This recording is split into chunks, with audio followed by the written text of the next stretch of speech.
Rusty since I missed the last meeting. So let's go ahead and get started. I know Commissioner Enders is going to join us here in a second. Are we ready to go? There we go, the magic words. All right, good morning and welcome to the July 3, 2024 City Planning Commission meeting. So as Commissioner Enders comes in, let's all give him a congratulations. He and his wife just welcomed a baby boy. This week. And so that's why he's a little bit late. He's going to between the hospital and back. I think they're born a couple months too early. So anyways, our meeting will follow the advertised agenda. We begin with our consent agenda items, followed by the regular docketed items. Regular agenda items will open the anticipated cases that plan to be continued to another date. There he is. So here's our new dad here. Welcome. So when we hear the remaining cases, we'll hear them in order as they are published on the docket. Being July 3rd and a great day to have a meeting, we will do our best for this meeting to be as efficient as possible. I'm really glad the AC works in here. It feels good, so happy about that. The commissioners look forward to hearing your case today, as we understand every project is important and unique. In addition, we want to make sure that we address all the docket items individually with the attention that they deserve to build consensus between the applicant, the public, and the city staff. We believe we can reach consensus by being brief yet heard. Because our meeting is hybrid and recorded, we have time limits for the cases that we hear, which is 5 minutes for the staff presentations, plus any questions from the commissioners, and 20 minutes for the applicant, as well as any questions to the applicants. Once we move to public comment, I will call on those who are joining us here in person, followed by those who will join us virtually. We do have a timer to keep our meeting on track, so expect 2 minutes when speaking as an individual, or up to 5 minutes when speaking and when you're representing a community association or a larger group.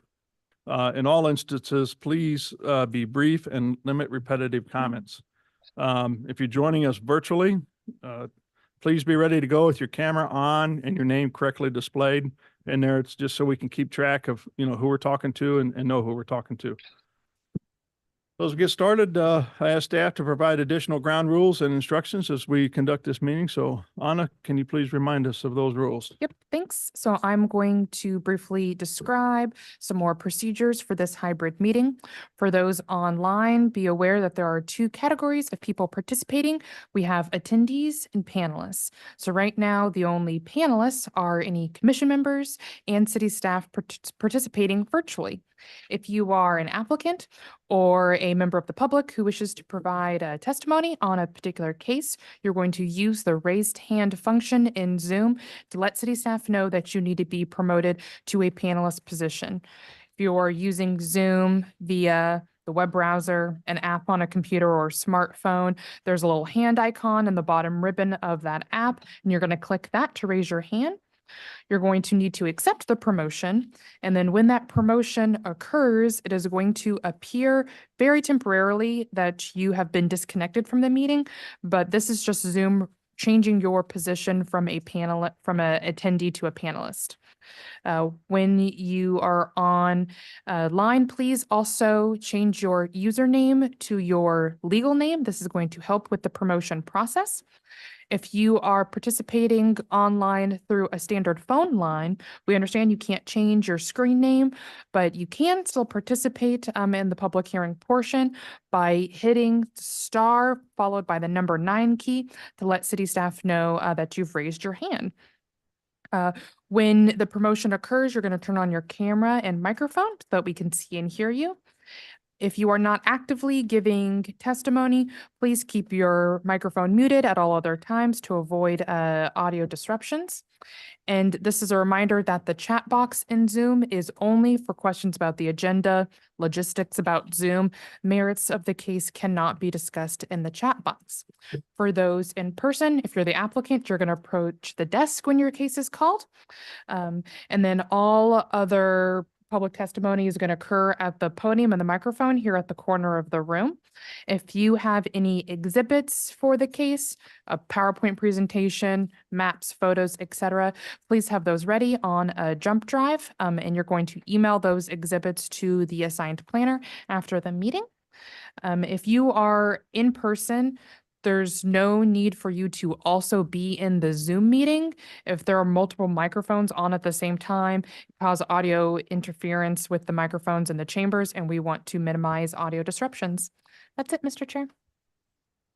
Okay, thank you. Let's start with the consent agenda items, and we need to open them separately because I need to recuse from C2. So if we can do C1 first, please. C1, this is case CLD Final Plat 2023-10. This is a request to approve a final plat in District R1.5, which is a residential zoning district, on about 1 acre, generally located on the west side of Oak Street between Linwood Boulevard and 31st Street, creating 12 lots for single-unit homes. If you are the applicant, please raise your hand, or I'm sorry, I'm going on my full rigmarole. Okay, any questions from the commissioners regarding docket item C1? Seeing none.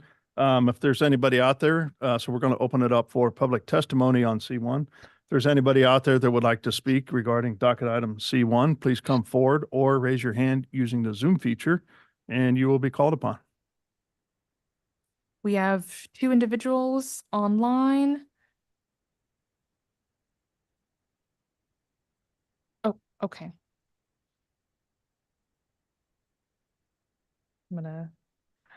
We have an applicant for a different case who mistakenly raised their hand, so I'm Okay. gonna kick them back to being a panelist. And the other individual has declined the promotion, so Okay, no very good. testimony for C1. All right, so let's go ahead and close public testimony and I'll take a motion on docket item C1, please. Chair Crowley, move to approve docket item C1 with conditions. Second. I've got a motion and a second for approval of docket item C1. Meredith, can you take roll call on that motion, please? Sure. Arkin, Aye. Beasley, Aye. Crowell, Aye. Enders. Aye. Hassick, Aye. and Lynch. Aye. All right, looks like the motion passes in 6-0. Thank you. And I'm gonna recuse for C2, so if you want to open that one up. C2, case CD CPC 2024-67. This is a request to approve an MPD final plan for Redwood on North Ambassador and District MPD, which is the Master Planned Development District, on about 36 acres, generally located at 9799 Northwest Skyview Avenue. Are there any questions from the commission to staff on docket item C2? No. Great, seeing none, then we'll go ahead and open it up for public testimony. No one has raised their hand on Zoom and no one has approached the microphone. Right, and then we're ready for a motion. Vice Chair, I move to approve consent docket item C2 with conditions. Second. Been moved and seconded to approve docket item C2 with conditions. Could we please take a roll call vote? Arkin, Aye. Beasley, Aye. Crowell, no Crowell. Enders. Aye. Hassick. Aye. Lynch. Aye. Thank you. Gotta finish it out, Tyler. And we'll go ahead and welcome back the chair. No, the Or- motion Oh, passed. motion is passed. Docket item C2 is approved, 6-0. And then There we we'll go. welcome back the chair for the regular docket. All right, let's move on then to our regular agenda items, beginning with those that are looking to be continued to a future date. We have docket item 10. We have docket 10.1. This is case CD CPC 2024-56. This is a request to approve a preliminary plat to create 4 lots for residential development in districts R1.5, R7.5, and R10. Those are all residential zoning districts on about 45 acres, generally located at Northeast 96th Street and Maple Woods Parkway. Companion case 10.2, case CD CPC 2024-80. This is a request to approve the realignment of Northeast 96th Street, which is on the city's major street plan in districts R1.5, R7.5, and R10, again, residential zoning districts on about 45 acres, generally located at Northeast 96th Street and Maple Woods Parkway.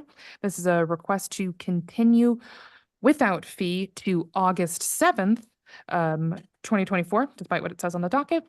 And as well as docket item 11, which is case CD CPC 2023-159. This is a request to approve a development plan, which also serves as a preliminary plat in District R-5, which is a residential zoning district, to allow for 5 residential townhomes in 2 phases on 1 lot on about 0.73 acres, generally located at the southwest corner of West 49th Street and Sunset Drive. This is a continuance request without fee to July 17th, 2024. Okay, Second any person. questions from the commissioners regarding recusal? Continuance of docket items 10-1, 10-2, or 11? So I Seeing just none. want to confirm that 10.1 still goes to July 17th. The only change Both. was 10.2. 10.1 and 10.2 are both continued to August 7th. Okay. Thank you. Any other questions? All right, let's open it up for public testimony regarding the continuance of these docketed items. If there's anybody that would like to speak regarding that, please come forward or raise your hand using the Zoom feature. Okay, we've got one person online who's raised their hand, username iPad. Okay, They have been connected. Yes, this is Chris Mason. I actually live just south of where the proposed new realigned 96th entrance comes onto North Brooklyn Avenue. I object to this. I think it's a major safety concern. I've lived in the house for almost 6 years now. And during that time, it's a blind hill, and my drive is south of that location. And coming out of there, it's pretty dangerous at times with cars coming over the hill. So, sir, yes, hey, sir. we're just talking about the continuance of that docket item to the July 17 meeting. I don't really want to get in the merits of the case right now, so any comments you may have about it, come back at the next meeting. Okay, thank you. August 7th. Oh, sorry. August I 7th. thought he was talking about number 11. I think he's talking about 10.2. Okay, sorry. Yeah. August 7th, I'm sorry. August 7th. Okay, will do. Thank Yep. you. Okay, thank you. Anybody else? Seeing none. Okay, we'll go ahead and close public testimony on continuance of those docketed items, and I'll take a motion, please. Chair Crowell, I move to continue docket items 10.1 and 10.2 without fee to August 7th and docket item 11 without fee to July 17th. Second. Okay, so I've got a motion and second for continuance of docket items 10-1, 10-2, and 11. Meredith, can you take roll call on that motion, please? Arkin, Aye. Beasley, Aye. Crowell, Aye. Enders, Aye. Hasek, Aye. Lynch. Aye. Okay, looks like the motion passes then. All right, let's move back to docket item 1, please, and note that we have a quorum on this one with Arkin, Crowell, Enders, and Lynch. Those that are commissioners that are here, you don't need to stay in here. You could probably, it might be better to just kind of, I think, Forrestine, if you don't mind cutting your camera off, and yeah, there we go. Okay, docket item 1, case CD CPC 2024-49. This is a request to approve the designation of the Carmen Building on 101 West Linwood Boulevard to the Kansas City Register of Historic Places, which is also an overlay designation on about 1.45 acres, generally located between Wyandotte Street and Baltimore Avenue on the south side of West Linwood Boulevard. The staff planner is Larissa Chomby. The applicant is in the room with us, and this was continued to this date to allow for the property owner to be in attendance. Okay, is the property owner here with us, or are they online, or where are they located? This is a reminder for the property owner or anyone else who wishes to provide public testimony on docket item 1 to please raise their hand on Zoom now or approach the microphone. Seeing none. Okay. Mind give us a brief update then? I can, and I'll just pull up the site so you can remember where it's at. It's right here. So again, this is for the historic overlay for, oh, did I share my screen? No.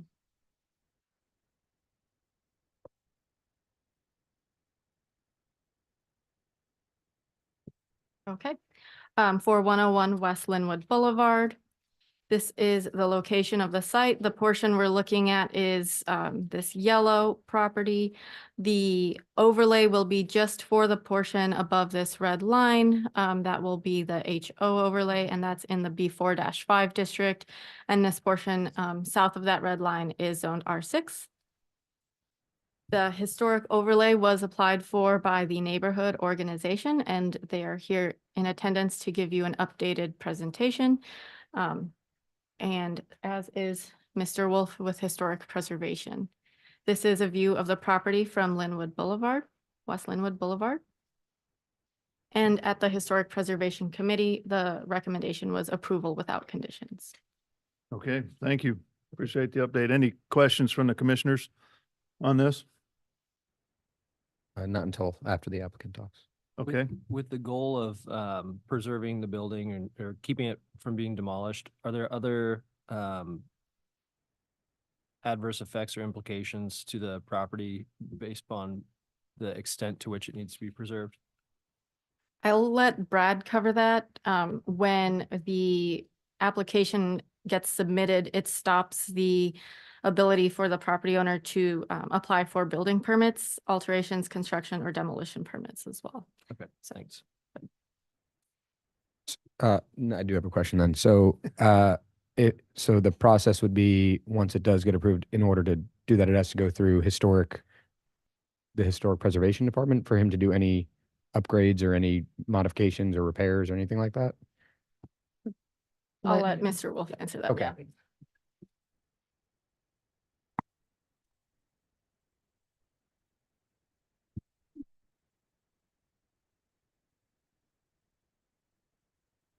And just to answer your previous question, yes, any exterior alterations to the site would have to be approved by the Historic Preservation Commission once it's designated.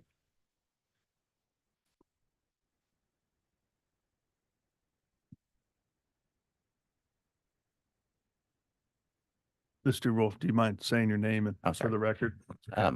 Sorry, Bradley Wolf, City Historic Preservation Officer, City Planning. Thank you.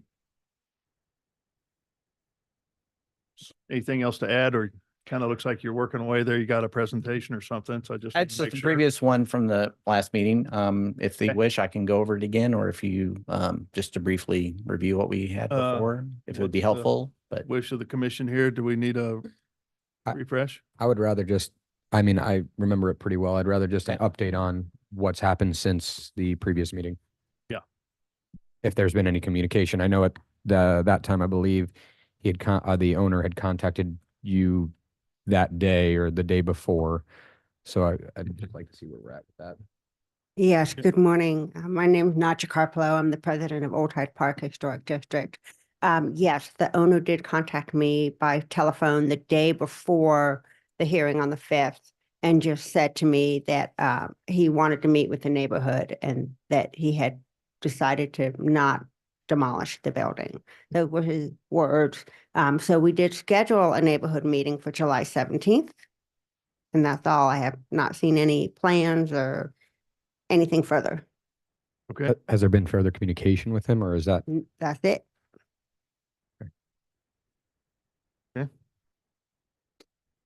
any questions then for the applicant?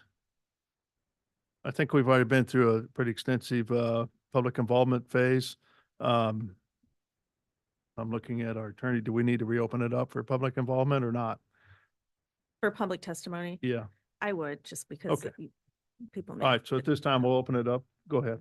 Can you remind us what the last time the building was occupied on the majority of the floors? I'm sorry, could you repeat that? Yeah, to your knowledge, can you remind us when the last time the building was fully occupied? Yes, so it was around 2021 when the Salvation Army had it. And just to say, since the new ownership in 2022, the site has gone declined. It's just been neglected. And as you may remember from my photos last time. Okay, so this time we'll go ahead and open it up for public testimony. If there's anybody that would like to speak regarding docket item number 1, please come forward or raise your hand using the Zoom feature and you will be called upon. No one has raised their hand on Zoom and no one has approached the microphone. Okay, so we'll go ahead and close public testimony then. Any other comments or questions from the applicant then? Well, I did have a shortened version of the presentation that I had last time. I'm just reminding folks that there's still no development plan presented. And I'm hoping that something comes up on the 17th for sure. We are still having issues with the property itself in terms of neglect. It's just, I don't know what his priorities are, but he's definitely neglecting the neighborhood as a whole by not just securing it really is the main thing. There's just a lot of vagrant behavior and all that stuff. So, sorry, just to clarify, you said there's a neighborhood meeting. Is it July 17th? Correct. And is he saying that he's presenting at that neighborhood meeting, or he has not contacted about any of that? He knows of the date. We agreed on the date and the locations. I texted him and he said, great, see you then. So that's all I know. And I've announced it to my neighborhood so that we can have that conversation. He just said he wants to know what the neighborhood That's would fine. like. I mean, Yeah. So it's pretty vague. and he's been made aware of this meeting as, Today. They requested He requested the original continue. You're gonna have to This- speak in your microphone, please. The property owner requested the continuance to today. But he's not here to talk about it. Okay. All right. So I think at this time, we'll go ahead and end testimony and speak amongst the commissioners, and if there's nothing to discuss, I'll take a motion. Yeah, I mean, I wish there was another way to protect a building from being demolished, just because I don't fully understand the burden that will be put on future development for the site. But I appreciate the intent of the application and willing to support it. yeah, and Mr. Wolf, maybe you can kind of explain, pretty much it's a secondary review process where he reviews anything happening, or his Yeah. department reviews anything that's happening to it prior. It's not overwhelming by any means. It's another step, but Yeah, I think, is there a time frame as well? Is it a 3-year? So deal? yeah, so if the commission denies an application, it's just held for 3 years and then can proceed. So It looked like in the materials that there were conflicting opinions between commercial property developers as to whether putting the historical designation on the building would either foster development or hinder it. yeah, there's always that question. This site, really the main focus of this designation is the building itself. There are, of course, 2 non-contributing metal outbuildings that would have no issue being demolished according to our guidelines, and even new infill on the site. For example, in the neighboring parking lot could be built according to our guidelines. So there's still a lot of flexibility in our guidelines that wouldn't necessarily hinder future development. yeah, I think I'd be in support of it then. Okay, I'll take a motion then. Chair Crowley, I move to approve docket item number 1 without conditions. Second, So I've got a motion and a second for approval of docket item number 1 without conditions. Meredith, can you take roll call on that motion, please? Arkin, aye. Beasley, She's not on this. Yep, okay, sorry, just the 4 of us here. Crowell, Aye. and Lynch. Aye. Did you get Enders? Enders. Aye. Okay. Looks like the motion passes 4-0 then. Thank you and good luck. Thank you very much.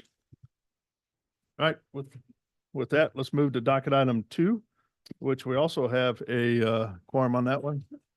So you get to sit out another one. So the quorum is Arkin, Crowell, Enders, and Lynch again.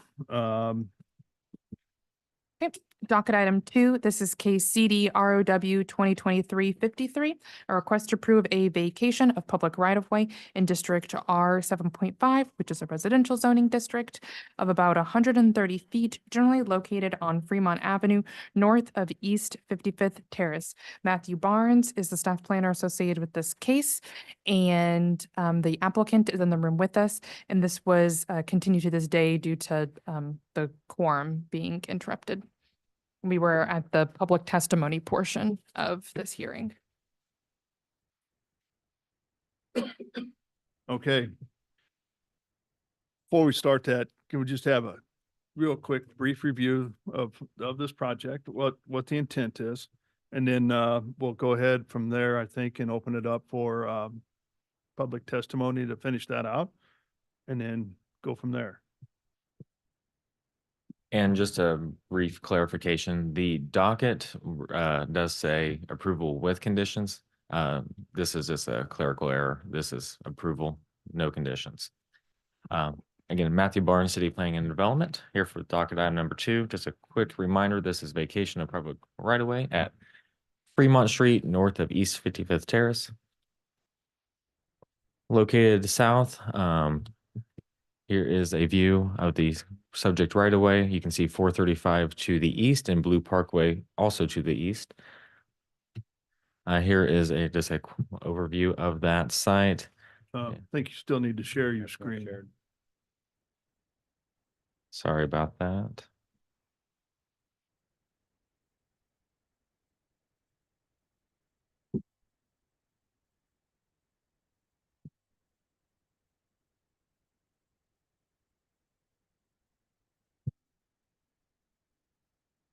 As I was saying, this is the side view outlined in red. To the east is 435 there in Blue Parkway.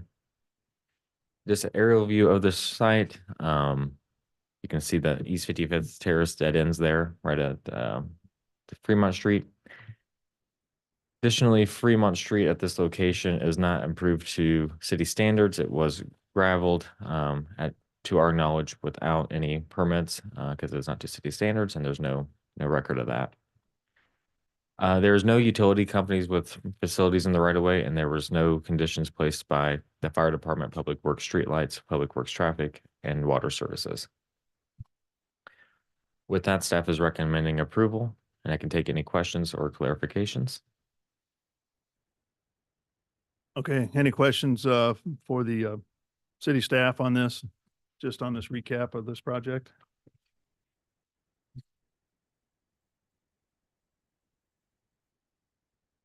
All right, seeing none. Is there anything else the applicant would like to say real quick before we move to finish out public testimony? We have counsel on the phone as well as one of the other owners, so only thing that I have to add is that, we talk about this being a street. I've owned this property for 40 years. My family is second generation into it. Green space is what it was.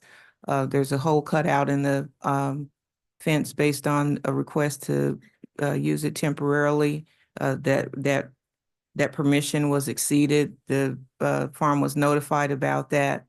And my personal residence is right across from the gate. And, there have been times up to this point where we have seen 500 cars a week, 500 vehicles, including all the large trucks. We've already given the visual presentation. But we just hope that you all will support it. The Fremont Street is not a street. It's been maintained by the neighbors, all the surrounding area. There have been no payments made for the use of that area, and we would like your support. I am Deborah Neighbors. I'm also a resident in the community on 55th Terrace. And I just have a statement that I wanted to make. The efforts to dismantle our neighborhood by the illegal operations of Urban Reform and Compost Collective is unimaginable. I do not understand how the city can stand up for someone that has violated so many of the laws that the city put in place. The form's credibility is at zero. They have had multiple offenses over numerous years without penalty. They are not good stewards of their current situation. And I know they're going to come up and ask you all for a continuance because they have filed an MPD, which has absolutely nothing to do with we are hearing today. If their MPD is successful, I would urge you all to revisit this situation at that time, but today we are looking for resolution for our community. We have owned our home for 30 plus years. We are good stewards of our community, and we'd like for our neighbors to be the same. They have several violations that include an illegal commercial industrial composting site that the city knew nothing about. They complete retail sales daily, which is against violation for the R80 zoning. They have other businesses housed on their property. They will not even cut their grass. If I had high grass on my property the way that they do, and I know you guys say that it's agriculture, but it's not. These are not crops. This is just high grass. The traffic is insane. And we ask that you listen to the residents that actually have to live with all of this. There are other entry and exit points that are on the 13.5 acres that they hold title to. They do not have to drive their business traffic up the street. We live on a dead end street. It was never zoned for commercial or retail business. And I just ask that you all pay attention. There are those of us who cannot afford to move. Imagine if you have worked your life to acquire a piece of land and there is no more land to be made. It's not just going to magically appear. And someone comes and encumbers your domicile. How would you feel? Do we stay there where we can't even get outside to breathe fresh air because of their illegal operations? So BNIM has not a dog in the fight except for the money that they are getting to create such plan. You're going to hear from their attorney who's going to try to steer you towards this MPD. When we last left on June the 5th, there were 3 pieces of paper that you all needed to consider to either say yay or nay.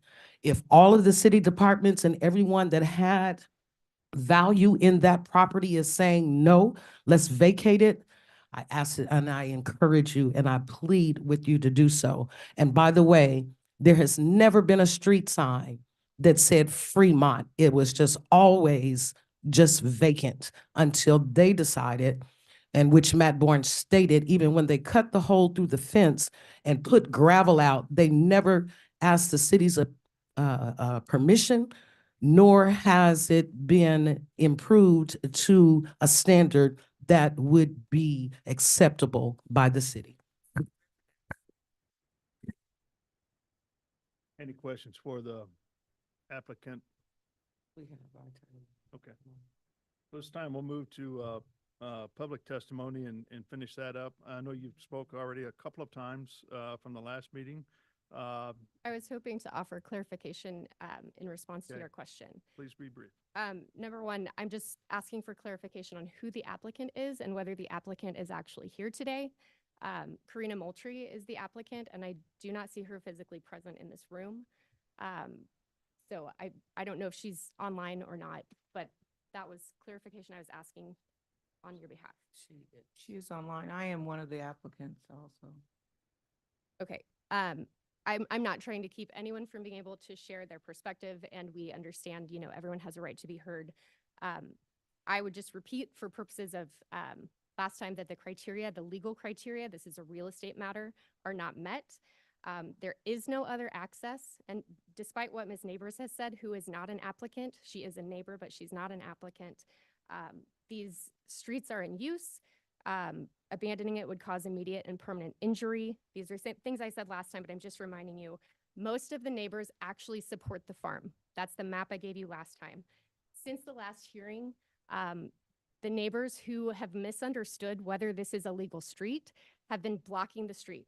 They've been illegally parking their vehicles in the middle of the street. That's not true. I've provided some information for you in pictures showing how they park so that it's harder to turn onto Fremont Avenue, harder to get onto and off the farm, and they're creating traffic issues that we will have to start reporting to the police. I'm asking for a decision today on the merits, on the legal merits of this case that I provided last time. Thank you so much. All right, thank you. You mentioned documentation of all this. Do we have that? There's documentation presented at the last meeting. Oh, okay, and- gotcha. There's some new information. There are some photographs and Yeah. I have them if you'd like. They're at the back of this packet. Go for it. And I can present those digitally too. They provided those to us. So the yellow tab in the packet will take you straight to the pictures. And yeah, Matthew. May we have a copy of that as well?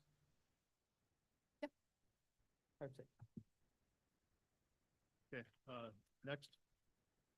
Okay. Next person, please. Good morning. My name is Bernice Norwood. I also live on 55th Terrace. We're here on a couple of reasons. One's going to be an illusion, and then we have reality. What this attorney is talking about is an illusion. The pictures that she's going to show you of illegal park trailers, yes, that is my personal trailer, and yes, it is for sale if you guys want to purchase it. It is parked on a dead end on our residential street. Our community has suffered. I have a daughter that's getting a kidney transplant. She cannot be in the area of all the disease and stuff that comes from that particular farm. Friday, the gas company came out because the smell was so horrendous that they thought that it was a gas leak in the neighborhood. That's how bad it was, and that's on record. Also, I would like to bring to the point that this is a predominantly Black neighborhood. And throughout history, we have seen this happen over and over again. We talk about bad neighborhoods. We have a great neighborhood. We talk about making great neighborhoods for our culture, our society. From my history of me being an African male, I have seen our neighborhoods being taken. To a lot of us that are 60 plus, we having to look back and say, here it goes again. Someone can just come and take what we fought so hard for. Today, I ask you guys to consider that, what we fought for, what we stand for. We have a great neighborhood. This city promotes great neighborhoods. Mayor Cleaver promotes great neighborhoods. The new mayor promotes great neighborhoods. But then someone can come in and bring the garbage from the city market and literally dump it in our neighborhoods as if we do not exist. How dare you? And then tell us that it's for him to make a life for his child and his future. We have children, we have futures as well. The street that they're talking about that is it's not a street, it's a dead end. They violated all city codes and they took it. They took it. And now they are using the city to help them keep it. How dare them use the city to take something in this day and time?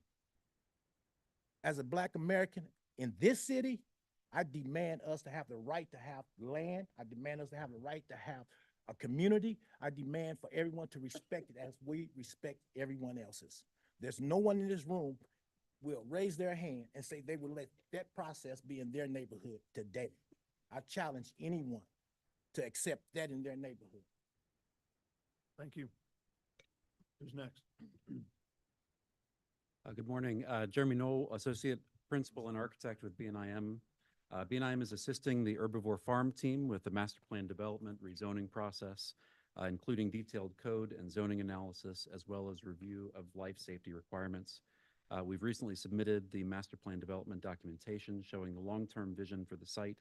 This includes the addition of site access driveway extending from Bennington along the south edge of the site, as well as the continued use of the 55th Terrace right-of-way access. Design includes both structured and planted solutions to address dust concerns and other traffic issues as the farm grows. In BNIM's recent meeting with the city departments required for the MPD pre-application, Kansas City, Missouri Fire Department noted that the 55th Terrace access point is needed for a second access point to the site. Beyond the need for fire access, the principal site structures are along the western portion of the property, including the owner's home. This is best accessed by the existing right-of-way, which we recommend should remain for site access in the long term. Thanks. Can I ask a question? Yeah, go ahead. So there are a lot of homes that are set far off of the street throughout the city. Why is the secondary access needed? Due to the size of the property overall, it's a long, narrow site running east to west. So coming from Bennington, it's about 300 feet back to the middle of the site essentially. Yeah, there are lots of sites across the city that have that type of setback. Sure. And to my knowledge, they aren't required two access points. Speaking with the fire department, it's partly about getting direct access to the principal structures, which are on the back half of the property, primarily to be further away from the surrounding neighbors, to not be a nuisance. But the truck, as it comes in and turns and needs to get in or out with expediency, that is what we understand from talking with the fire So department. the MPD primary access is off of Bennington Avenue, Yes. and that's because we heard earlier in public testimony, there is no access to the site besides the 55th Terrace access, so I'm that's talking about the incorrect. long-term plan for the property would include an access point off of Bennington that doesn't exist today. And so the primary access point, it is intended to be made to standards to allow for fire department to access the site? Correct, yes. Okay, Yeah. thank you. Some more clarification on that. If that is made to standards, then you would only need the one access point. If it's a fire lane width, you wouldn't need the multi-point. Again, because of the way the site is laid out, getting a fire truck in is one thing, getting it back out is another. So whether you're coming in or leaving the site, having the second access point to have a truck be able to turn and leave without essentially having to demolish existing structures in order to be able to back up in a T-stop and get out of that access point, or alternatively come in from that point and then come out through Bennington. But ideally, you could have a turnaround there. I mean, Yeah. How wide is that site? I don't know off the top of my head, sorry. We could look on parcel viewer quickly.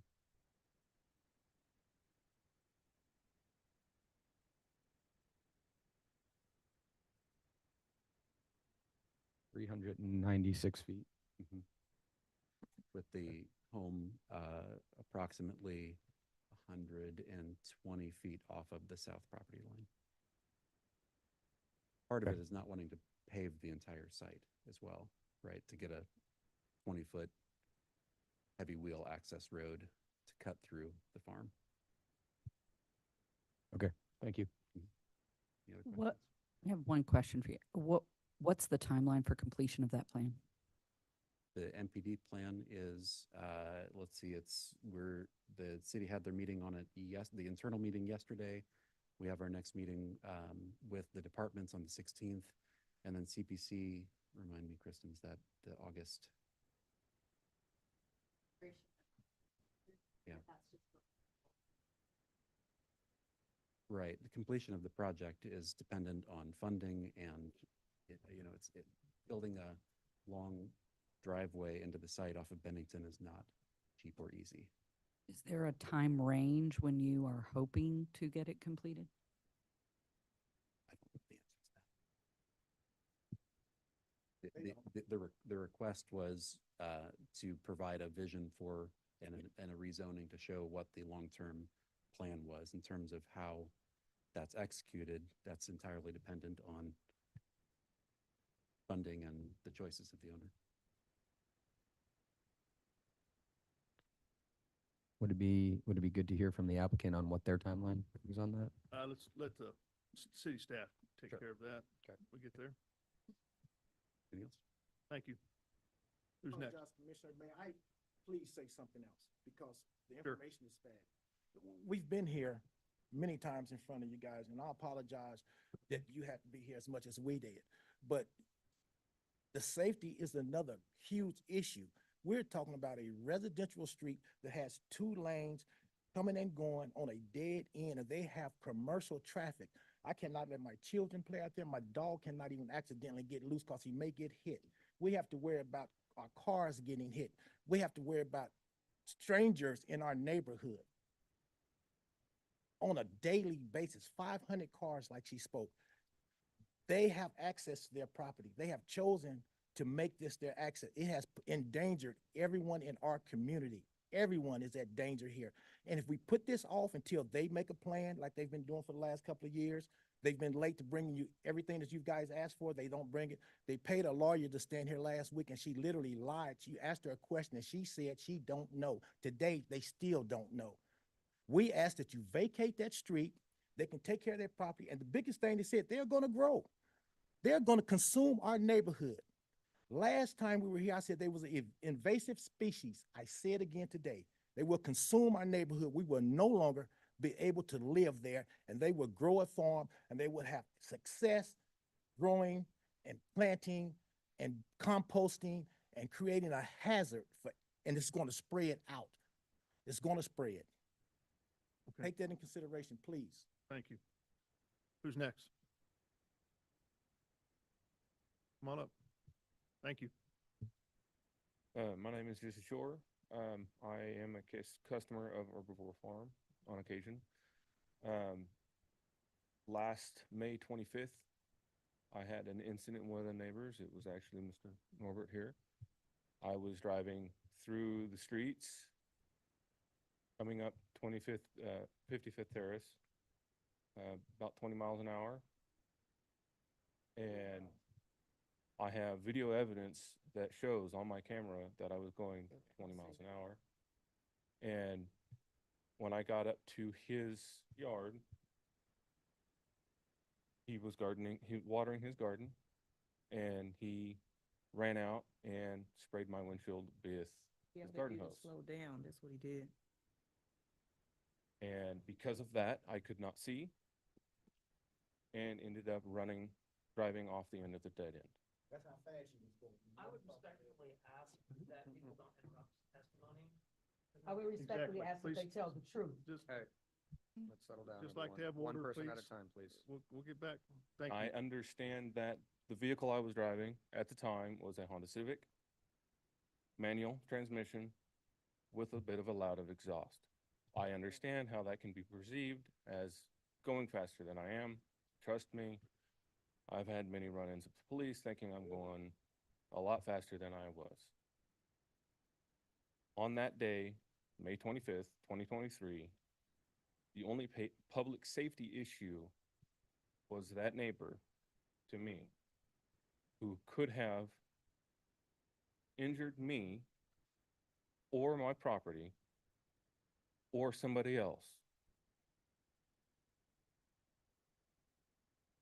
Thank you. Thank you. Anybody else? I appreciate it, but we need to move on here. Anybody else?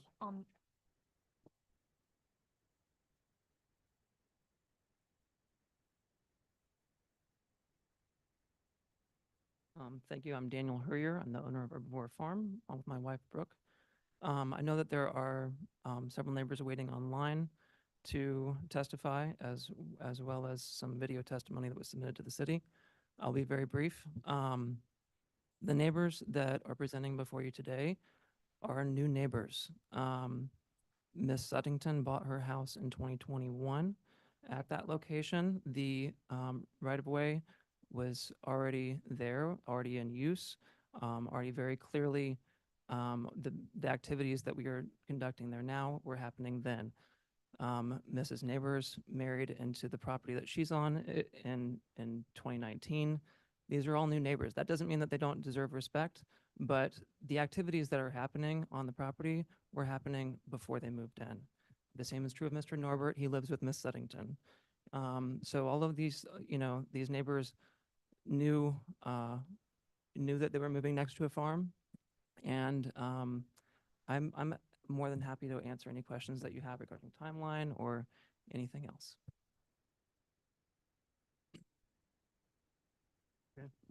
What is your hopeful timeline? So the road project from Bennington is a complicated one because it is going to be required to be paved, a paved access that can bear the weight of a fire truck, 85,000 pounds. That, according to Mr. Knoll at BNIM, is a $250,000 project. It is a very expensive project, and we do not have the funds to pave it. So, we will be raising funds. We've had conversations with folks in the city about potentially some of that money coming from public funds. There's no promises about that, so I can't commit to a very specific timeline with regard to that. We just don't have the funds, period. And as I mentioned in my previous testimony, cutting off this access would cut off our farm, our business operations, our house from access. We do not have an access from Bennington right now. So.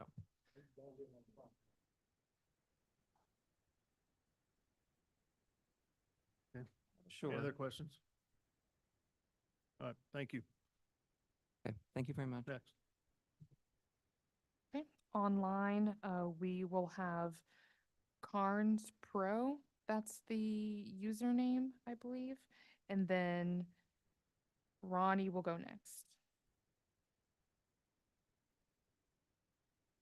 As you join us online, please be ready to go. Have your camera turned on, your name properly displayed as with your picture, please. That's why we can just keep it for the record who's joining us for our meeting. Okay, Carnes Pro. Username last Pro 2.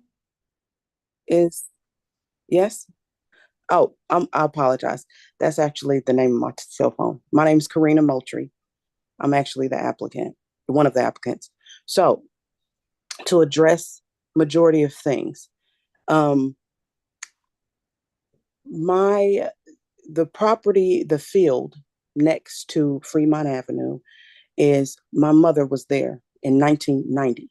So she is not a new neighbor per the housing that she's in currently. Yes, that is a second generation, currently about to be a third generation property. So we were there prior to the farm. To address Dan's statement in reference to moving into that area, the operation that you have going now with all the vehicles, that is, it wasn't to this magnitude. You were driving in, not the dump trucks, not the 18-wheelers, not the multiple vehicles. The idea of living on a dead-end street is for that peace. The idea of living on a dead-end street is for the non-traffic. We are here to deal with the vacation, not the MDP, but I will address something in reference to that. Per the MDP, that's almost trying to take that strip of property and make it a personal drive. How is the traffic that you have per your business fair to the community? You live on a dead end street for peace, for quiet. So in reference to your entry point on 55th Bennington, 5500 Bennington, you don't have to, I apologize, let me back up. Per the I want to say their lawyer, I apologize if I don't have your name. So you submitted a document to the staff last hearing. And on that document is stated that the fire department supported 55th Street. Devil's in the details, not 55th Terrace. It's not a requirement to have that second entry. If you do not have the funds, why is the neighborhood suffering? Because you don't have something. When you established this farm, you should have prepped to not impact the neighborhood in a negative manner. Yes, you may have neighbors that support the farm, but we're talking about the traffic right now. We're not talking about what you're growing, what you're selling, the compost. That's not what we're addressing right now. We're addressing this entryway that has dump trucks that are not supposed to be on a residential road, 18-wheelers that are not supposed to be on a residential road. And guess who's supposed to pay for the damage? Why does that impact the neighborhood? What your business should not impact us. It should only impact your property. We should not see your customers. We should not hear them. It should not derail our lifestyle. And it has. I do ask the committee to vacate that area because guess what? If you can drop rock per James Duddy in the last hearing. If you have more than 3 to 5 acres, guess what? You have 13.5. You can drop rock. If you don't want to pave all the way up, that has nothing to do with the neighborhood and your impact on our lives. That has everything to do with your planning and lack thereof and what you can and cannot do. You have a lot of supporters. Have them support that road. And not only that, but you can't state that you don't have the funds, because even though we have a neighbor that is trying to sell her property, you offer to buy it. So it's not like you don't have the funds. You just want to utilize that area. So that's unfair to us. So like I said, we're here to talk about the vacation, not the MDP. And I asked the board, I asked the members to vacate this area just for benefit of the neighborhood. This is, the traffic is ridiculous, and what we incur is ridiculous. You can access it. All the trucks and the vehicles that you have in there can turn around on your property. And that's okay. That means you can drive up 5500 Bennington and turn around on your property. That's all I had to say. Thank you.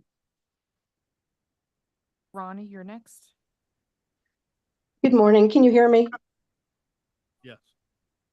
Okay. I'm sorry, I can't get my camera to work.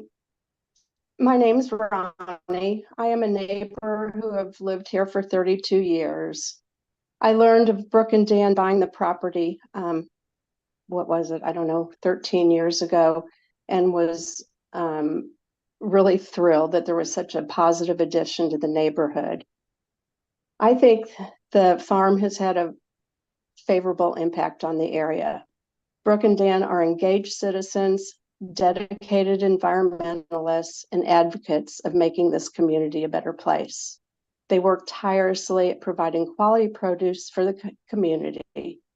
Their efforts of 13 plus years have benefited not only the community, but also the environment. They should be applauded and encouraged to continue their endeavors. Vacation of the right-of-way connecting the farm to 55th Terrace is an effort to block access to the farm. Not only hurts Brooke and Dan's livelihood, but also the many families who rely on herbivore for organic quality produce. I am a neighbor. I have lived here 32 years and frequent the farm stand regularly. I have not, and when I go up there, I have not experienced any, outrageous traffic. I know that people come and go, but on just a regular basis, it doesn't seem to be a hazard to me. I also am thrilled about the composting program. I appreciate the convenience of having that available to me so closely. I shudder to think of what this proposal, if approved, would do to the sustainability of the farm and what would become of that land.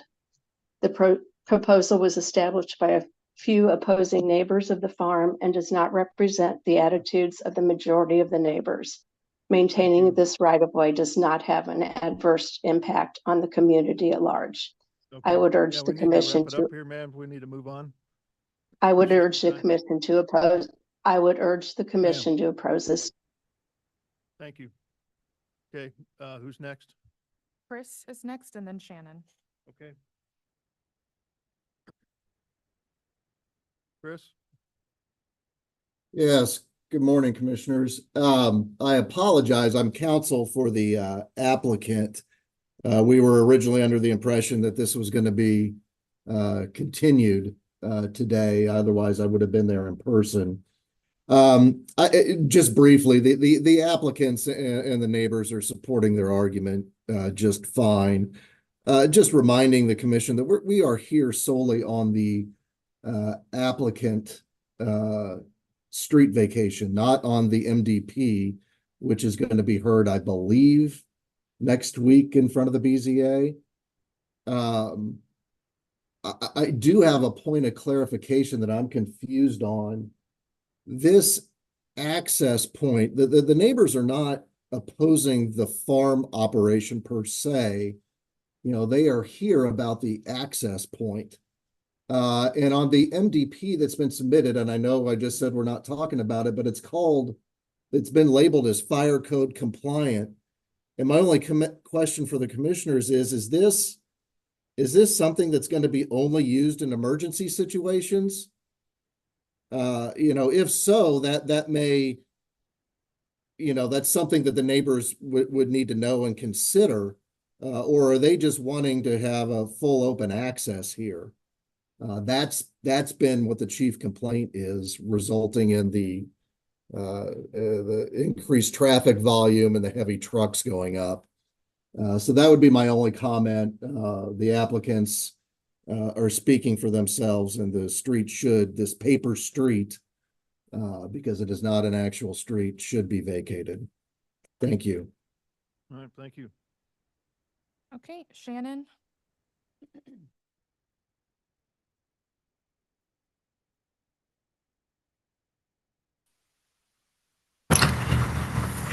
Yes, can you hear me okay? Okay, if this is about the traffic situation, I have bought a house on Bennington across from the, where people drop their compost, and was very relieved to move into the neighborhood. It's a great place to live. I love the community, and I don't have any problems with the traffic whatsoever. I know on Thursdays there is an increase when people come to pick up, I think between 1 and 7, or maybe it's a little bit later and 7 o'clock. Most of the vehicles that are coming in and out appear to be electric, lots of Priuses. And now I know during the week there are some larger vehicles, so I can appreciate the concern with the neighbors on 55th. I will say I get traffic from both directions on Bennington and also the corner there, so I experience it in twofold. I don't have any concerns with the traffic whatsoever. I've never felt unsafe. I have gone there to purchase produce on a Thursday and had a little difficulty getting in at the corner. It appeared that they were cars were parked so as you couldn't get in and out as easily. I feel like they're good stewards to our neighborhood. We get great produce from them, better than I've ever gotten at my local grocery stores. And I just don't have any problem with the traffic. So I wanted to make sure I let you guys know. And Dan and Brooke have always been very neighborly and worked with me with any concerns. We worked together as neighbors. Had someone sideswipe the mailboxes. We took care of that together. And I want to point out my own point of view, if that helps with your decision making. Okay, can you state your name and address for the record again, please? Shannon Moore. I'm at 5423 Bennington at the corner. Okay, thank you. Thank you. Okay, Cultivate KC, you can go next, and then Donna. Good morning. My name is Brian Darby. I'm the Executive Director of Cultivate KC. We are a nonprofit that provides support and advocacy to urban farmers and producers who provide food for our community. I'm providing public comment today in opposition to the request to vacate this right of way. We've been longtime supporters of Herbivore. It's my hope that this commission will recognize how removing access to their farm will impact not only their lives and livelihood, but will also have a negative indirect impact on the rest of our community. In addition to food production, our organization recognizes the many other important functions that Herbivore and Compost Collective provide to our community. Chief among those are the contributions to citywide waste reduction and the land's role in buffering the impacts of an increasingly changing and warming climate. With respect to waste reduction, Compost Collective offers the only curbside compost collection service in our city and provides a much needed solution to households interested in reducing the amount of organic matter entering our waste stream. We know this is a city priority, and as such, I see that Compost Collective has an important role to play as we reach our waste reduction goals. With respect to climate resiliency, the farm systems in place at Herbivore serve as an example to our region of how urban and small-scale farming can remain productive, but also draw attention to the health of our soil. The same management practices that allow Herbivore to use a fraction of the water of similar sized farms are also increasing the biodiversity and sequestering carbon from the atmosphere, and they're an example to be copied. I have no doubt that the farmers and their neighbors need to come to a shared understanding of the allowable activities on the property. This is happening right now through the MPD process. But I feel equally strongly that limiting access to someone's home and preventing their customer base from accessing the farm is unnecessarily punitive and shouldn't be part of this process. I have visited the site on many occasions, often showcasing the systems in place at the farm to regional and national audiences, and I just don't see how they can continue to live and work on the site without this access. Thank you for listening. Thank you. Donna and then Felicia. How many more do you have? Then there's one more after Felicia. My name is Donna Morales, and I live at 5415 Bennington. My husband and I have lived here for 48 years, and we have seen that property change hands at least 3 times. Penn Valley owned it when we first moved here, then Raytown School District owned it, and then the final thing before Brooke and Dan moved in, it was supposed to be low-income housing. So whenever they came to us and told us they were going to put a farm in, we were very happy because this was the least, the least invasive as far as we are concerned. I did see their rezoning plans. Well, we did, and thought it would be a great thing if they could do that. And we went to their home and visited them there. And we have seen a lot of changes in their property. It was just a vacant, no trees, no vegetation, nothing. And it was, neighborhood people would go up there and use it as a baseball field.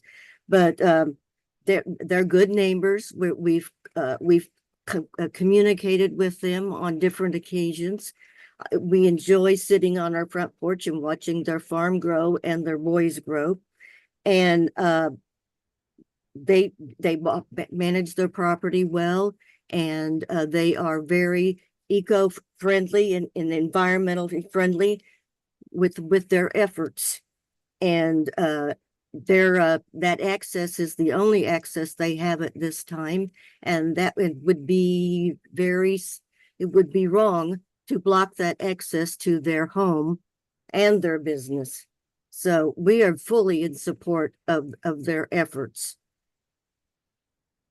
And I thank you for the opportunity to speak. All right, thank you. Okay, Felicia.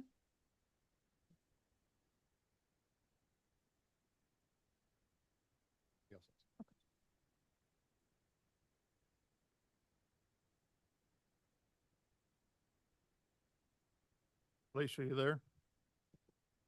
Good morning, I'm here. First of all, I would like to voice my opinion in regards to this issue. I have lived on 55th Terrace for 20 plus years now.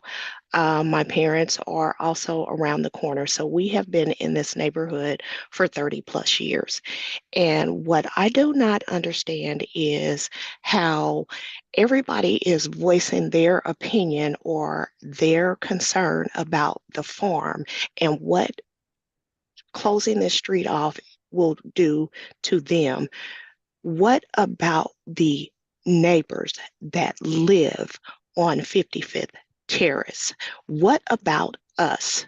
What about our livelihood? Why is it that you guys are so concerned about the farm and the success of it, but you guys are not concerned about what is going on and how it affects us? It is not right to have the traffic that comes through here. It is not right that you can think that it is okay to have the traffic, to have the waste. It is an eyesore to our neighborhood. Everybody is so concerned about the farm, but what about us? We have worked hard for our properties. We have tried to maintain our properties. And if we were to do as they are doing, I guarantee you we would be fined. I am tired of it. I am sick and tired of everyone so concerned about the farm, the farm, the farm. What about us? What about the people that are being affected on 55th Terrace? What about us? It is time out to stop this mess, close this street down. If they don't have the money to do the roadway on Bennington, that's not our fault. Please shut this down. Okay, thank you. Michael, and then there's a representative from the property owner also online.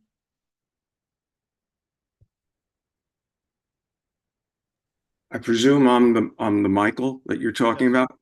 Okay, thank you. Good morning, Rabbi Michael Zedek, and I do support the farm, and I hope I can be supportive of the neighbors who clearly are not of one mind on this matter, as you've already heard in terms of testimony. But it would seem to me that given the environmental impact, given the 13 years they've been there, which was well known and well established, and given that from 4 to 7 on Thursdays, there is some traffic, all of it residential and individual. There are occasions clearly when there are commercial vehicles, but my understanding is that that's all within certain restrained bounds. If we could postpone this decision, it would seem to me to be the very best option, because vacating means they're out of business. And that means there's no possibility of having the income in order to make it possible for this to resolve in a way that makes everyone satisfied to some degree. You've heard conflicting views from the neighbors. I think you also need to know that I took Congressman Cleaver there to see the project because he thinks it can be a model for a whole variety of urban agricultural enterprises and environmental concerns, which are critical for all of us, the quality of life for all of us. My understanding is that there are concerns. I'd love to see them addressed in the most positive way. And the only way I see that possible is to postpone so we can get that alternative entryway, because making this decision now puts them out of business without question. Thank you. Do you mind, for the record, can you state your address for the record? I even know the answer to that. 11412 Fontana Court in Leawood.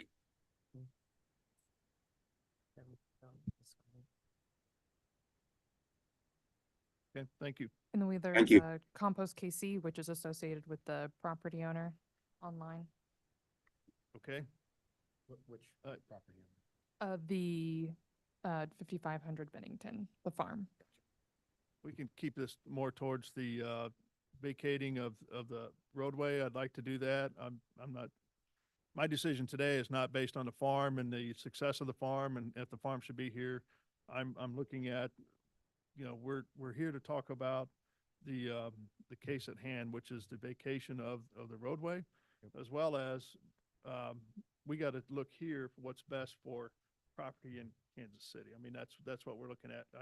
I know there's a lot of emotion, a lot of charge on this because this has been going on for a long time and nothing's changed, but we're just looking at the vacation of the roadway itself on this case. So,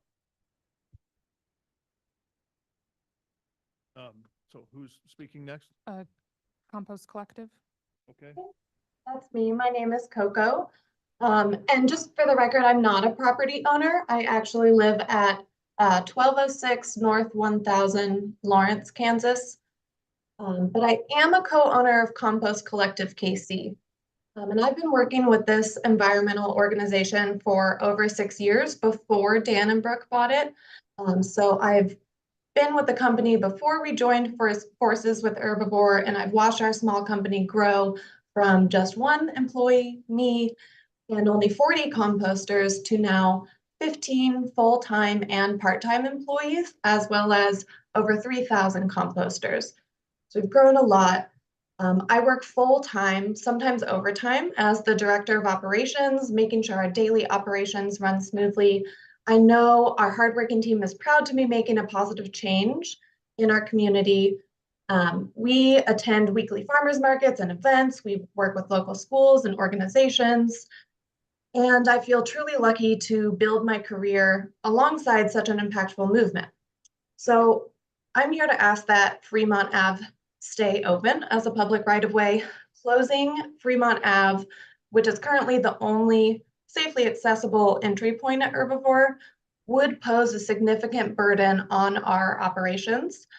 It would cause us to reconfigure our entire system and daily logistics at this shared farm facility. So we have to spend our very limited resources on creating new access to the farm in order to continue to run our business effectively. I know our drivers are always respectful. We have made sure that everyone is driving under the speed limit to be considerate of the neighborhood. We do not feel our operations are detrimental to the surrounding community. And I'd encourage anyone to visit the farm to see for yourself that there is nothing hazardous or endangering happening with the organic scraps that we're turning into soil. I also understand that Herbivore has been working diligently to address these traffic concerns, and including that other access point from Bennington in their master plan development. So compost collective is an enormous part of my life. Coco, we've kind of run out of time here. Thank you. And who's next? That's it for online. Okay. All right. My name is Destiny Miller. I live at 8303 East 66th Street in Kansas City. I understand the residents' concern, but I can only speak to my experience. I volunteer at Herbivore Farm 2 days a week, and I love being there. The regenerative methods farmers Brooke and Dan use to grow food isn't just a great farming practice, it's how they live their lives. Living in a sustainable way that has positive impacts on the environment, I admire that, and I'm changing the way I live because they inspire me. I have a home garden, and I need access to the right-of-way to haul compost from the farm to my garden and to my boyfriend's garden. Other growers in the city who manage elementary school community gardens also haul compost from Herbivore to their school gardens, giving children access to healthy food and knowledge of where food comes from. I'm starting a community orchard at Herbivore Farm in the fall, and I need access to the right-of-way to bring in the fruit trees I purchased for the community orchard. The fruit grown will be free to all. Losing access to the right-of-way not only affects farmers Dan and Brooke, it also affects so many in the community in greater Kansas City area who rely on the farm in so many ways. I ask that you allow Brooke and Dan to maintain their way of life, which in turn allows me and so many others to maintain our way of life. Thank you. Thank you. Anybody else? No one else has approached the microphone, and no one else has raised their hand on Zoom. There was also one video provided for We're last closing. testimony. We're closing Okay, public I testimony. understand. Thank you. If I could just make one clarification, this, as the young lady stated prior, they have 3,000 residential clients that they charge anywhere from $20 to $30 a month for the service. So at minimum, they're doing a $60,000 to $90,000 a month revenue from this illegal composting site. If they want to build a road, they can. They have paid back a $500,000 loan without bank access in 3 years. I have the records. I can show them to you. They are not the poor indigent farmers that they would allow you to believe. And I ask that you all vacate the street if they did not properly build up their infrastructure before they're ambitious, expanded beyond what they had in place. We should not be penalized for it.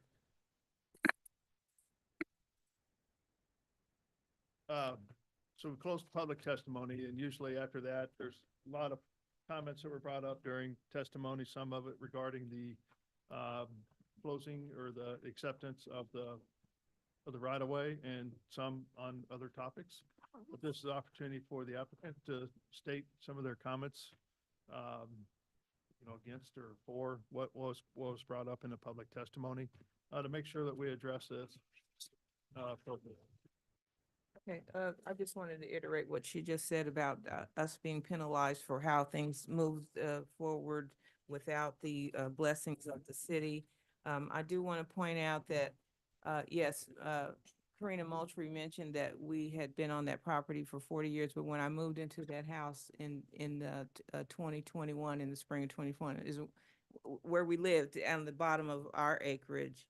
There were a bunch of trees and you couldn't see up to this house, but when we moved there, I noticed the traffic. That's when I began taking pictures, and that's when I first contacted the planning department about it. So I've been on this since 2021, and that's when their things started to ramp up. Just wanted to say that we don't oppose ownership of that property by the farm. We are here to deal with the traffic and the vacation. It's a huge problem in many, many aspects. Some of the people who spoke up don't live in the area. They're probably not retired. They look very young. And so they're not there during the day to see all this. There are a number of employees. I think Dan reported last time that he has 18 employees. They all, that's 18 cars before 8 o'clock in the morning. They show up all day. And I believe that, I'm not sure, but I know that Thursday there are a lot of cars that are queued up outside that area. It's not a safe area even for them. They were honking at each other. And it's just not a safe area.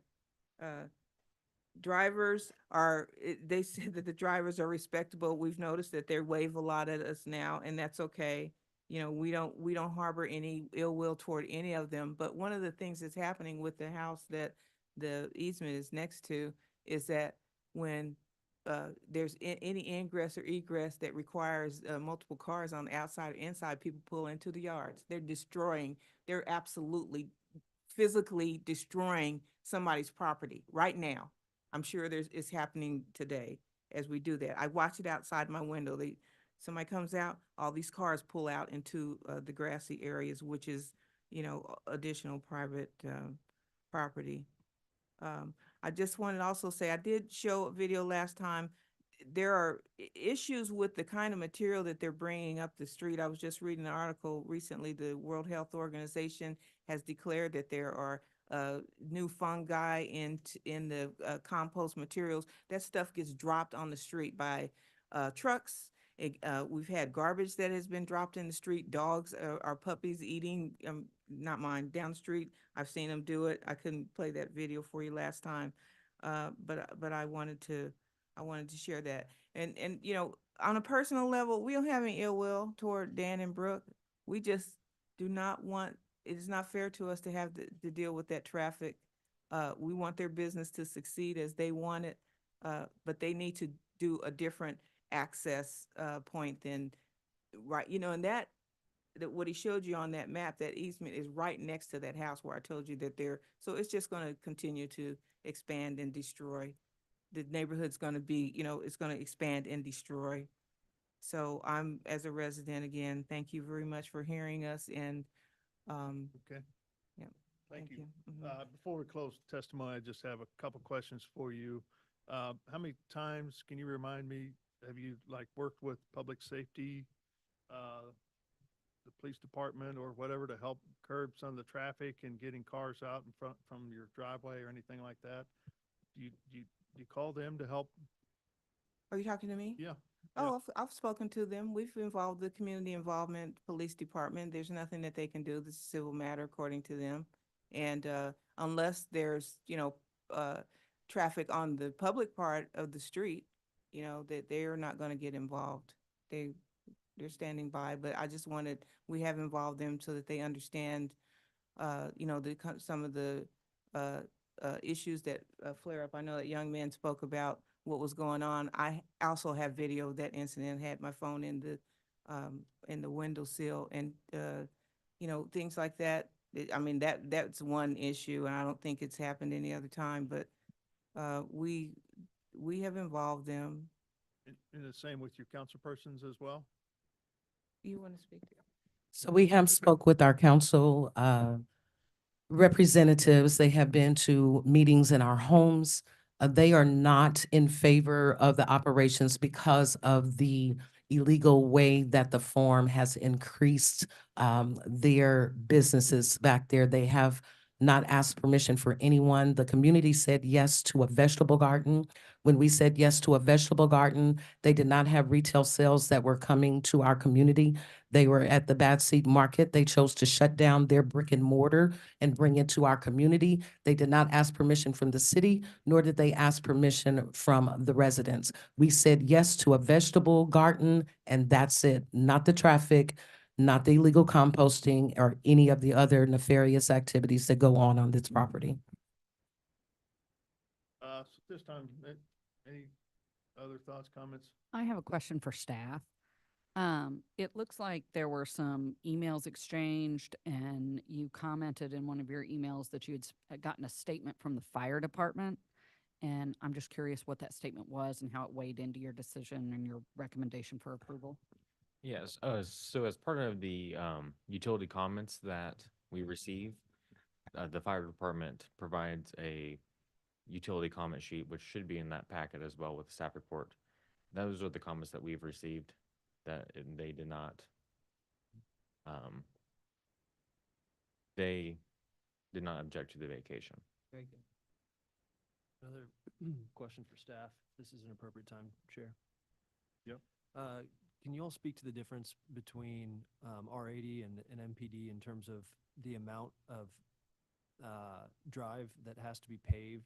So is there a difference between, you know, a certain amount from the street that has to be paved and then it can turn into gravel, whether it's R80 or MPD, or is it the same for both?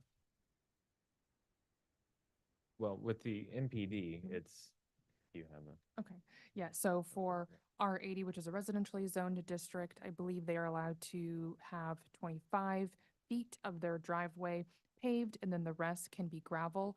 With the MPD, there is no strict requirement. It depends on the activity and the density proposed. So the fire department could require additional pavement for, you know, a certain density or activity level for a particular project. And then typically, a paved surface would be desirable for increased density as opposed to a single residence. Correct. Or a single business. Correct. Can you give us a sense of like what threshold that typically would happen where the fire department would want to have a paved surface? I don't know the number off the top of my head. Okay, thanks. Anything else?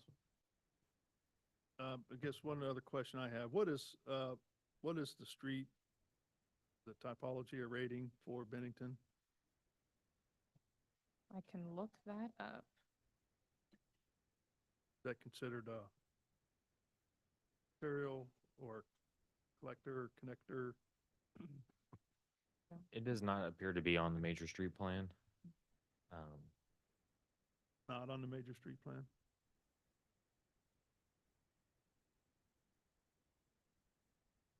There are only those, well, you probably already know, only those two streets, Bennington and East 55th Street, that allow entrance to that complete area off of 350 Highway.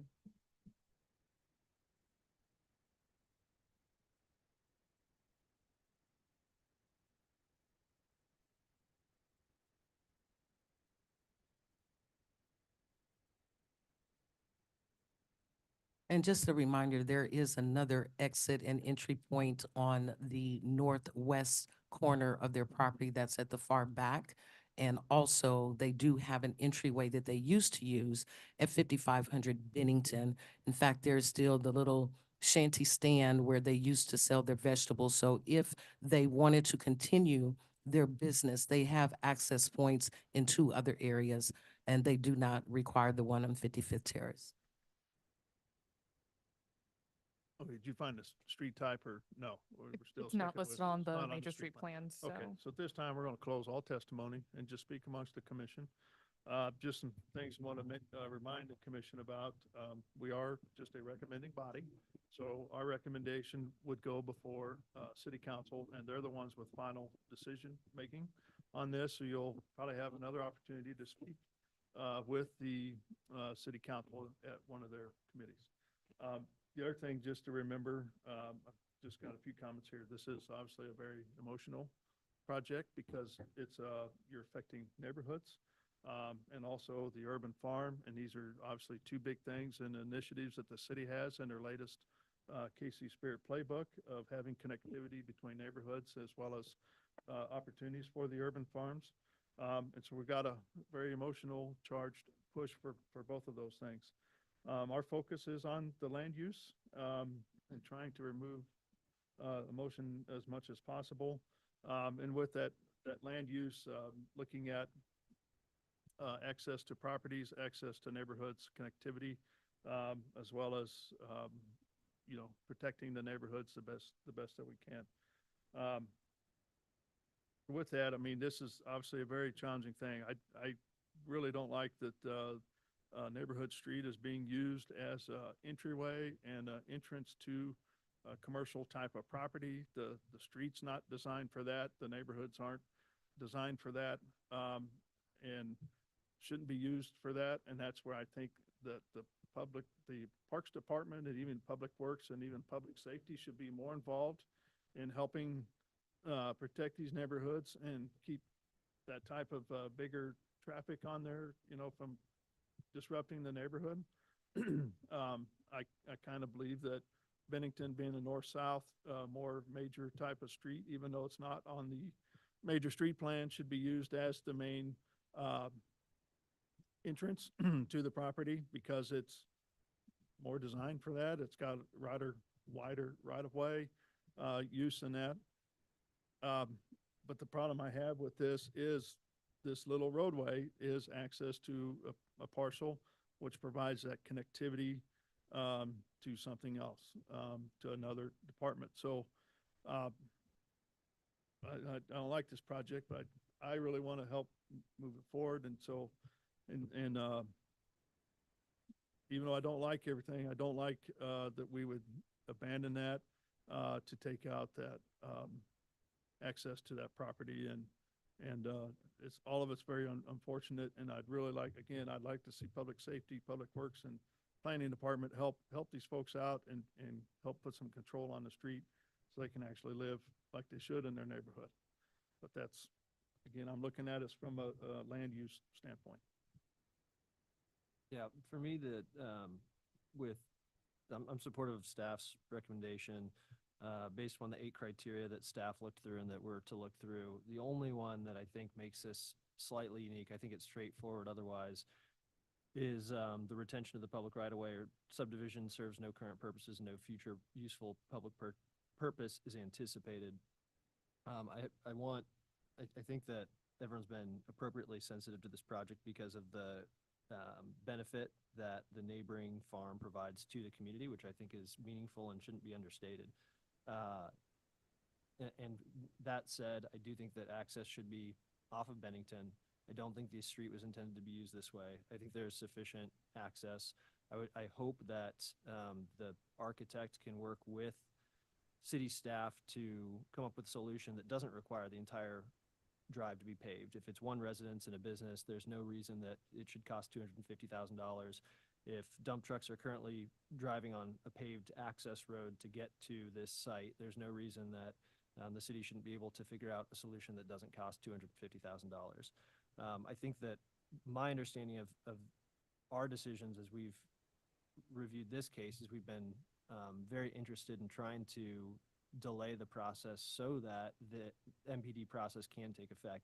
We've seen, this project has been in the works for years, and we've heard a lot about it. And I do think that at this time, there's been a lot of resources given to the project. And so therefore, I'm going to be supportive of staff's decision today because I don't think that that alleyway is the right access for this site.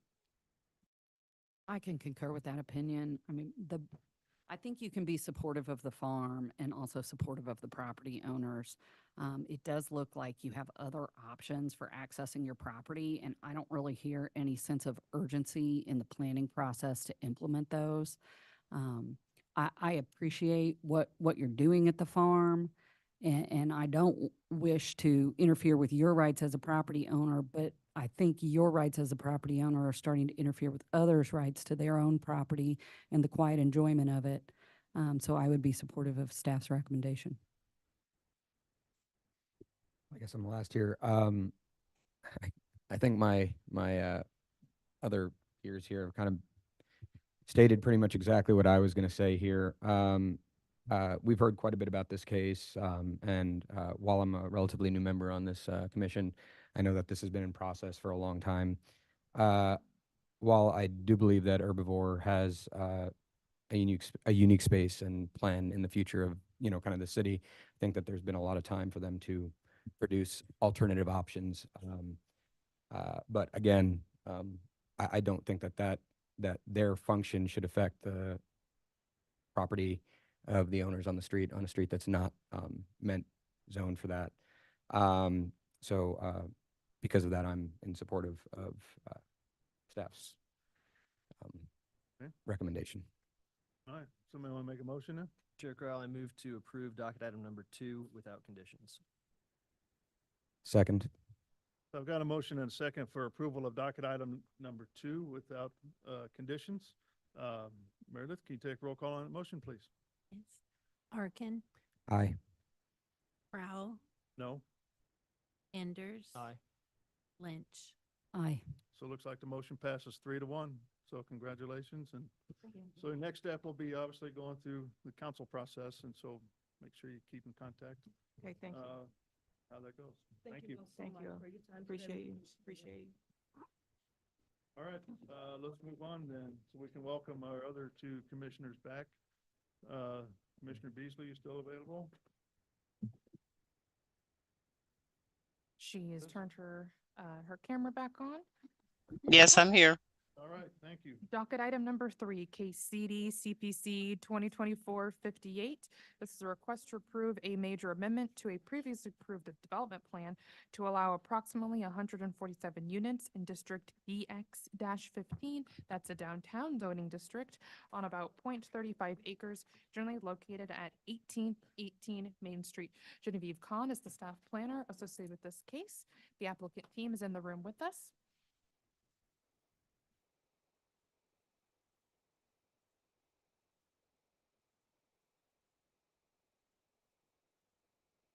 I have to recuse myself from this one. Sorry. Okay. Got that, Meredith? Okay.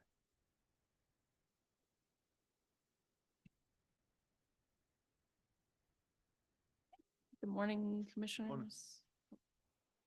Before you, docket item number 3, as stated, is a major amendment to previously approved development plan at 1818 Main Street. It may look familiar to you all, as it was recently approved, I believe last year. Site is generally located just outside of the downtown loop in the Crossroads district. This is the subject site. It was formerly 2 parcels that were combined together, sandwiched in between the Olson Design Studios and Michael's Fine Clothiers. And we have just some changes to the height and number of dwelling units. We have 147 units and 16 stories to the building. And I just want to highlight that this project is along the streetcar line, so the number of parking spaces provided is less than the number of units, as there is no requirement for the streetcar line. There will be 4 stories of podium, parking garage, and then all of the units will be on the rest of the floors. And then just looking at some of the floor plans here, we have the entrance, the very ground floor garage area, which will be accessible from the alley to the west of the proposed building. And then on up those handful of stories. And then we have a standard unit floor plan here with a 1-bedroom primarily and studio units. And then rooftop amenity deck, your standard pool, bar, grill area. And then some elevations of the site. The building materials and articulation of the building is improved in staff's opinion from the previously approved plan. We did have multiple conversations about really enhancing the articulation, some of the small step backs of the building. So we have sort of a front primary feature on this design compared to the last design. And then we have the front on Main Street and the rear, which will be facing the alley. Again, that's where the entrance to the parking garage will be. And then the side elevations, you can see there's some dashed out areas, and eventually when the building is constructed, there's planned to be artwork there to match the character of some of the other buildings along Main Street and in the surrounding area. And some renderings of the scale compared to the existing streetscape. And then these buildings have since been demolished for the project, but this is the area where that building will be located on Main Street. And again, this is the view looking south. You can see the streetcar rails there. And staff recommends approval with conditions for this development. And that concludes my presentation. I can take any questions. Okay, any questions from the commissioners? Yes, I have a couple. So the previously approved plans had how many stories? 13 stories. And do you know how many units was in the original? 118 units in the original. Okay, Or the thank you. previously approved. Thank you. All right, any other questions from the commission? Okay, with that, let's welcome the applicant. Good morning. Hi, good morning. I'm John Kopaken with Kopaken Brooks, and glad to answer any questions. Essentially, as staff explained, the building increased 2 floors of height to add some additional units. We increased the amount of parking, but the ratios are still exactly the same. And essentially, the project is the same, but with 2 more floors with some design enhancements as we work with staff on various issues. And again, glad to answer anything anybody has. Okay, any questions for the applicant? What's the plan for how you'll handle the artwork, since it is such a big part of the facade? And typically, you know, the facade is something that staff would weigh in on. And I feel as though your project has had a lot of talk about the aesthetics of it, which I appreciate you all changing it multiple times and continuing to improve it. But can you speak to how you'll handle the artwork process? Go ahead. Yeah, sure. Hi, Gretchen Blaine with Generator Studio. We're the architecture firm working on the overall project.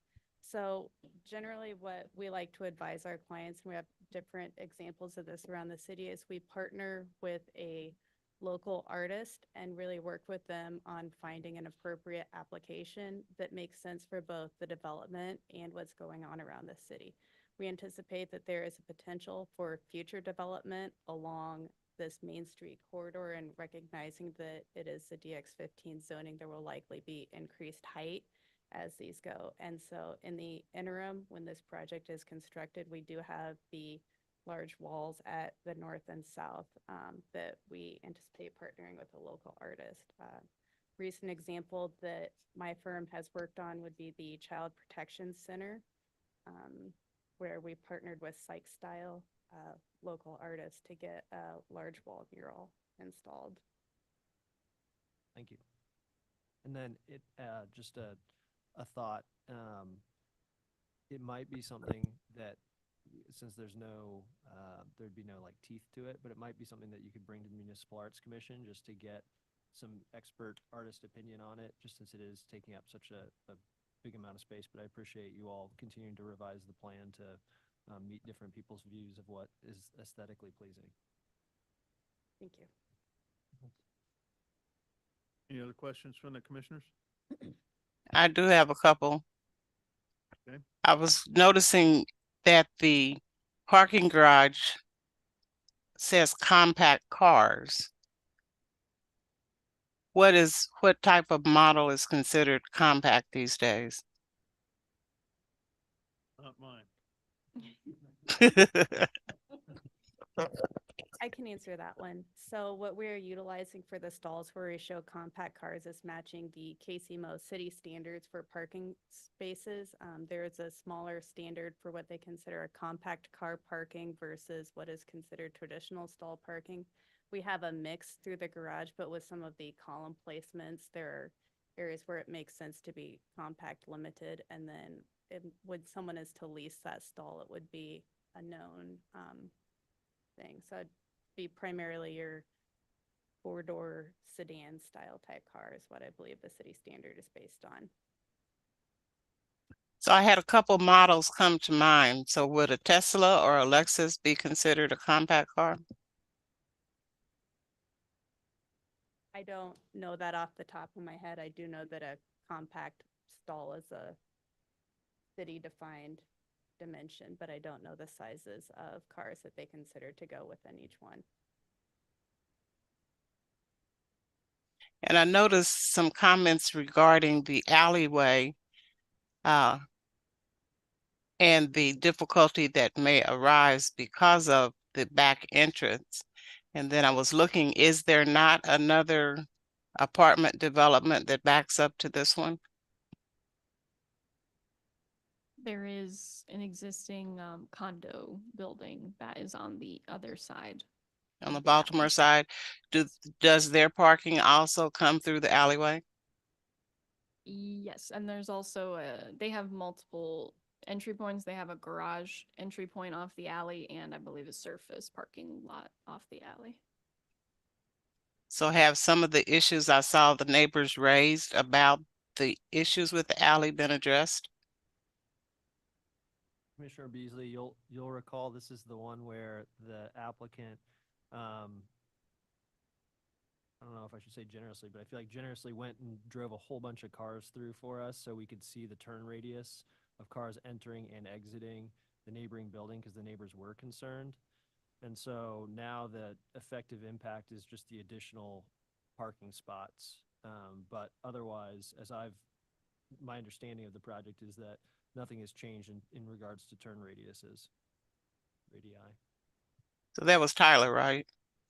Yes. Thank you, Tyler. I do remember watching that video, so thank you for bringing that up. I just wanted to ensure that we had addressed those concerns. Yep. That's it for now, Kobe. Thank you. Okay, thank you. I'll wait because I know you'll come up with another one here. quick. Any other questions from the commissioners? With that, let's go ahead and open it up for public testimony. If there's anybody out there that would like to speak regarding docket item number 3, please come forward or raise your hand using the Zoom feature and you'll be called upon. No one has raised their hand on Zoom or approached the microphone. Okay, so we'll go ahead and close public testimony then. Anything else to add? No, thanks. No, thank you. Okay. All right, with that, we'll close testimony. If there's nothing to discuss amongst the commissioners, I'll take a motion, please. Chair Crowley, move to approve docket item number 3 with conditions. Second. Second. So I've got a motion second and a third for approval of docket item number 3. Meredith, can you take roll call on that motion, please? Beasley, Aye.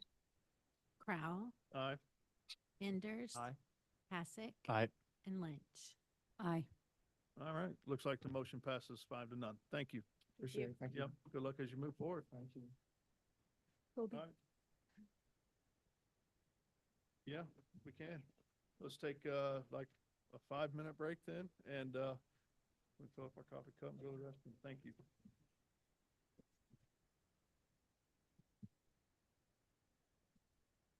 Anna, can you hear me? I can. Sounds like your volume or your microphone's turned up because you're kind of soft. Oh, okay. I've noticed it's kind of quiet in here too. Okay, I'll speak up more. Okay. I'm soft-spoken, so I'll just talk up loud. Well, I'm talking about the commissioners as well. Yes, sir. Okay, thank you.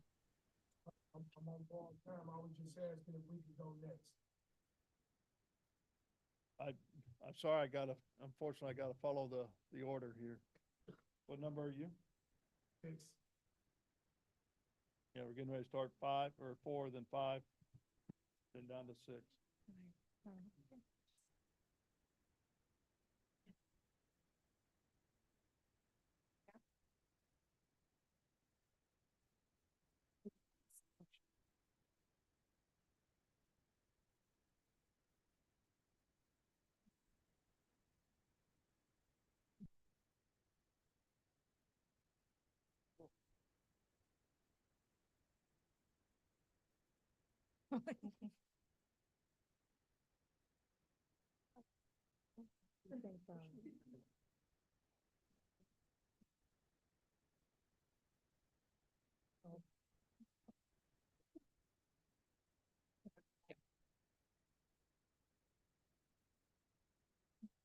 Five minutes.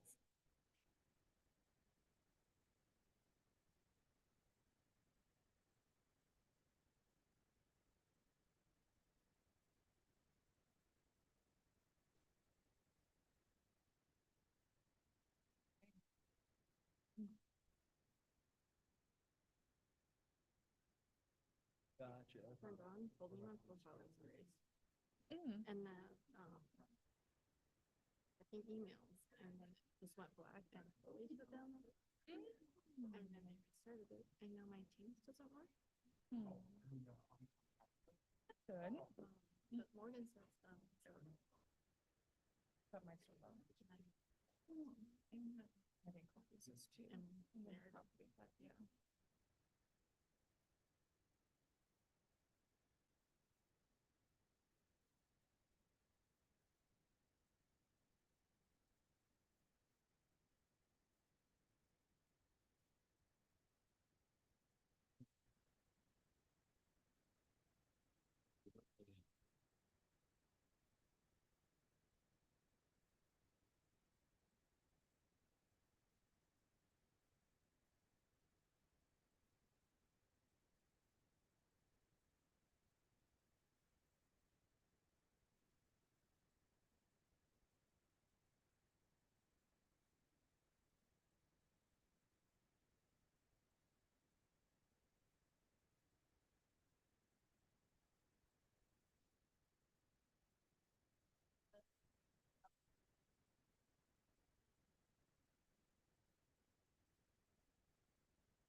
Who's our official timekeeper? We've been 5 yet?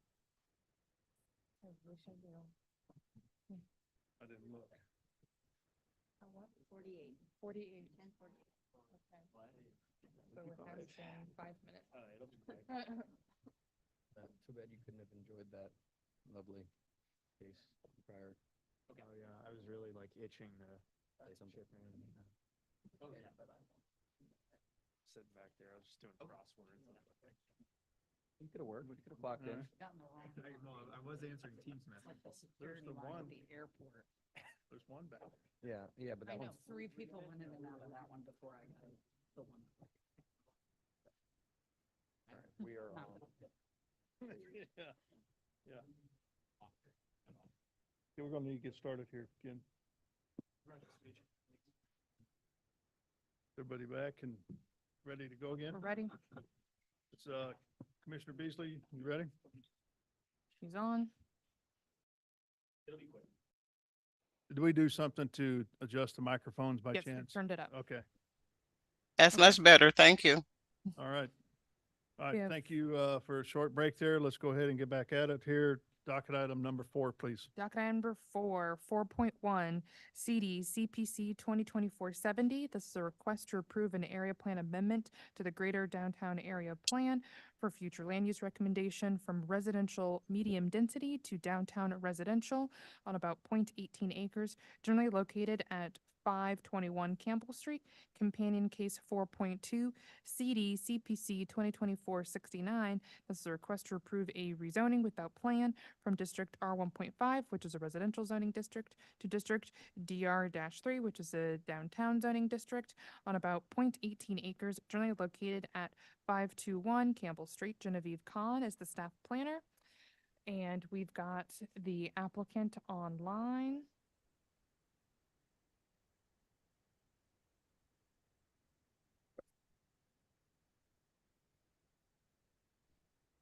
They are connected. Okay, It's Tong. Docket items 4.1, 4.2 are companion area plan amendment and a rezoning without plan for 521 Campbell Street. The site is generally located in the Columbus Park neighborhood area just outside of the downtown loop. Here is the subject site highlighted in yellow. It is currently zoned R-1.5, which is a residential zoning district, and the existing building on site has been used in the past as a mixed-use building with ground floor commercial and residential units above, which was previously legally non-conforming under this zoning district. However, it does appear to have been abandoned or not in use for quite a few years now, so it has lost its non-conforming status, and essentially the building cannot be used as mixed use under this current zoning district. So first, looking at the area plan, the Greater Downtown Area Plan recommends as future land use residential medium density, which is just and the request is to amend the area plan to a downtown residential future land use recommendation just based on the mixed use building we have here. This is the language in the Greater Downtown Area Plan for downtown residential. It mentions small scale commercial on lower floors with residential units above. And this will complement the request for rezoning to DR-3. You can see zoomed out here the different zoning districts around. We have a lot of R1.5. We have some higher intensity B zoning districts along this 5th Street corridor. And then we also have a DR zoning district in close proximity. And I just want to highlight these 2 points. All are addressed in my staff report. But again, I want to mention the suitability for the subject property for the uses, which has been restricted under the existing zoning regulations. Again, this building is non-conforming and cannot be used as a mixed-use building. Therefore, it is just sitting vacant until the zoning allows that mixed use. And again, criteria F, the length of time that the subject property has remained vacant. It's unclear, but it's been a number of years. So the only way to reuse the existing building would be to completely remodel to only residential in order to be permitted in the current zoning district. And then just some street views of the site. You can see the residential units on the top 2 floors, the larger windows for the commercial space on the bottom floor, and then a site looking south on Campbell. Here's the building, and similar in massing to the buildings around it.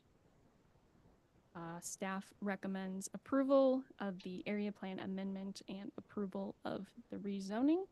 And that concludes my presentation. I can take any questions. Okay, thank you. Any questions from the commissioners?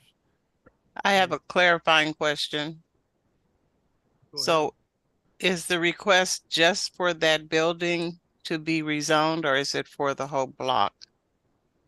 It is for just the subject property, which includes the building, and then there's also a undeveloped area right next to it. So just this one property.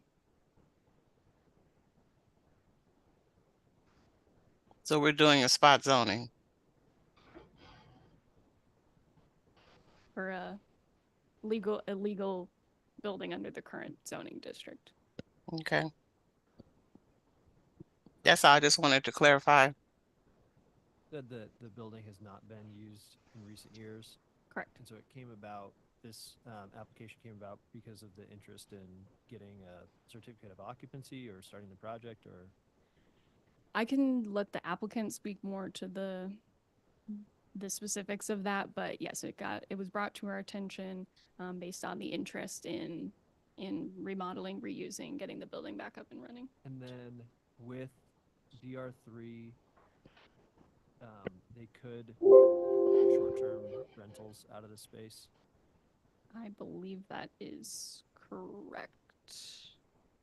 And if Check. that's the case, which I think it is there any other zoning that allows the same retail use on the ground floor that's makes sense for the site and neighboring parcels, and that doesn't allow for short-term rentals? Would need a minute to check, but basically the corresponding most similar zoning that staff would recommend would be a B1 zoning district. Basically B1 and the DR allow most of the same uses and have the same restrictions to small scale commercial, mixed use buildings, residential. It's just that the area of the city where D zoning is even eligible is very limited. So because of the close proximity to downtown, the DR was chosen based on its restrictions to, higher intensity commercial uses, but I can check Thanks. I on like that the intended question. use. My concern is that neighbors might not have realized, and then all of a sudden, 2 years from now, it's primarily used for short-term rentals because it's so difficult to have short-term rentals, and then you have the 8 units or however many residential units then that neighbors might not have anticipated the use. Now, ultimately, though, that might be totally fine relative to the commercial context of the lot. So in the B1 zoning district, which would be the alternative, I guess, that staff would recommend, if not DR, short-term rentals are also permitted. So they're permitted in both zoning districts, subject to permitting from the neighborhoods department, of course. So essentially, most mixed-use zones that allow for retail on the first floor and residential on upper floors are going to allow short-term rentals. It appears that way generally, yes. Thanks. Any other questions for city staff? No.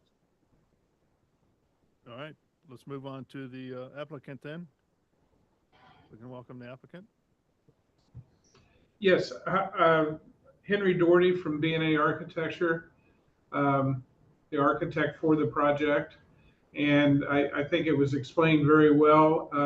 We'd like to get the rezoning so we can go back to its original use of having retail on the lower levels and then apartment units on the upper 2 levels. We've also added a new stairwell that would give proper access to the upper floors, safe access, if you will, meet code. There is parking area to the south of the building for the units there. And we are within accessible range of the bus stop, so we get the credit for number of parking stalls. I'm happy to answer any questions you might have. All right, any questions from the commission to the applicant? Is the intent for the 7 units to be longer term rental units? Yes, we've got, I think it's one studio and 2 3-bedroom units and 2 2-bedroom units, something that I don't have it right in front of me. But yes, the intent is to have long range rentals for both the retail area and the apartment units. Okay, thank you. Any other questions for the applicant? Commissioner Beasley? No, I'm good. Thank you.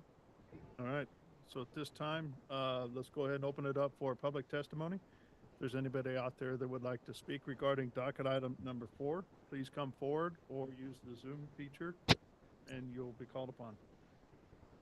Okay, one person online has raised their hand, Aaron Royals.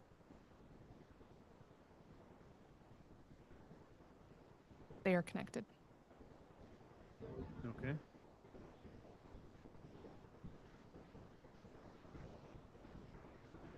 Is it my turn? Yep. Hi, Morning. sorry. Good morning, everyone. I'm Erin Royals, resident of Columbus Park. I live a few blocks away from the property in question. My address is 1138 Pacific Street, and I am in support of the rezoning. I think this is exactly what DR zoning is meant for, these types of projects. I'm an urban planner, so I'm not just spitballing here. I know what I'm talking about, and this building has been vacant for a long time. It's right across the street from Vietnam Cafe. And so it would just be really nice to see this project get off the ground and have this property be reactivated. So I'll end there. Thank you. All right, thank you. No one else has raised their hand or approached the microphone. Okay, so we'll go ahead and close public testimony then. Anything else you would like to add, applicants? No, we'd be happy to answer any questions, but I don't have anything to add at this point. We're ready to prepare the construction document for the renovation. Yeah. You have an idea how long your renovation may take? With the plan around 9 months. Okay. All right. All right, if there's nothing further, we'll go ahead and close testimony and speak amongst the commission. If there's nothing to discuss, then I'll take a motion, please. Chair Crowley, move to approve docket items 4.1 and 4.2 without conditions. Second. I got a motion and a second for approval of docket items 4.1 and 4.2. Meredith, can you take roll call on that motion, please? Arkin, Aye. Beasley, Aye. Crowell, Aye. Enders. Aye. Hasek. Aye. Lynch. Aye. All right, looks like the motion then passes 6-0. Thank you for bringing it in and good luck. Okay, next item, docket item 5. This is case CD CPC 2024-60. This is a request to approve a rezoning from District R2.5 to District R1.5. These are both residential zoning districts on about 15.3 acres, generally located between Northwest Millray Drive and Northwest 83rd Street. Companion case 5.2 CD CPC 2024-61. This is a request to approve a residential development in the proposed R1.5 zoning district on about 15.3 acres, generally located between Northwest Millray Drive and Northwest 83rd Street. Andrew Clark is the staff planner associated with this case, and the applicant team is in the room with us. Good morning, Commissioners and Chairman Crowell. Andrew Clark, City Planning and Development Management Division. And I will share my screen.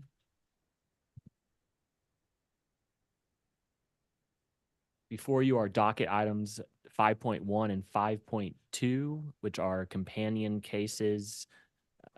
Case CD CPC 2024-60 is a rezoning without plan, and 2024-61 is a residential development plan at 8199 Northwest Millray Drive. This is located in the 2nd Council District.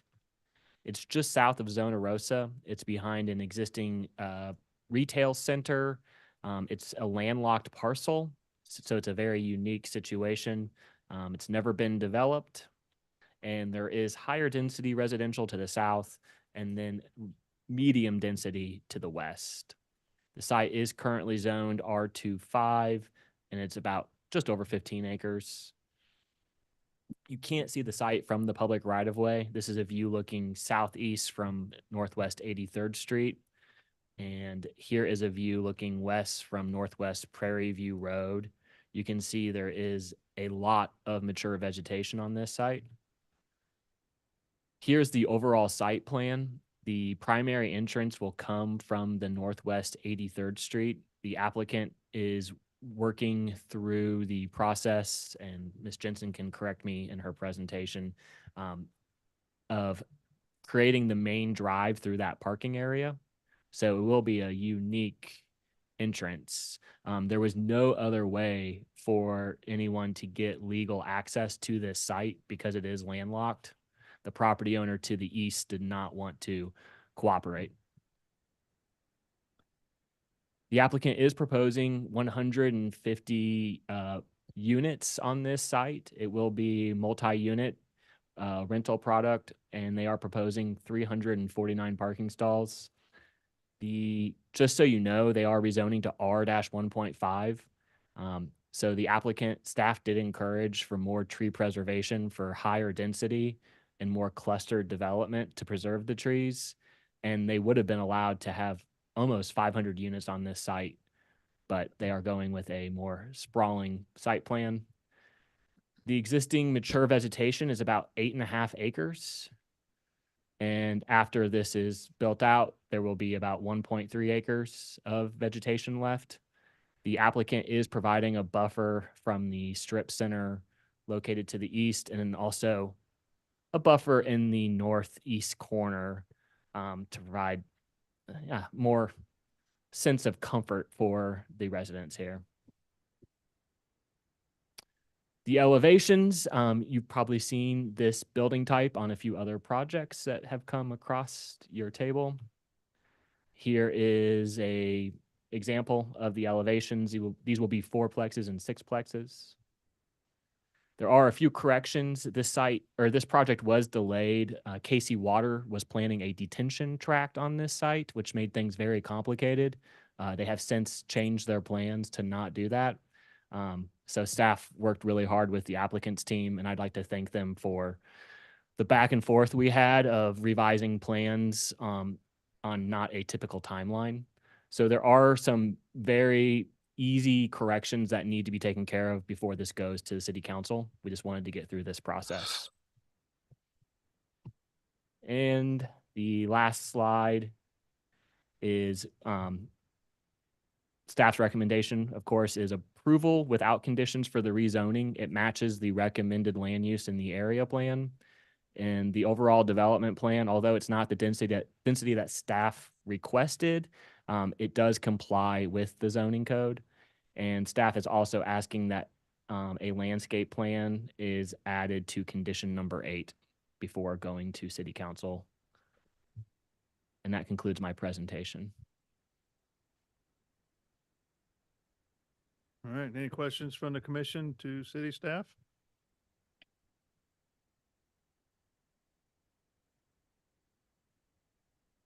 Okay, seeing none, let's welcome the applicant. Hello. Hello, Mr. Chairman, members of the commission. My name is Patricia Jensen with the Russ Fretz Law Firm, here today on behalf of PC Homes. PC Homes' main member, you know, is Mr. Brian Mertz. I believe Brian Mertz is online and has been promoted, along with Matt Schlicht, who's the engineer on the project. My PowerPoint presentation that I prepared is pretty similar. The only thing I'm going to ask Andy to pull up is we've got a new rendering based upon the 150 units that we are now proposing on the site. While we are removing some vegetation, I think that slide will also show you that a large green area remains for the stream buffer that we are respecting and staying away from. This site has had issues dealing with access and trying to get access. The reason we can solve the access problem is Mr. Mertz is acquiring the property to the north that currently has an office building, and that will provide access through that site that he can provide the access easement that's needed there. As you know, fire department requires two forms of accesses when you have more than 100 units. So the second access is the access on the south. There is an access easement on that southern property that provides for an access for emergency vehicles only. So that provides the second access. This is a much needed development. We know how housing costs are continuing to rise, and this will provide 150 units of housing in this area. I believe there's also another property owner that has been promoted on this slide to testify. His name is Mr. Tab Reese. He owns the car wash, which is located immediately to the north of this site. So we do not have any objection to the conditions or the addition that Andy just added. So we would be happy to, did you show this one? I don't have a digital version. Yeah, it's on there. Sorry. It's on the, I had Genevieve load it. Oh, okay. I will find it. Desktop, sorry. It's right there. Oh, great. There's only a few on the I know. desktop. That's why I make her put it in a place I can see it. There's the revised colored rendering of the site. Can you share your screen real quick, Andy, so Forrestine can see it? Is Northwest Millray Drive that the southwest access connects Yes. to? Is that a Yes. city street? No, it is not a city street. Didn't look like it. Nope, it is not. But it provides sufficient access. We will gate it there, and the fire department will have the access to the crash gate to get through there. Our main access is to the north. And I will also have to applaud Mr. Mertz for being excited about providing a pedestrian connection on the east side. Many of the cases that come before you, staff request pedestrian connections and often are not provided one. So that was a very nice addition to this project. What is that going to connect to there on the east side? Is that the little drive between the two strip centers, or is that? That's correct. Correct. Okay. And they wouldn't provide access? No. Okay. Not without a great cost. Brian, if you're on and you want to add anything, now's the time. Yeah, I appreciate the time, Commissioners. Sorry I can't be there in person right now. I want to thank Andy and the city staff for their help. There was several back and forth, and this was a moving target for a long time. But I think the Zona Rosa area, even though the Northland has a lot of great things going for it, this is an area that is somewhat aged and maybe neglected a little bit. So I'm happy to bring a new product to this area, and hopefully it helps. You know, there's some issues with this area just from crime and whatnot. So hopefully this helps the city overall and everyone in that area. So I appreciate you considering it. Okay, thank you. And then Mr. Reese wanted to provide some testimony. Just real Okay. quick, what's the certainty of getting that office space Oh, he's under contract. under contract? Yeah, so I close, Mr. Crow, I close next week. I'm sorry, next month on that. And that will also, as part of my plan to redo that office building. It's about a 40-year-old property that needs some love. Yeah. Okay, thank you. So Tab?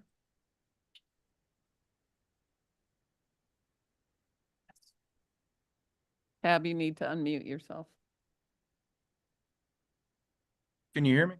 Yep. Yes. Hi, my name's Tab Reese. I'm the owner of the car wash KC at 6951 Northwest 83rd Street, Kansas City, Missouri. We've been an owner of this property about 3 years now, and we have vagrants that live there. They camp out, they defecate in my dumpsters, they stay in my dumpsters, they walk through, they drop their drugs and needles on my property. We have a major problem in that area. and it definitely needs cleaned up. And I think this is something that is needed and will help the surrounding area. It's a cut through for people that go in and out, buy drugs there. And I think this will help stop this traffic, and it's needed. Definitely. It's sat vacant. And we also have a cat problem. There's hundreds of cats. There's a person that feeds cats on this property, and they come over to our property and defecate in our mulch. And we have major cat issues with that as well. So hopefully that'll go away as well. So I'm definitely for the project, and I think it's needed in the area. This sat there vacant for a long time, and I think Mr. Mertz's product is needed in the area. Okay, thank you. Mhm. Anything else? No, thank you. Okay. We would just request you approve it subject to the conditions. Okay. Any questions from the commission to the applicant? How long of a project do you think this would be? Brian? My intent would be to start this right away. I'm not a very patient person when it comes to getting projects approved and sitting, as you all know. So from start to finish, you're probably looking at an 18-month project. Okay, thank you. And everything's done in one phase, or okay, Correct. is it for sale or for rent product? So I think this is going to be a for rent product. These are private streets due to some of the right-of-way access. If we got to the point of wanting to sell them, we would have to create individual lots for each of the units. Yeah. Okay. All right. With that, let's go ahead and open it up for public testimony. If there's anybody out there that would like to speak regarding docket item number 5.1 or 5.2, please come forward or raise your hand using the Zoom feature. Okay, there's one person online on the phone. The last 4 digits are 2726.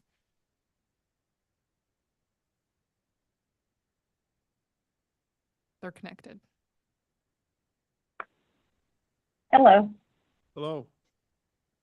Hi, Can you state my your name is and address Kim. for the record, please. Yes, my name is Kim Norman, and I'm with Block and Company. Our office is 605 West 47th Street, Suite 2000, Kansas City, Missouri, 64112. And I am the property manager over at Great Corner Frolics and Great Corner TPS, which is the 2 buildings that are directly behind this property, the strip centers that are connected to the woods are behind us. And I had a couple of questions. We would like to know, with the wooded area there, if the development is going to be putting a fence or something up in that area to keep people from walking through the woods over to our property. I don't believe we have plans for a fence right now. The staff wants Okay. to encourage access. Okay. Okay, then our other concern is, I know we had talked at the previous meeting that, are you guys still considering not taking any of that wooded area down on your property? Yes, there will be portions of the trees that are removed. Okay, a portion. Do you know about how much will remain? This is Andy Clark, the staff planner. All that information is Uh-huh. accessible on Parcel Viewer with the plans that were Okay. submitted. Okay.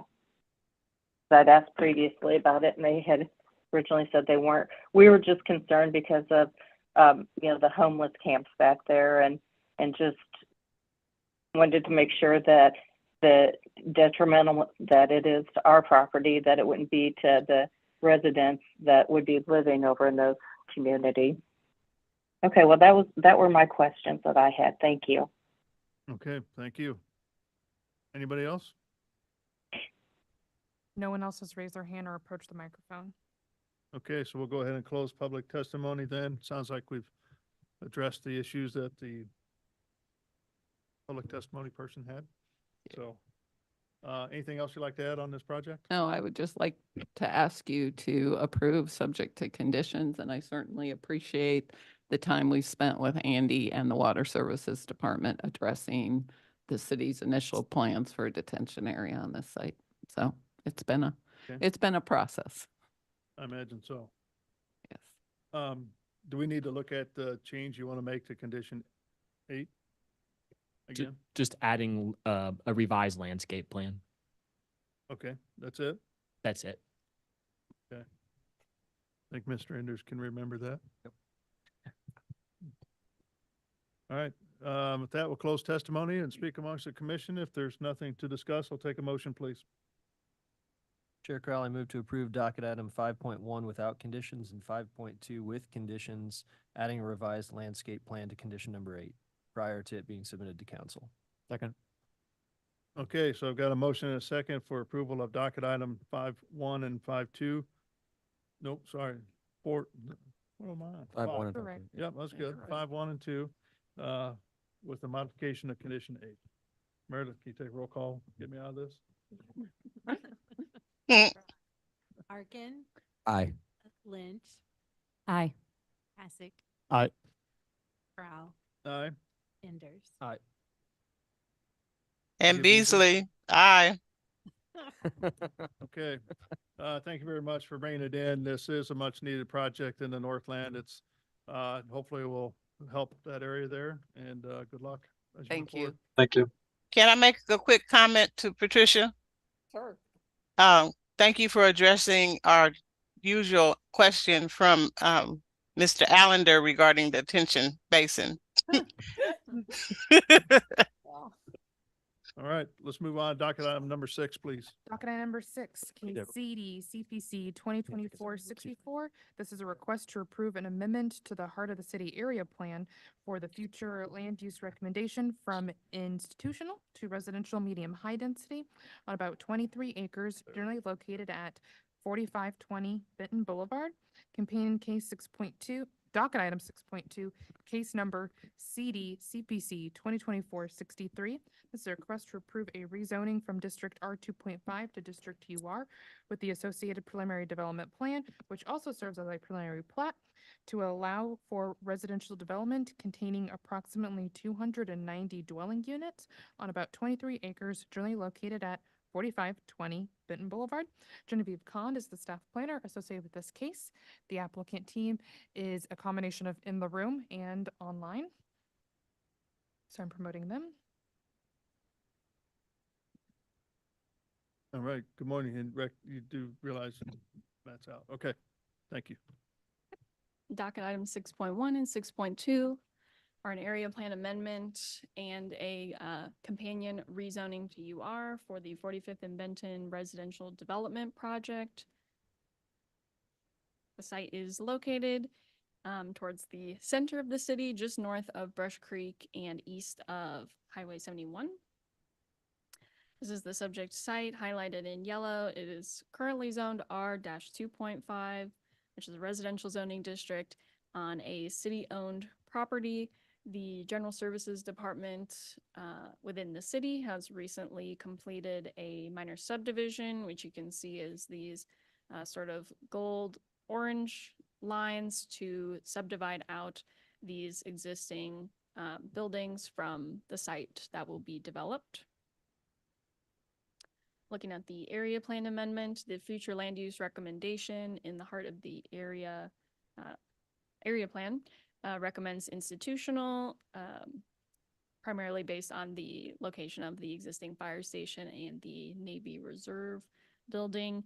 And the application is to amend this to a residential medium high density, which corresponds more closely with the proposed development. This is the language that's in the area plan, just stating again what institutional future land use recommendation is compared to what we're proposing the amendment to residential medium high. And this was determined by the long range planning staff.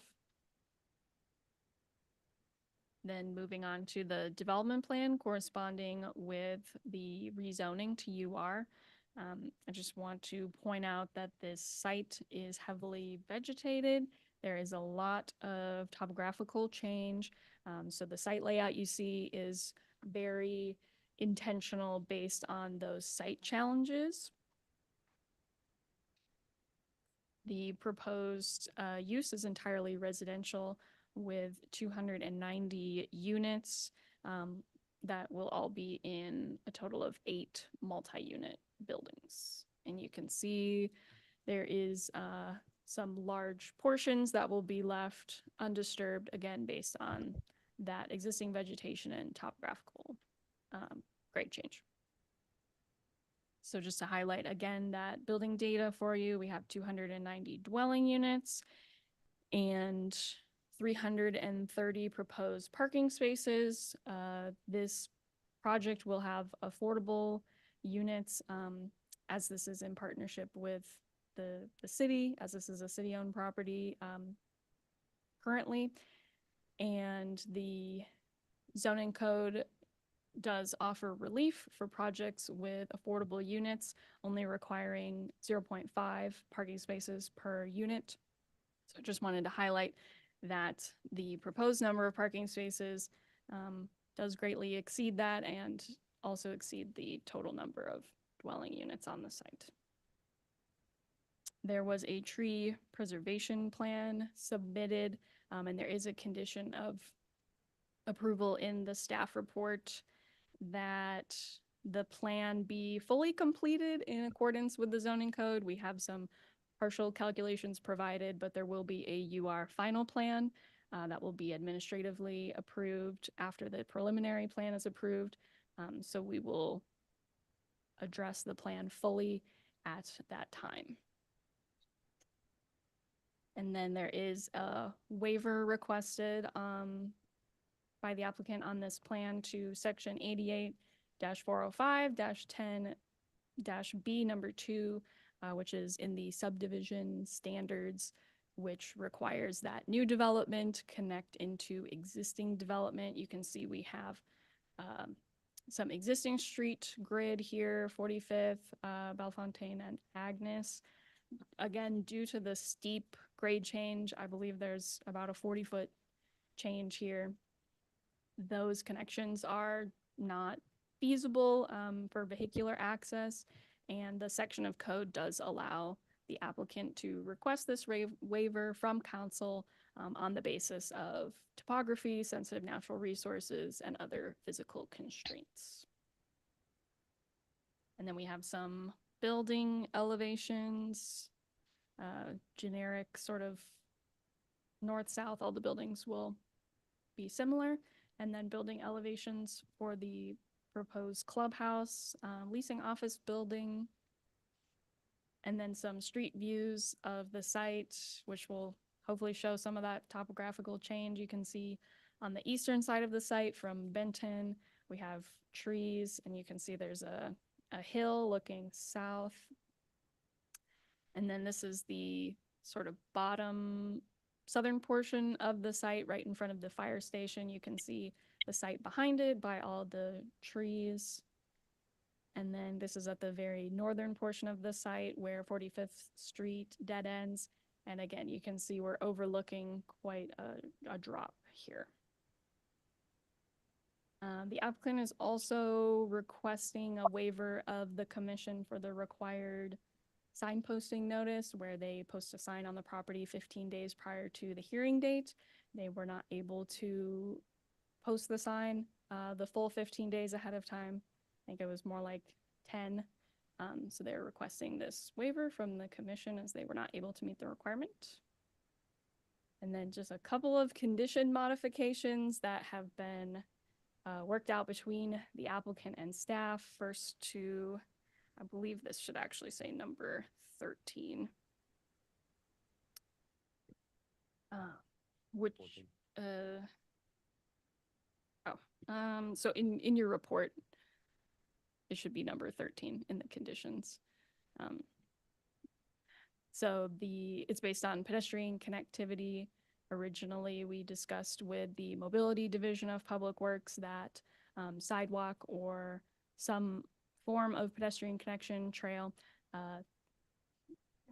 be provided on both sides of the private drive. That's going to come down to a manual cleaver. Based on discussion with staff and the applicant, they agreed upon that pedestrian connection on one side of the street would be acceptable due to the grade change. And then condition number, this might be different, should say 35, my apologies, about water main extensions. This was discussed between the applicant, Lamine with Talaferro and Brown, and our water services staff to modify Agnes to Bellefontaine Avenue related to the water main extensions. And that is all of my additional notes. Staff is recommending approval without conditions for the area plan amendment and approval with conditions for the rezoning to UR. And I can take any questions. Okay, thank you. Any questions from the commissioners to city staff? Yes, I have a Do- question. Go ahead. You talking to me? Yes, ma'am. I was looking on the plans and trying to determine where on the slope of the hill the entry point is, the driveway entry point. Can you point that out a little better for me? Is that gonna actually line up with 46th Street and the apartment developments across the street from it? So the two access points to the site are along Benton. I think that's the one. Well, so we have 45th up on the north here, and then Benton comes along the east side. There is sort of the main entrance to the site off of Benton, and then another entrance to the site off of Emmanuel Cleaver on the south. I would defer to the applicant if there's specific questions about the alignment and grade and. Yeah, because that's a tricky slope and a hill curving coming down. So I was trying to see where they were placing it for safety issues, since there's already a street on the east side of Benton that goes through that development. So I'll wait and see what the applicant says. Thank you. Sarah, if we choose to waive the 15-day posting, is there anything we need to do officially to waive that 15-day notice? The 15, I'm not, what 15-day notice? Notice was posted at the site 10 days prior to the meeting instead of 15. Oh, okay. It's a courtesy notice in the code, so. Okay, great. Okay, any other questions? All right, let's welcome the applicant then. Heather. Good morning. Mr. Chair, Commissioners, thank you very much for your time, the opportunity to be here this morning. My name is Aaron Thomas. I help lead a company called Standard Communities. We are a national affordable and workforce housing developer, owner, operator. This is a project that we are super excited about for a number of reasons. One, we're excited about the city of Kansas City. And we have really enjoyed working with the city thus far. Genevieve and her colleagues have been spectacular. We've worked closely with the mayor's office and the city manager's office, as well as city council, and really believe this is an awesome kind of way for us to build our relationship with the city of Kansas City. We think this is a project that hopefully you all be excited about. Just for context, Genevieve mentioned this briefly, but this project comes as the result of an RFP that the city issued for city-owned land about a year ago. That our submission for this kind of affordable and workforce development won that. And then about a month ago, 2 months ago, we were formally awarded the project by city council, or us taking over the project was approved by city council.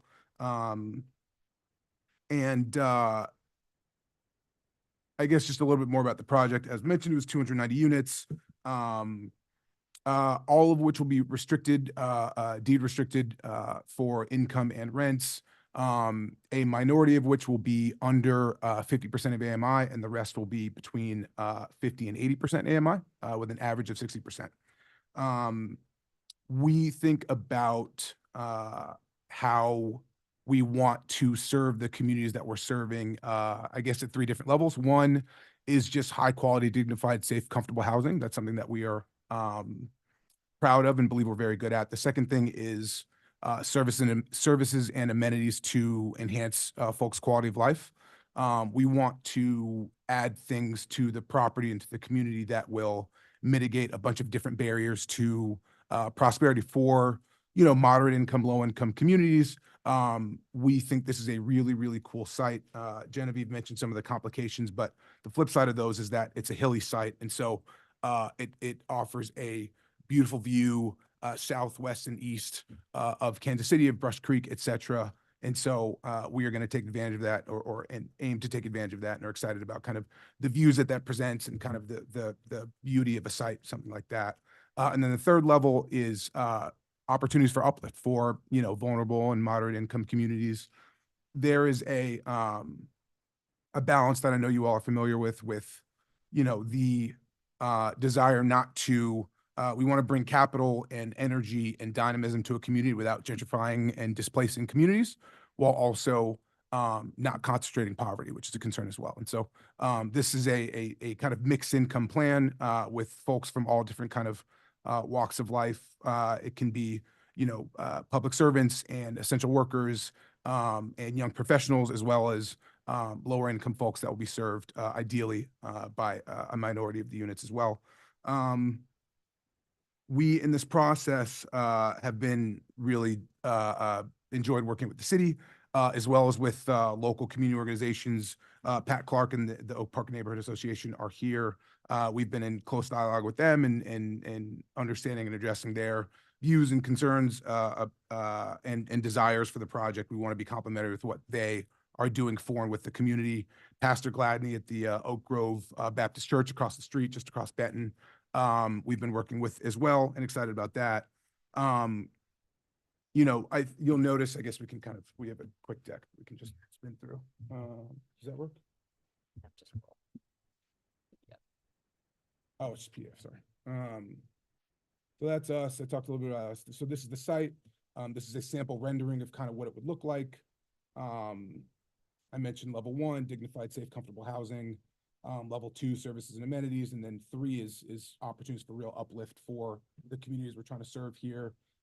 You can see kind of how hilly the site is, and so if you kind of look south, this is Cleaver, this is Benton. It presents a pretty cool opportunity. So this is site plan. Genevieve mentioned the preservation of the natural site to the extent that we can. I think this also helps as a buffer for a much more residential neighborhood, and to bring the energy or the kind of focus of the site down toward Cleaver, which is much more of a kind of commercial energy and district and commercial zone. As mentioned, you'll see on the right of this slide the type of folks that this is meant to serve. Again, folks from and of the community. We're excited about kind of the services. We're going to have a big, beautiful community center and with, a gym and meeting spaces and medical and dental evaluation facilities, in partnership with local child care providers and healthcare providers, and all the things that we believe can make a difference in folks' lives. I think with that, I don't know if there's anything else to add. I want to be respectful of you all's time. We've been working with a wonderful local team, one of whom is to my right here, Charles, with Hush Blackwell. And I guess I'll close before questions or whatever it might be, with just some thoughts as to how we've been engaging with our partners in the community and some of the concerns that have been addressed in our community process. So one, which might not surprise you, with a government, a city-owned site, folks asking kind of, are you going to take my land or my home? And so, it's an easy answer. The answer is no. Things about infrastructure, so stormwater, as there's been some flooding over recent years of Brush Creek. And so we believe that this site, or the kind of adding the 21st century infrastructure to that site, will both, one, deal with all the stormwater stuff on site that might be presented by the project, but two, represent an improvement on the dynamic as it stands. You know, there are concerns about the density of the site. And so our ambition was to kind of do our best to, because the site's so big and because there's so much kind of foliage or parts of the site that we're not developing, match to the extent that we can the actual density of the neighborhood. So the site density itself is about 11.5 units per acre, whereas the neighborhood itself is 8.5 to 9 units per acre. So the largesse of the site allows us to be pretty close, or at least not offensively beyond the broader density of the community. And, you know, one thing that was mentioned in the community meeting, as well as kind of sit-down meetings with the neighborhood organization and the church, were kind of local public and protective services. So we are in dialogue with the city about potentially either having a community action network at the site where we can have a law enforcement presence, or other partnerships with KCPD. So again, we want to be adding things to the community in addition to safe, dignified, comfortable housing that does meaningful things for the communities that are there. So we Could I get you putting- to, could I get you to go back to the slide of the proposed rendering? I think it's a couple of more up. Yeah, I mean, yeah, I think it's maybe the third or fourth. That one, or you want the closer The one? other one, the closer one. Keep going. I think it's up second. That one. Yes, thank you. So we're very grateful for your time. I guess I want to pause just in case any of the folks from our team on the phone, Judd, Lamine, or otherwise, is there anything I missed in our presentation? I think that was pretty comprehensive, Aaron. Thanks. Thank you, Judd. Thank you all for your time. Okay, thank you. Any questions from the commissioners to the applicant? So did I see a total of 8 buildings? Yes. Okay, thank you. Eight residential plus the standalone leasing and amenity building. Yes, I didn't count that. I was just looking at the units for housing. Thank you.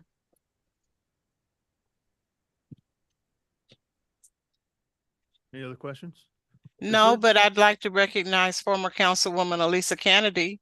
You're a member of this team, and if so, I'm so excited. Oh, she's on the phone.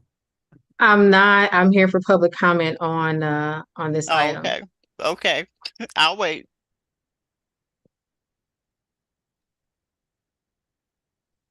With site being for workforce and LMI, is there bus stops or anything local within the property, or are they more out on Benton and So there are existing Benton. stops, as well as we're adjacent to the what's it called, the light rail streetcar, and there's a circulation slide if you scroll down. One more. So this is kind of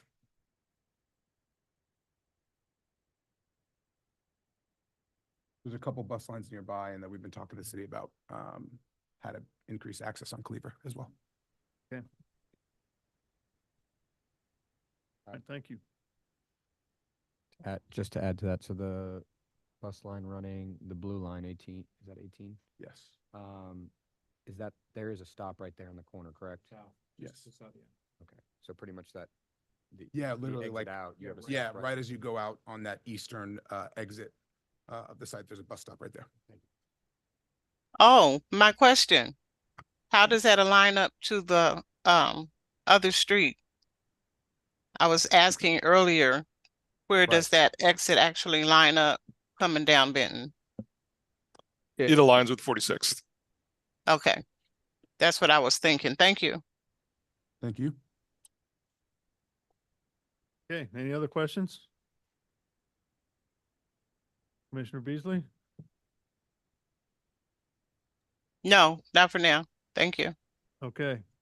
At this time, let's open it up for public testimony. If there's anybody that would like to speak regarding docket item number 6, please come forward or raise your hand using the Zoom feature and you'll be called upon.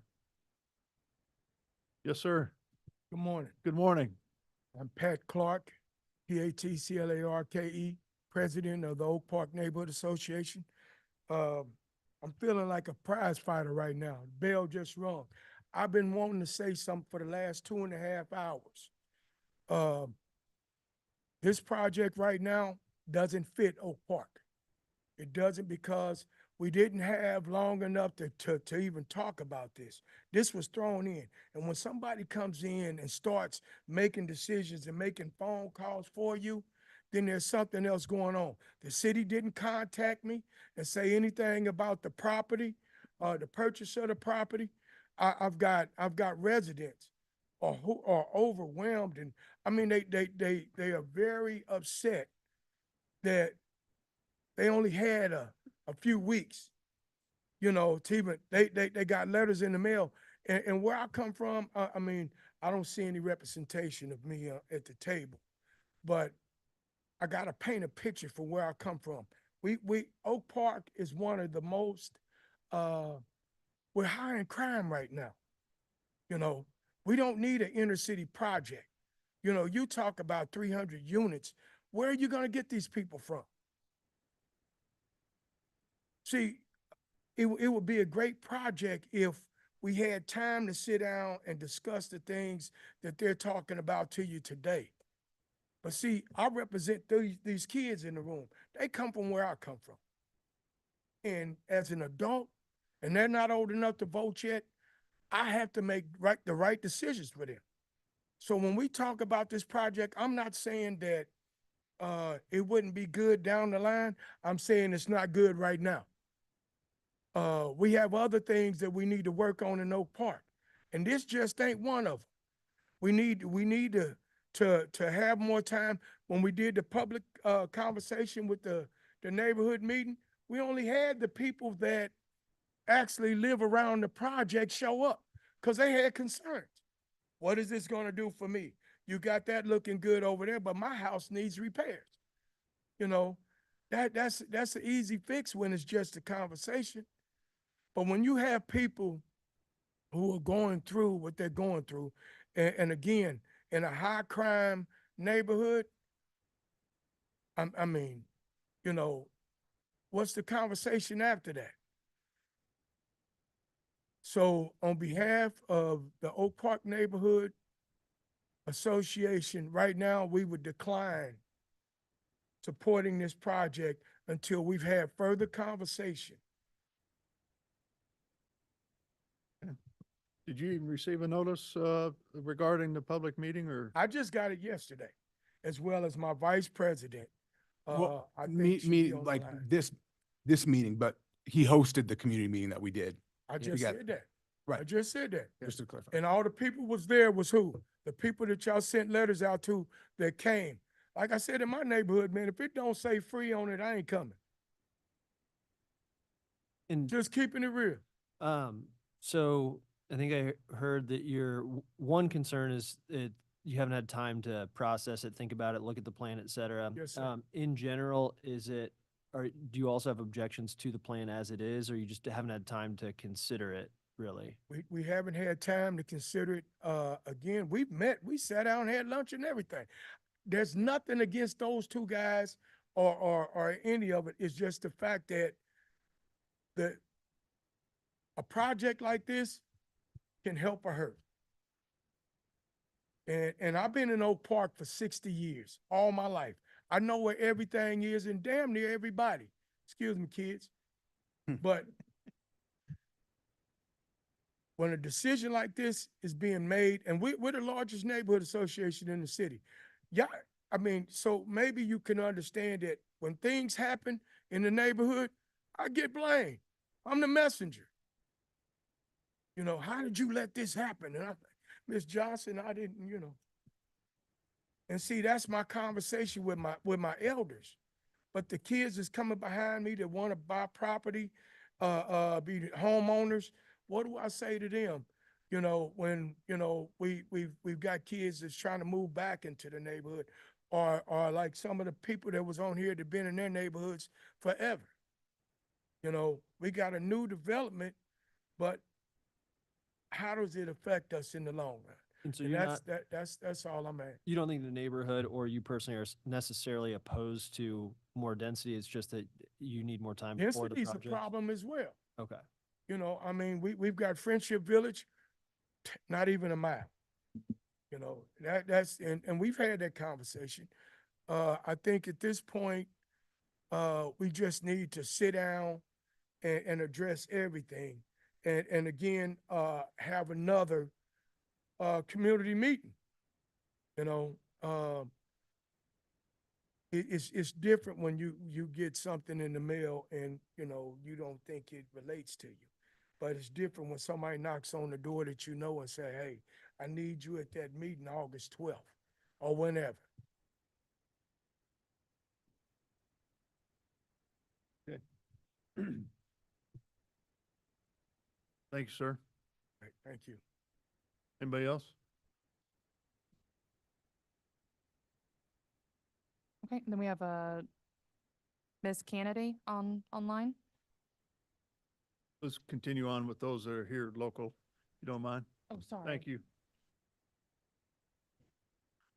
Hi, my name is Linda Black, and I live on Agnes. Can you and speak in the I've microphone, please? My name is Linda Black, and I live on Agnes. And I've received a letter a couple weeks ago, and it was my mom's house, and I took over her house.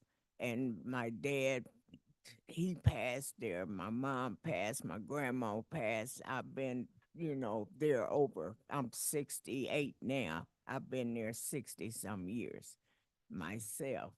And it's a family home they talking about tearing down, you know. And I'm not really, you know, up with all that, but what y'all trying to do is, that's okay too, you know, because they need a new look anyway. But it's just that it didn't give enough time to see what a person want to do and how they want to do it. Just, hey, you received a letter in the mail and you just got to go with the flow. You know, we need to talk a little more about this before y'all decide to make a move. That's all I want to say. Thank you. Okay, thank you. Anybody else? Yep, online. Last name Kennedy. Okay. Good morning, so I guess almost afternoon, everyone. Alicia Kennedy, and I'm Oak Park resident, but also representing Oak Park as it relates to a number of housing matters. And my capacity today is that of an attorney that represents Oak Park as it relates to dealing with rehab housing and affordable housing in Oak Park. We've had a number of meetings with Mr. Renner and with the folks from Standard, and we've been very clear in what the concerns are. I'm going to get through a number of the issues because the staff report and what's included in the staff report with the community notes doesn't really capture what was the heart, what was taken at the meeting. The issues that were addressed at the meeting primarily were the concerns around the safety and environmental concerns of the site. There's always flooding. If you drive through there right now, there's flooding on Rush Creek because of that site, the topography. And in these plans, you talk about how challenging the topography is. You also can look at the staff notes from the water department. It talks about all the different specifications they're asking for, engineer reports and other things to the like, to be able to solve for the flooding and how to address that. And I'm not sure, matter of fact, I don't believe that has been shared with community yet to address those concerns. The public safety concerns as it associates with 290 units of low-income housing is a great concern. We have some similarly situated properties in the community, and the how it has modified the livability of the owner occupants surrounding those properties is of concern for the residents in Oak Park. And that has not been addressed. A CAN center, while that's great, Oak Park's been asking for one for years. It has not been funded. But again, there are no intentional plans as it relates to that. But to the main things, what's been asked today is to rezone this. This site can be developed for residential right now with its current zoning. But what it cannot do is put this type of density in this community, and which is why they're asking for the rezoning. And that is not supported by the community. It doesn't comply with the Hardin City Plan. There's, the staff report suggests that there's sufficient infrastructure there, but I don't know how that's been justified when the Water Department and Public Works and their reports ask for all these additional conditions, and the recommendation is for approval with no conditions. So that's contradictory from what I'm reading in the reports that were provided with this packet. Also, staff report says that this is not expected to be a detriment to any of the nearby properties. It absolutely will be impact to the nearby properties. For, when you have a community that's working diligently with infill development and to repopulate with owner occupants and bring families back into the community, and then you put a concentration of low income properties right smack dab nestled in a residential community, that's counterintuitive to the economic development growth that they're trying to plan for. We've seen in the Northeast where HUD and other entities have disrupted concentrated low-income public housing and the likes for scattered sites. And then now we're looking to put a concentration of low-income housing back in a predominantly Black community with high crime. It is counterintuitive to what we know works as far as shared prosperity in our communities. And while I think Standard is a good developer, I don't think the density that they're proposing at this site is in line with the value that this community shares. If you look at the plans that this city has approved, there are very few market rate housing projects that are within probably 3 miles of this site. All of them are low income or affordable, so the demand is not for low income, it's for market rate. So there's an opportunity for there to be a mix of market rate and affordable housing at this site, and not just a concentration of low income, which is more consistent with what a true livable, thrivable shared prosperity community plan would look like. Also, I understand the city owns this land and they got this through RP process, but the city had not engaged Oak Park about this. They didn't know the RP existed. There was no engagement with Oak Park residents or its leadership to say, hey, we're asking someone to come in and put an affordable plan in your community. So there are a lot of steps that have been missed in this process. So I think it's ripe for some key people to re-engage, to restart this conversation in a more intentional manner. I think that a development could be good. I don't think as planned with this density of almost 300 units. You think about it, right across the street, which the brick apartment building is right there across from Freedom Fountain. There's only like maybe 125 units there. So you're putting 3 times the number of units at this site, with extra burden on infrastructure where there's flooding, extra burden on police resources where there are already slow response times with fire, EMT, and all the other necessities, without a real plan around how do you facilitate that effectively. So I just think that there are a number of things that still need to be vetted with this project that are worth discussion, more in-depth discussion, to see what is feasible. But again, the density and these outstanding issues as it relates to the environmental flooding and other things need to be addressed. Can you hear me?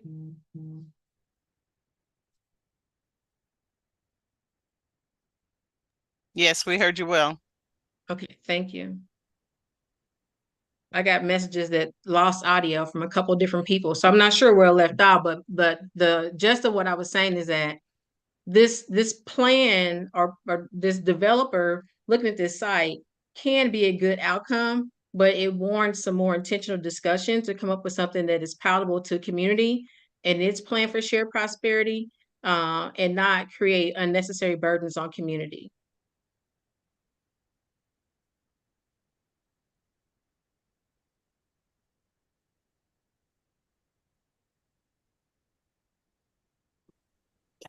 Oh, that's not good.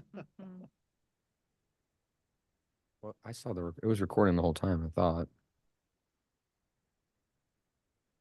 Oh, Forstein can hear us. Yeah. Oh, she You can't. can, yeah. We just can't hear them. Can you hear? Oh, now we can hear. Now we can hear. We lost him for a little bit, even though we were Okay. all connected and watching. Yeah, it shut down. Oh, okay. Do we have the audio back? Yes. Okay. Sorry, Ms. Candidate, we lost your whole testimony. Not the Just whole kidding. We testimony, lost but last. I'm sorry. maybe the last Couple of minutes. I minute, yeah. apologize. That I'm wasn't not very nice. sure where I left off, but basically what I'm saying is that there are no, this project is one that's warranted to have some more intentional dialogue with the community stakeholders around it. Basically, this project is going to transform the nature of this community. 300 units is a whole subdivision that's going to be planted and proposed to be planted in this community. And there has not been sufficient engagement around what the impact of that will be for the environmental standpoint from the flooding, public safety standpoint as it relates to demand on police and fire, resources with that kind of density added to the community dynamic in that manner, as well as some of the other outstanding issues that were brought up by the community, the church. The pastor talked about the parking. They use the street parking currently. How would it affect and disrupt, their congregation, as well as, for the effect on the existing adjacent property owners that are owner occupied and their values of their properties living, next to a majority low income housing development project versus one that is a mixed income project, which the market studies really show will be more attractive. When you have the Rochester, which is less than a half a mile from the site, that's 100% leased at market rate. So there's a demand for market rate housing. There's not necessarily a need for this to be all low income at this site, particularly with this type of density. Okay. Thank you. Anybody else, Anna? No one else has raised their hand on Zoom. Okay, so at this time, we're going to close public testimony then. Sounds like the biggest issue is just with the neighborhood wanting a little bit more time to review and talk through a few things. Can you address some of that, please? Sure. Yeah, just, thank you, Mr. Chairman. I'll comment just briefly. The timing of this project really has extended for a full year through the RFP process with the city and the city council's selection of standard communities for this project. Partly because of that time period and partly because the submission included a development just such as you're seeing. This does in fact include a low-income housing tax credit application to stay on schedule, which creates a September deadline to have the land use approval in place. And so because of that, and this is not the only aspect with that, we have spent the last several months meeting with the neighborhood in neighborhood leadership meetings, neighborhood meeting. We do not have any concerns relative to us and the staff with stormwater management. I think there is a legitimate long-term history of Brush Creek and everybody's experience with that. That is not something we know that we can counter. We still have a process through the end of the month because of the city council's schedule for further engagement. We're certainly open to continuing to meet with the neighborhood and discuss these issues. We would ask from a process standpoint that the Plan Commission act today. This will have some meaningful impact on the schedule overall if we're not moving along with the rest of the process as well. I'm sorry, I didn't hear you. What's the application you're This part September? of this project is what's called a 4% low-income housing tax credit, which really is mixed income. It's not, it's a mixed income development. And there is a state application deadline. So part of this is the financing for the development that was approved by the city council. State application deadline that would really give us through August to finalize a number of things, including this, which is a linchpin issue, right? Whether the development is approved by the city council is an actionable development. So we would ask to get through the Plan Commission recommendation. As an aside, this project really does speak to like a lot of the city policy goals that we've been discussing long-term, and I have great respect for the neighborhood. In a land use standpoint, this development is really geared and flows towards Emmanuel Cleaver. It does abut into the neighborhood, and we've been fully engaged with the neighborhood. But from a development standpoint, this is a development site that is focused onto Emmanuel Cleaver Boulevard. This is not the equivalent of really being right in the middle of the neighborhood. And so we're very respectful of these concerns, but from the overall process, what we're looking at and what we think the achievability of this is, we would ask the Plan Commission to be in a position to act today. So wanted to just address a couple of the things that were said, because as Mr. Clark and the council member would note, right, we've been talking about this stuff for months. And these are also things that we really care about and don't want to be dismissive of. So Charles addressed kind of part of the timeline, but to address that just for a bit, the goal is like, one, this is a bit of a trust building exercise, right? There's folks that have a lack of trust and lost trust for a lot of justifiable reasons. And so our ambition is to continue to build a meaningful relationship with the organization and surrounding stakeholders. And, you know, we are long-term owner operators. We'll be here with this project for 17 years. And so the goal, as I mentioned a couple months ago, when we first sat down with the team and the organization, is like, here's my cell phone number. We want to have accountability. We want to understand that, like, the dynamics that are at play, and make sure that you feel like a real partner and like things are being addressed. And that process is something that we want to continue, both through the development process, but also through the operation of the property. And we think there's, you know, much of that to come. Charles alluded to the mixed income nature of this, but, you know, on this slide, right, the council member talked about kind of what we know works, and it's different folks from different backgrounds and dynamics and situations being around each other and meeting and rubbing shoulders and, you know, having their kids be raised together. And I think that the mixed income nature of this with the workforce element, right? Educators, healthcare workers, protective services folks, culinary workers, transportation folks, public servants. These are, I don't think, the type of people when Ms. Kennedy expresses the concern about what it would do for the neighborhood. I don't think those are the type of folks that present that, in addition to serving vulnerable communities and folks of lower income. That is our vision and our ambition. And with the kind of, you know, you addressed the infrastructure stuff. I think the last thing I mentioned with the law enforcement stuff, I mean, Pat said, you know, a project can help or hurt. And it is our distinct ambition and belief that this is something that can be really additive to the broader community, both from a leveraging and working with the city on the resources and public services and those kind of things, like having a CAN center and something like that, right? I think that would be a massive win. And when we've talked to, you know, Ms. Johnson at the city and you know, Councilmember Hasley about these type of things, that they're supportive of, and we're really excited to move forward with. And so the ambition continues to be that, as you know, I emailed Pat and Ms. Kennedy, I don't know, 3 or 4 weeks ago about each of these individual concerns. Like, you know, we believe that this project has what it takes to address them. Okay. Any other questions? Both third district council members supportive and feel like they've been a part of the process? Both third district council members, including the city council, voted for the selection of standard communities as part of this project. That submission included this exact site plan that you see. I don't want to get ahead of them, right? I mean, we have got long-term engagement. We, as much as we care about what everybody thinks, so do they, but they've been supportive for every action through forward. And personally feel as though sometimes the mayor and city manager move really quickly. And so this isn't uncommon for people to feel that they haven't had time to digest what's going on and weigh in. Would you all be open to us conditioning additional meetings, you know, approving the project theoretically, letting you progress with the process, but then conditioning additional meetings to work with the community just to bring them up to speed?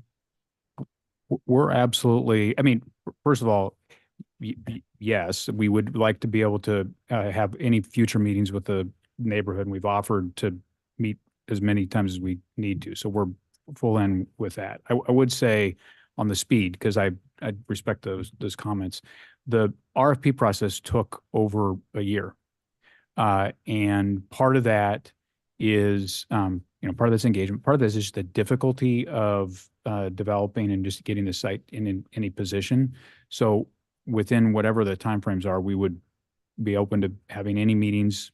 And I think Aaron has already told you there'll be. I think from a developer standpoint, fully understand your perspective on timing. I think that from some of the public testimony we heard, you know, whether right or wrong, sometimes people don't pay attention until they're really told to pay attention. And so therefore, sometimes the perception is reality. And, you know, so it can feel really fast for someone, even though for you all sitting in your seat, it feels like it's been, you know, an appropriate amount of time. I have a couple comments. Are you finished, Tyler? Yes, thank you. I was concerned when I was reviewing the case, when I got to the summary of the neighborhood meeting. Knowing the community as I do, I felt like there was something missing because I know they are fully engaged and they will bring up issues. I saw nothing in there that addressed that. So I appreciate the public testimony that we received that did confirm my suspicion of that was not a full report. I am also concerned that from your recent statement of saying that this project butts Emmanuel Cleaver, it is still within the boundaries of that neighborhood. And to me, that comment was dismissing the fact that it is in that neighborhood. The street is not the concern, the neighborhood is. I was also amazed to see the total number of units of 290, and I'm like, so how big is this? So that's why I was looking at the number of buildings, trying to figure out, well, how many units were you trying to put in each building? All of those types of things. I feel there's a rush to do a project without a rush to do a good project. And that's what I'm hearing. I do know that Brush Creek, Emmanuel Cleaver does flood, but I knew for sure that it floods east of Cleveland. I wasn't as confirmed of the flooding issue in the block from Prospect to Benton. So I appreciate hearing that. And I did not see anything that addressed that in the staff report. So I must agree with our public comments. There's some things missing on this project that we don't feel has been addressed. And my track record is I don't like to vote on anything that's not actually complete and informative of what they're actually planning on doing. I don't want to depend on them making changes down the road. And yes, the process is long. We're known in Kansas City for being long time, slow in getting things done, but we try to get them right. So I'm in favor of postponing this for better outlines and what's the word I want, y'all? Outcomes of what this plan will actually look like. I do feel the density is too high. I think I'm done for now, Kobe. Okay. I'll just make a quick statement there. I agree with Commissioner Beasley on this a little bit. We've spent a lot of time up in the Northeast with affordable housing conversations and upkeep and long-term solutions, and have run into quite a few issues that I am hearing are going to be addressed but haven't really quite been addressed yet. And I think communications with the neighborhood are really important. I generally agree with affordable housing and think that it's a necessity, but understanding the long-term impact on a neighborhood, which it's ingrained in, is really important. So I don't think we're quite ready, or I don't feel quite ready to vote on this. Okay. Anybody else? Yeah, I mean, I think it's a great project. I'm supportive of it. I do believe that based upon the site constraints, based upon the goals of the city, the design of it, from my perspective, it's a really strong, well-designed project. I feel as though there wouldn't be a lot that would change through a process that involves the community, or gets more buy-in from the community. Although I still think that's the right way to do it, in the sense that, again, I think it takes a while for people to be brought up to speed and feel comfortable with things, digest it. and perhaps the project would change. That's why, though, I would be comfortable approving it today. I would ask, though, that based upon that approval, there would be continued engagement. I don't have any concerns, specific concerns where the site and in terms of land use needs to be reconsidered. And so that's why I'm supportive of the project. And I felt as though what we heard was more about the pace of the process, not about the specifics of the project itself. I think I'd agree with Commissioner Enders. Yeah, I think I'm in the same boat with that. But I do like the added of a condition to have that discussion with the neighborhood so that there can be a little bit more time to digest and understand what the project's all about. Now, if this is approved, at what time would it? Go ahead. What time would it be in front of council? So, Already been introduced. yeah, the city council already introduced an approval ordinance. There was an anticipation if, depending on timeline. So one, that'll be amended to add all of your conditions, and that would put us in really the first or the third or fourth week of this month. We will work to schedule a meeting with the neighborhood, and so we can, that would be like the last week of July. Yeah, that's what's so tough, because I love, getting projects through quickly, and I also want to, again, give people an opportunity to be heard. Yeah, and get it right, kind of like Commissioner Beasley stated.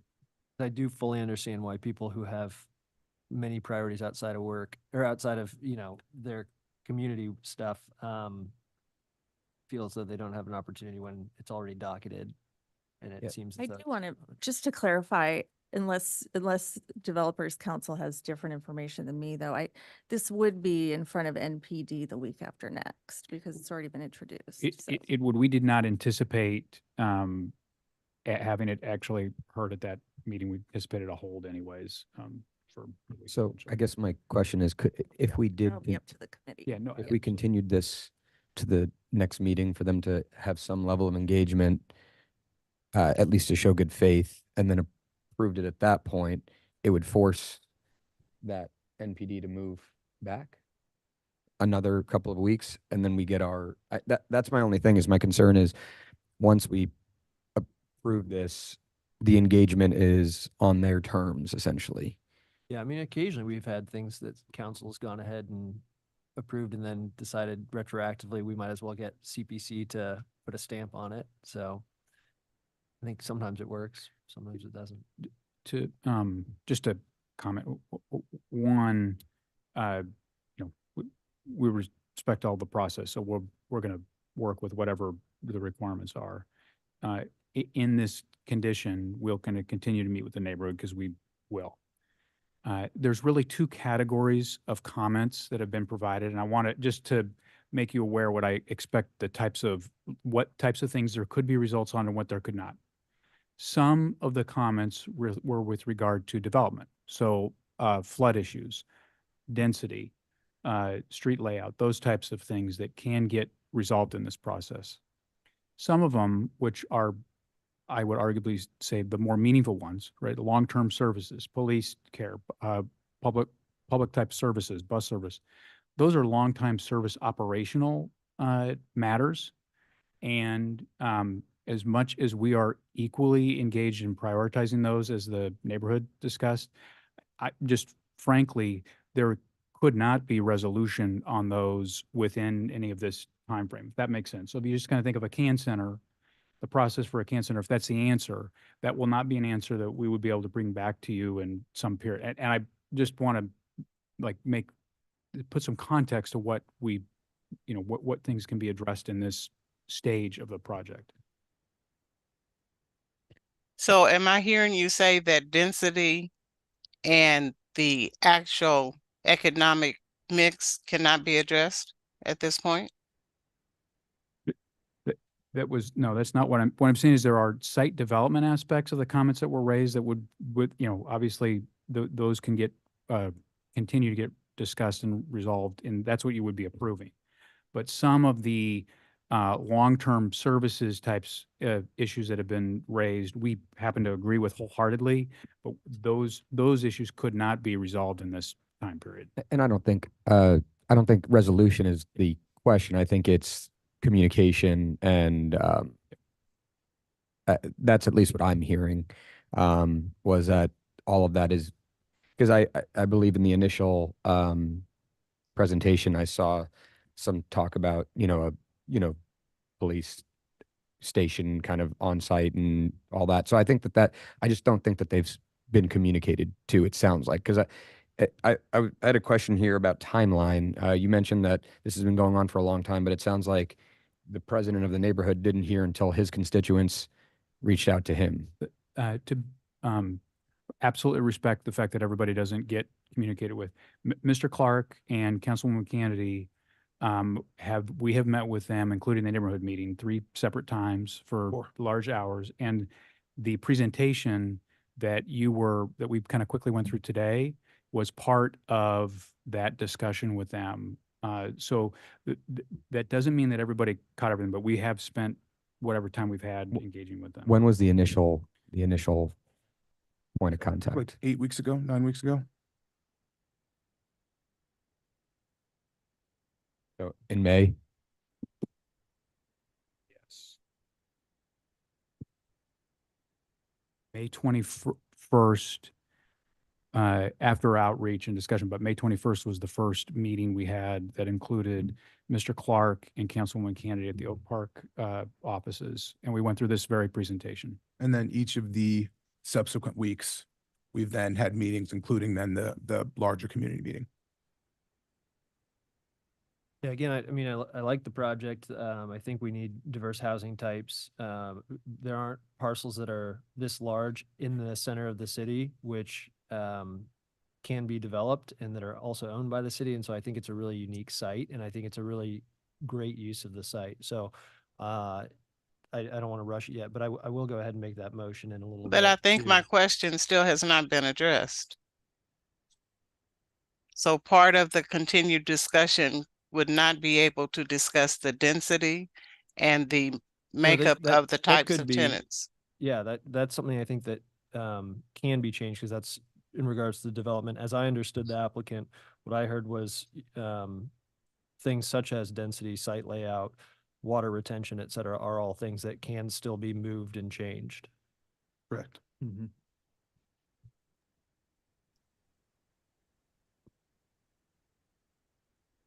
And when is the next submission for the LIHTC beyond September? When's the next one? So the phases for the LIHTC submissions are typically twice a year. So that's why, as Charles mentioned, the kind of critical timing around the date in September for that submission. If we miss that, it pushes the project significantly, at least into 2025. Also, Judd, I think we have to be at the first part of that, or it'll push it back the year because of the state tax credit timeline. That's correct. So I think it would push So it I back a whole still year. didn't hear my answer. When's the next submission? So we think for what we'd be eligible for, it would be either this early this September, or next September. What happened to the twice a year? Didn't you just say twice a year? We will be applying for state tax credits as well, which is part of the 4% process. And that is only a once a year application process. What's the projected timeline for the project? I think kind of from groundbreaking to completion, I think it's about a year. But Judd, I want to be deferential to you on that. Correct. Assuming we start, it's a little bit more than that. Assuming we broke ground in say Q2 of 25, it's 18 months, which would put it, the first units being completed around mid 2027.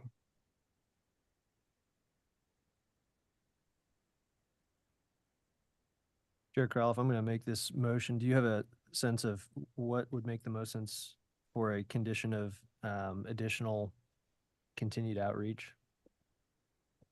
Yeah, I think it's just trying to schedule something with the neighborhood, but they'll have outreach and as well with the council meeting too. So there's some outreach there, but it'd be nice if they had, just sit down again. Staff, do you have any recommendations?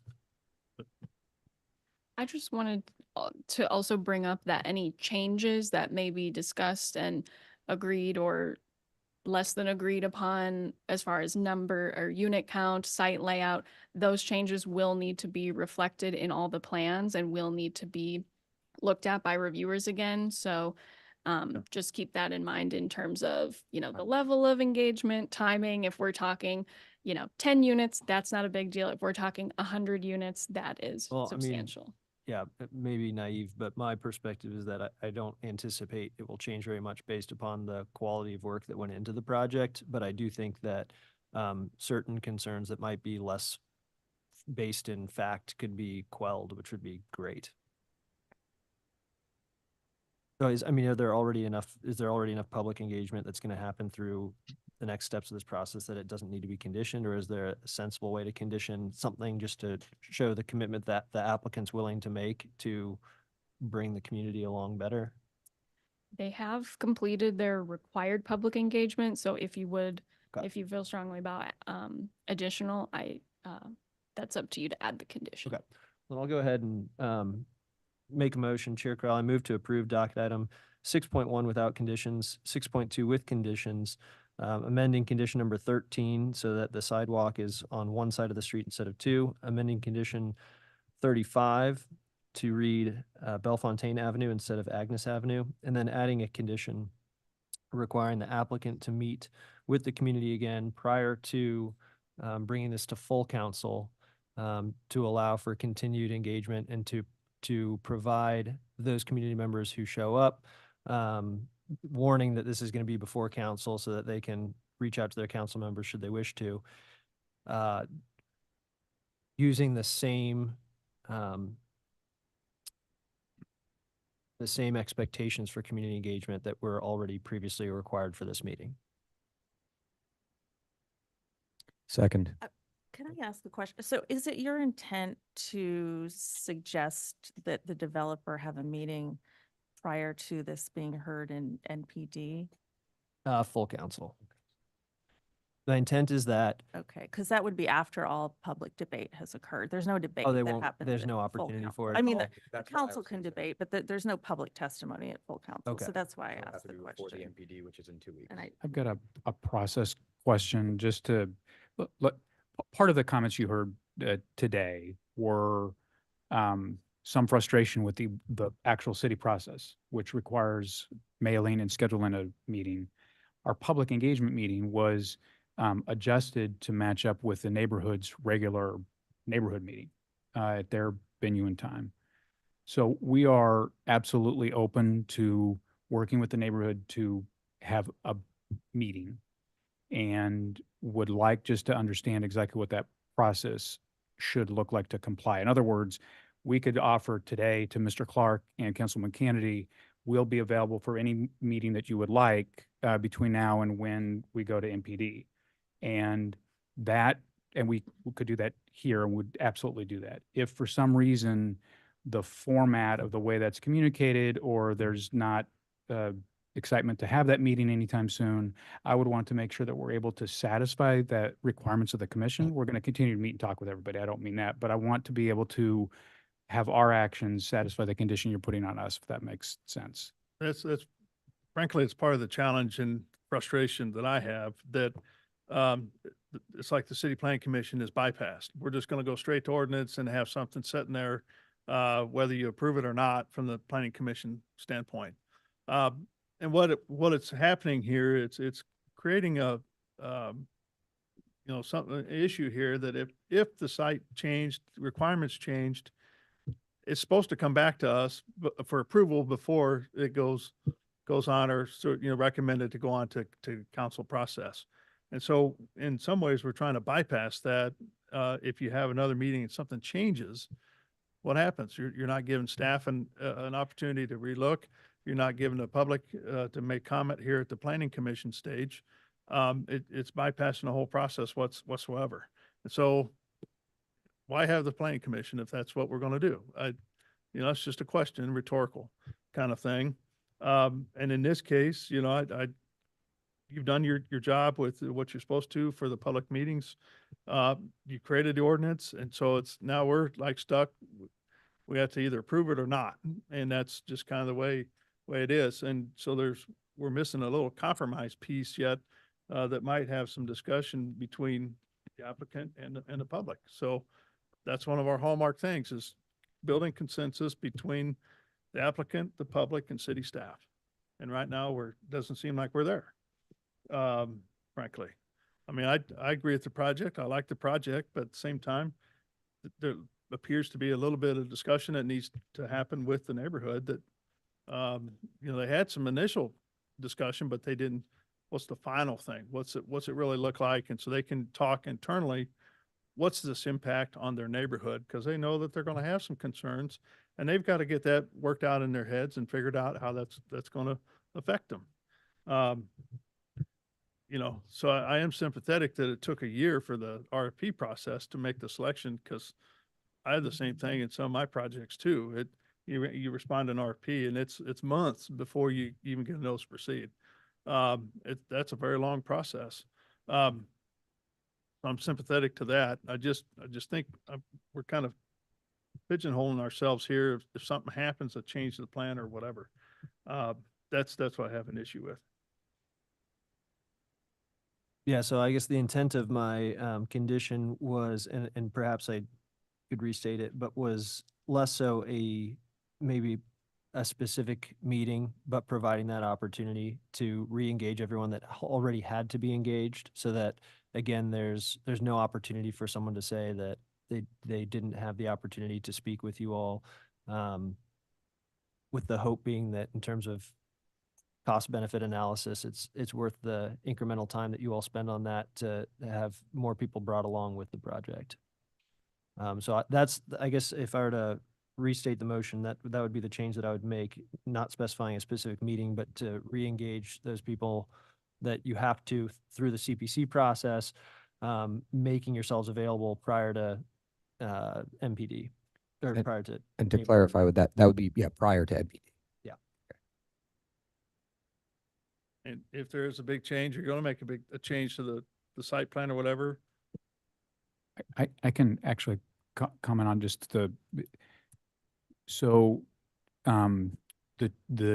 two substantive and from a development standpoint, comments that were raised as we went through this discussion with the neighborhood were both the number of units and second, stormwater management. And on stormwater, this is more an issue of the legacy history with Brush Creek than it is stormwater management on the site. So I will say that, I mean, nothing's absolute, but I do not anticipate any substantive revisions on that issue. There may be more information that needs to be provided, and some of that frankly may need to be coming from the city because we don't have all of that information. But I don't anticipate a shift there. In addition to that, we also went through the same exercise on unit count, and which is different than density. So I think Aaron has sufficiently demonstrated what density means, which is really a small area of land and you're going up. And this is not a density issue. This is a unit count on a development. And it really has got, density is the wrong word, 100% on this, but it's a unit count. We've spent a fair amount of time trying to evaluate what could be done about that unit count. First of all, is there a number that would satisfy the neighborhood? We don't know. And how low does that number have to be to still make the project feasible?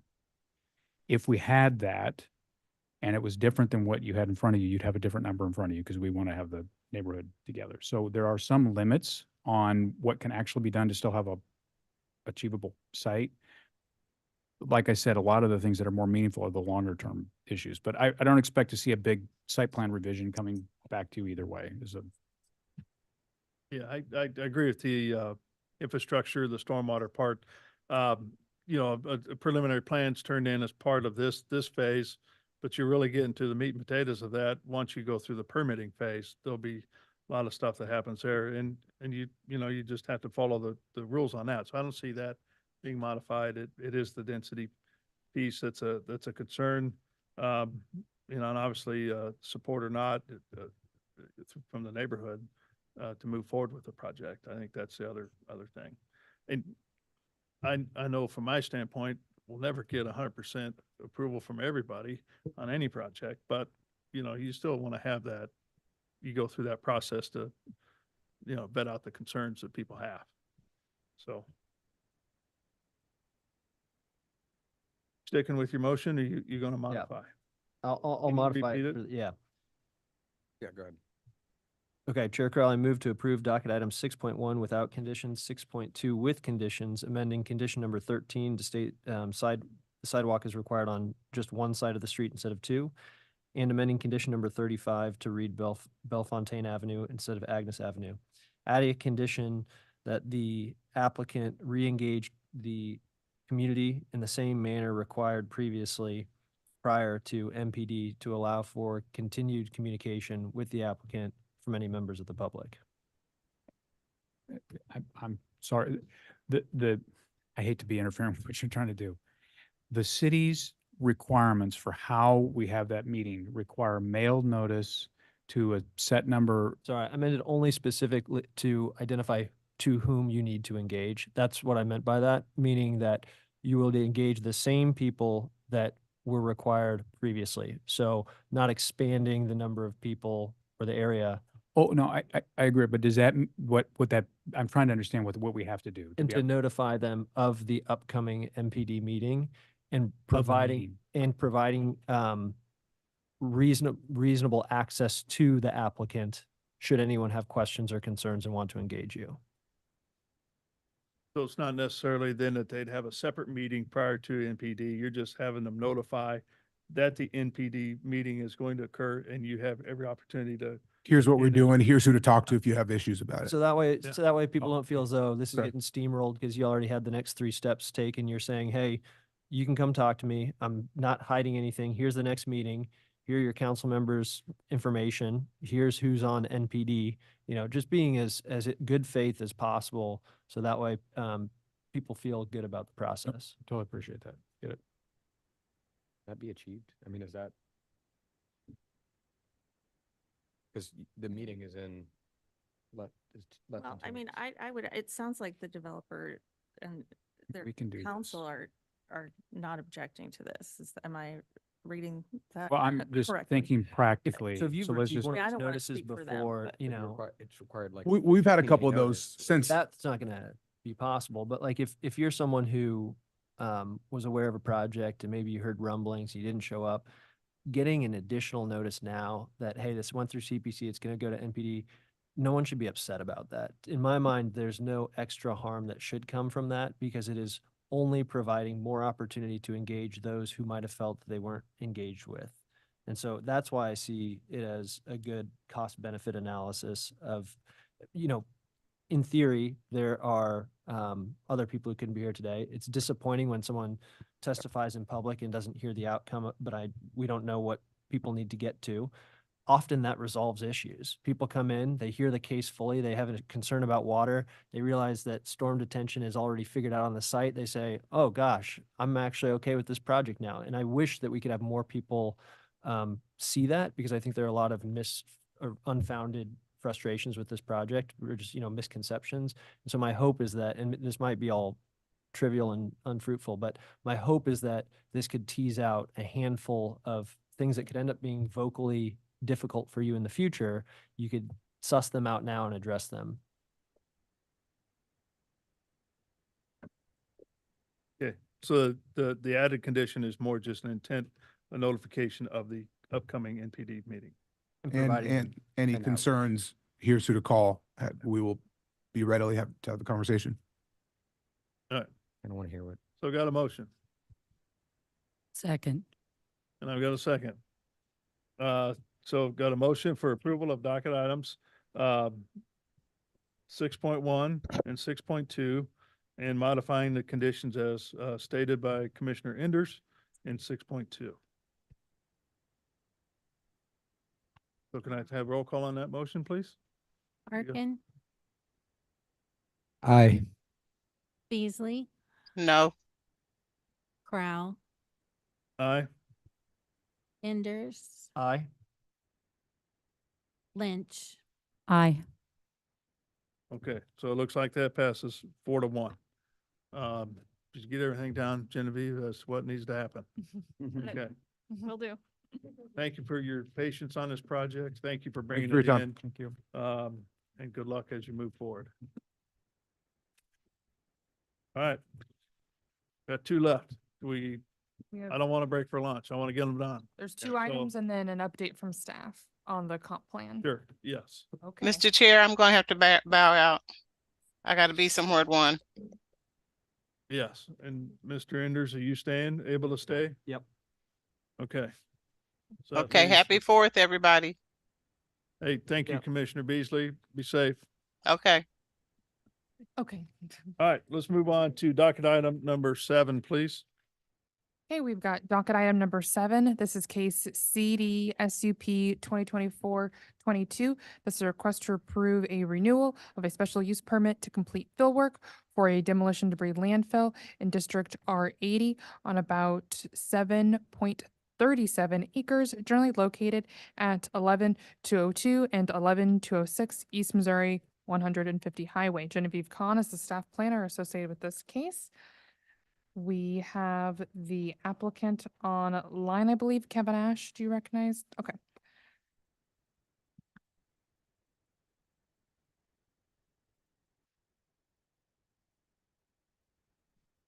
They are connected.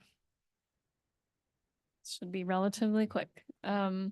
Before you is a special use permit renewal for the, for a demolition debris landfill that was previously approved by this commission and the Board of Zoning Adjustment in 2023. Site is generally located in the very southern portion of the city, close to 150 Highway. Here is the subject site outlined in yellow. It's 2 parcels. And just to give you a little bit more information on the demolition debris aspect, there was a previous violation in years prior, as this use does require a special use permit. Was approved later in 2023. So the applicant went through that process. There are a handful of conditions that were related to the special use permit. One of those conditions being 1-year expiration deadline, as they identify their fill work to take approximately 3 to 5 years to complete. So the special use permit is really for the continued demolition debris landfill use until the planned completion, which is included. The final grades are determined on their grading plans. So they are before the commission and the BZA next to receive that renewal to continue their compliant operation. The plans they submitted are mostly the grading and stream buffer, as there is a stream corridor on the very northern portion of the site, and they are staying out of the stream buffer. They have received their grading permits from the city, so they are legally operating. That took them a few months to get, so they really have only been fully operating since about, I believe, January or February. So they didn't get much work done in that first year of the special use permit approval. Just some older images of the site. As you can see, the grading work clearly. And these are some of the older photos from the violation case back in 2022.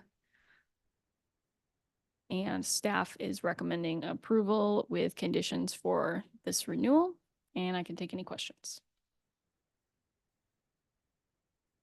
All right. Any questions for city staff regarding docket item number 7? Welcome back. Who is Like I that? spent more time back there than I have out here today. Not intentional. Yeah. Okay, seeing no questions is, with that, let's welcome the applicant then. The applicant available? Yeah, they're connected. Yes. Either Can you hear me? anything you'd like to add? Tell us about the project here a little bit. Kevin Ash, 320 Northeast Parks Edge Place, Lee Summit.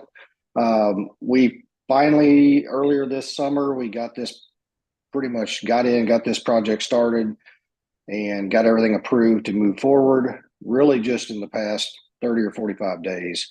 And now we're really kind of set to continue on with the project. So everything went really well and happy about the way it looks right now. So if you have any questions, I'm here to answer them. How much volume is there available for fill at this site? Is Jade on here? She may have that information. I know that we are up to, I think we can bring the pad up 6 more feet. And I don't know the volume numbers, but somewhere around 6 more feet. And Jade's so the it looks engineer, sorry. yeah, I think what the special use permit is going to be another 5 years is what we're looking at. Is that right? Well, they Correct, do have to correct. come back for renewal every year, which the commission can change. Okay. But the anticipated, I believe, Kevin, correct me if I'm wrong, the anticipated completion time is about 3 to 5 years. Correct, yes. Has And there we been are, any- go ahead, I'm Go ahead. sorry. Oh, whatever. Go ahead. You finish out. I was just gonna say, majority of the rest of the fill is gonna be like clean dirt or that sort of material, something that's either a foot or smaller or even like 3 inches or smaller. So Has there been any complaints on the site or anything? I have not received any. Okay. Yeah, so does it have to be a year? The commission can change that. Oh, I was just shaking my head. No, it doesn't.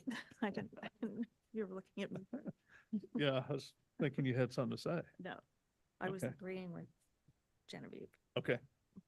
All right. Any questions for the applicant on this? All right, let's open it up for public testimony. If there's anybody out there that would like to speak regarding docket item number 7, please come forward or raise your hand using the Zoom feature and you'll be called upon. No one has raised their hand on Zoom and no one has approached the microphone. Okay, with that, we'll close public testimony then. Anything else you'd like to add, applicant?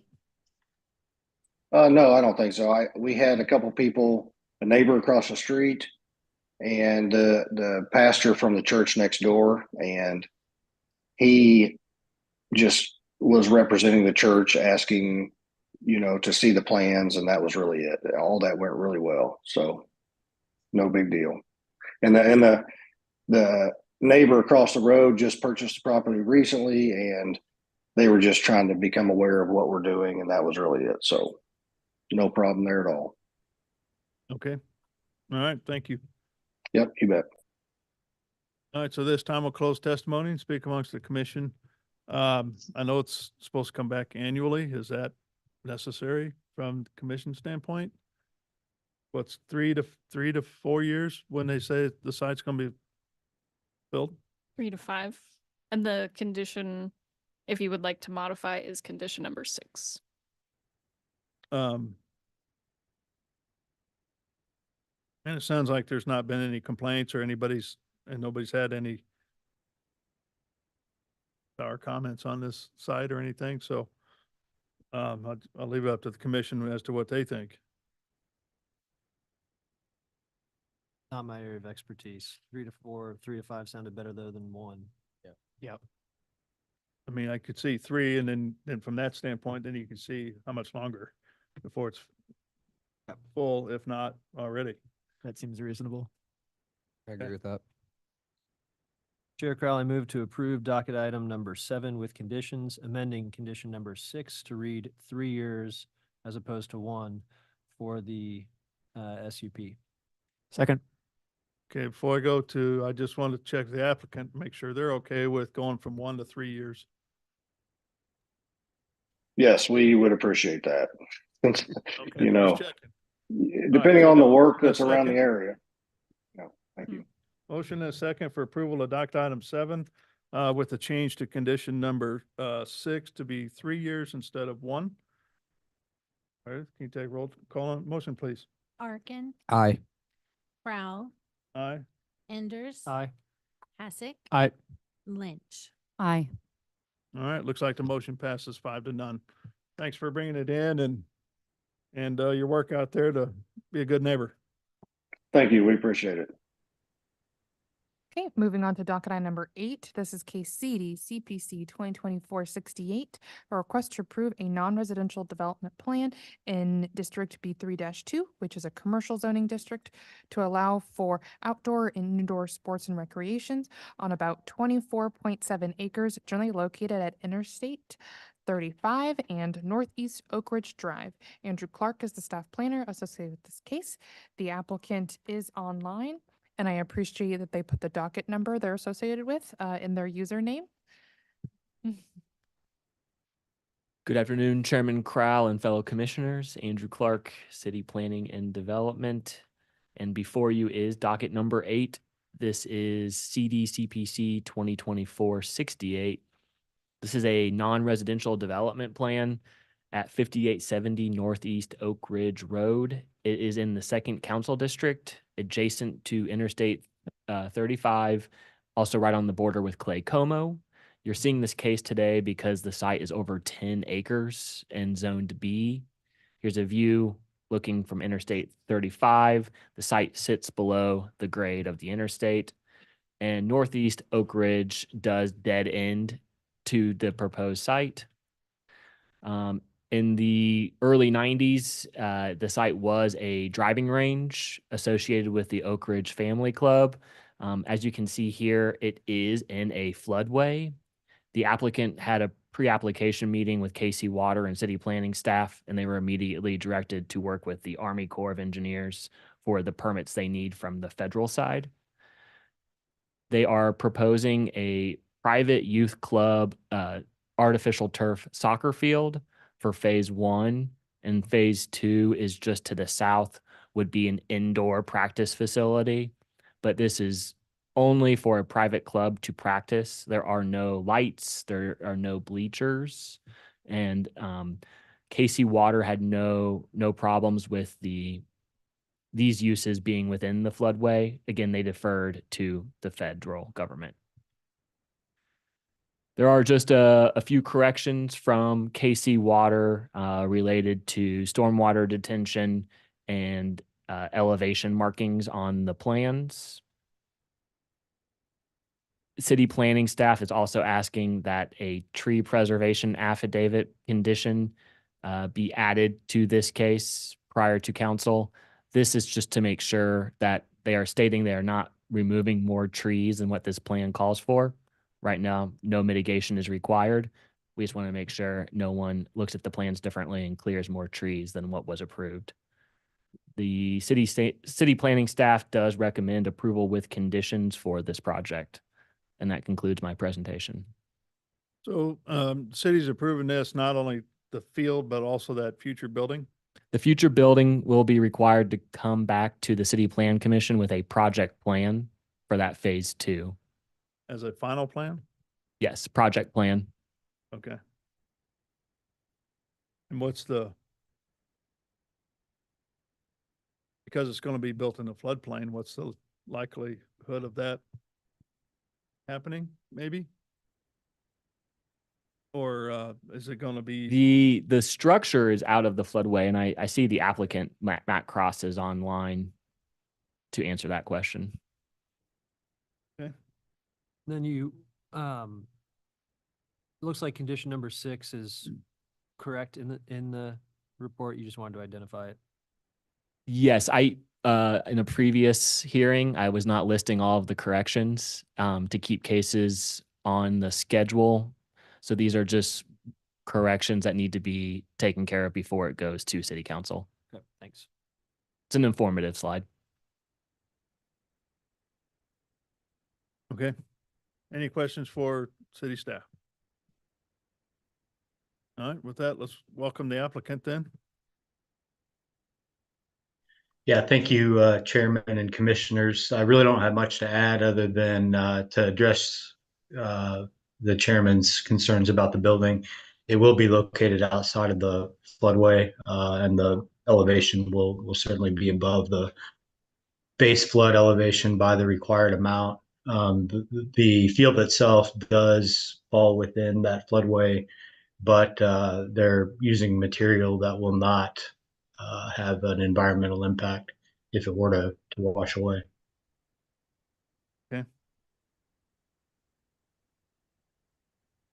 Sounds good. Any questions from the commission to the applicant? Do you want to provide any extra information about how something like this works in terms of it being private? And I imagine since it's just a turf field, there aren't a lot of liability concerns, but we just haven't seen a lot of these. And so how the project is managed and maintained for trash, security, et cetera.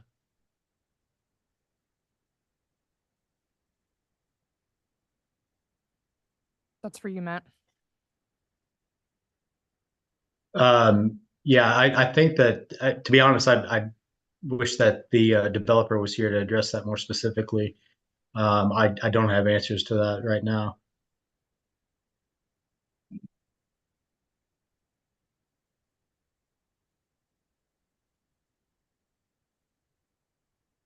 I think it's all part of the overall Oak Ridge.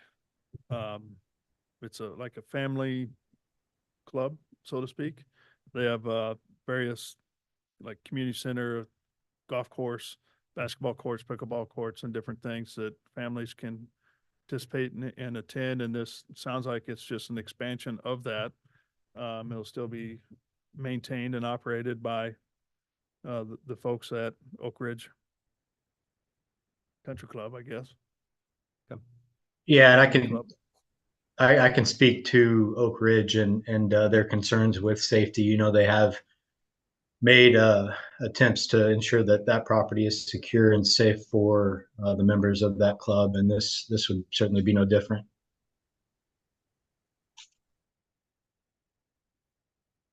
Yeah. Anything else before we go to public comment?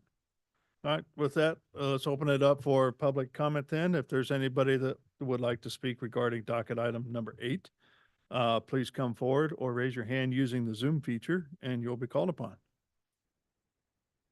No one has raised their hand on Zoom and no one has approached the microphone. Okay, so we'll go ahead and close public testimony then. Anything else you'd like to add from the applicant side? Nothing from me. Thank you. All right, so we'll go ahead and close testimony and if there's nothing to discuss, I'll take a motion, please. Andy, you might know this. So public can access Northeast Oak Ridge Drive all the way to where it currently ends right now.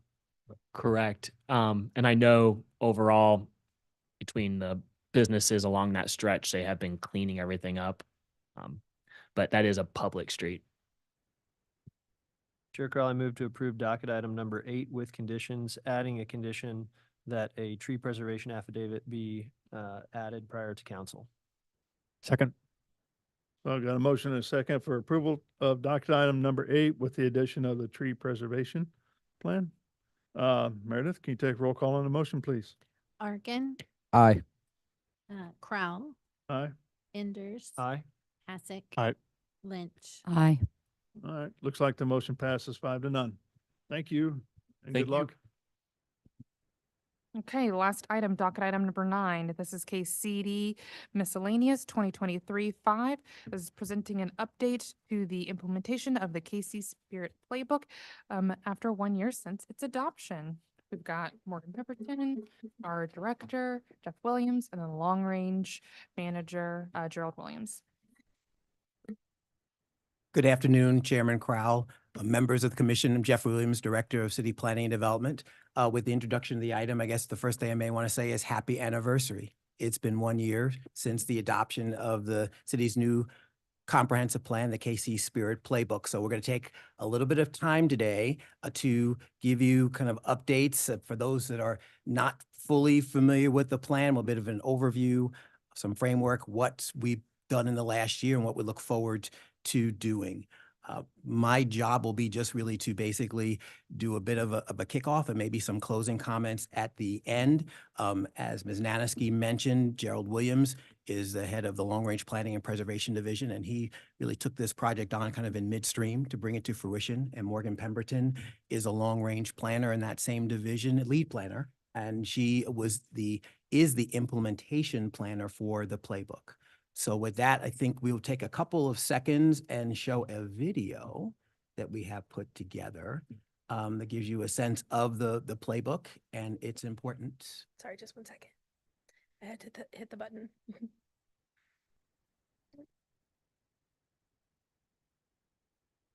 It's not going to do it for me on here.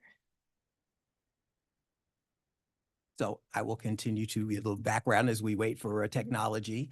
And again, appreciate all the work that went to this and really the work of this commission as well. So I know there's some members newer to the commission that were not a part of the group when we've had lots of conversations about the importance of a comprehensive plan, understanding its scope, understanding the degree and extent of public engagement, getting your great feedback as we put together the overall structure of the plan, coming back then with more specifics regarding the individual objectives and goals of the plan.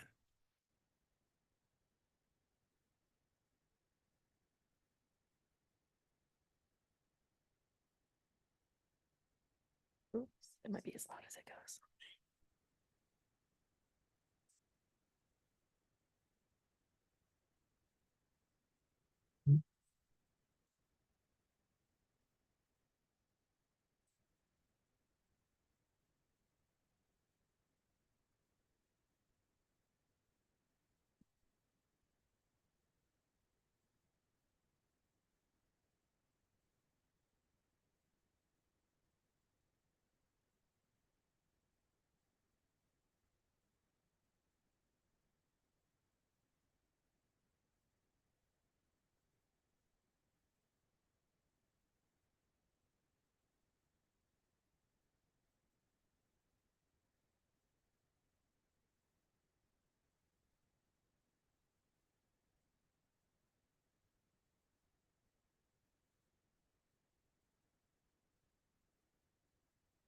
I think there's a secret button in the back that they might have to Probably. push or turn to help with the volume.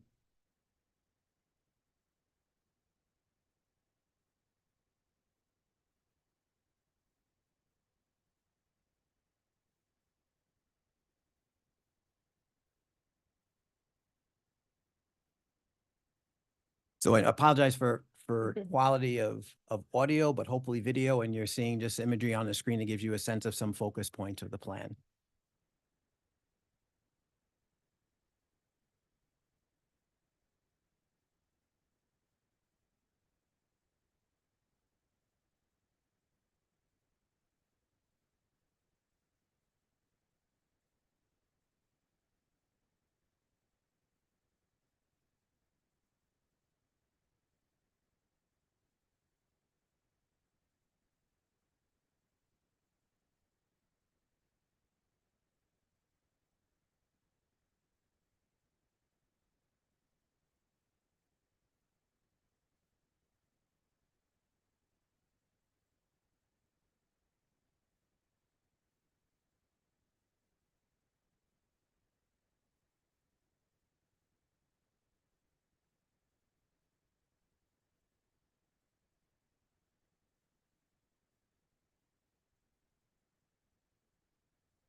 Oh, thanks for your patience with audio. Thanks for Morgan to put up captions so we can read things through. But essentially, we wanted to have a device, imagery to really talk about what the plan is hoping to accomplish and everybody's support that we need to get ourselves there. With that, I'm going to turn it over to the team here to talk about the pieces we'll cover in terms of the 1-year look back. All right. And so today we're going to give a quick overview of the plan, since I know we have a few new commissioners since we adopted the plan. April of 2023 is when we adopted the plan. And since then, we've been engaged in a process to implement the recommendations in the plan. And Morgan Pemberton has been leading that effort, and she's going to walk you through what she's been working on for the past year or so, or more, actually. And you can see some of those things listed here. I won't go through those in any great detail because we'll get those in a minute.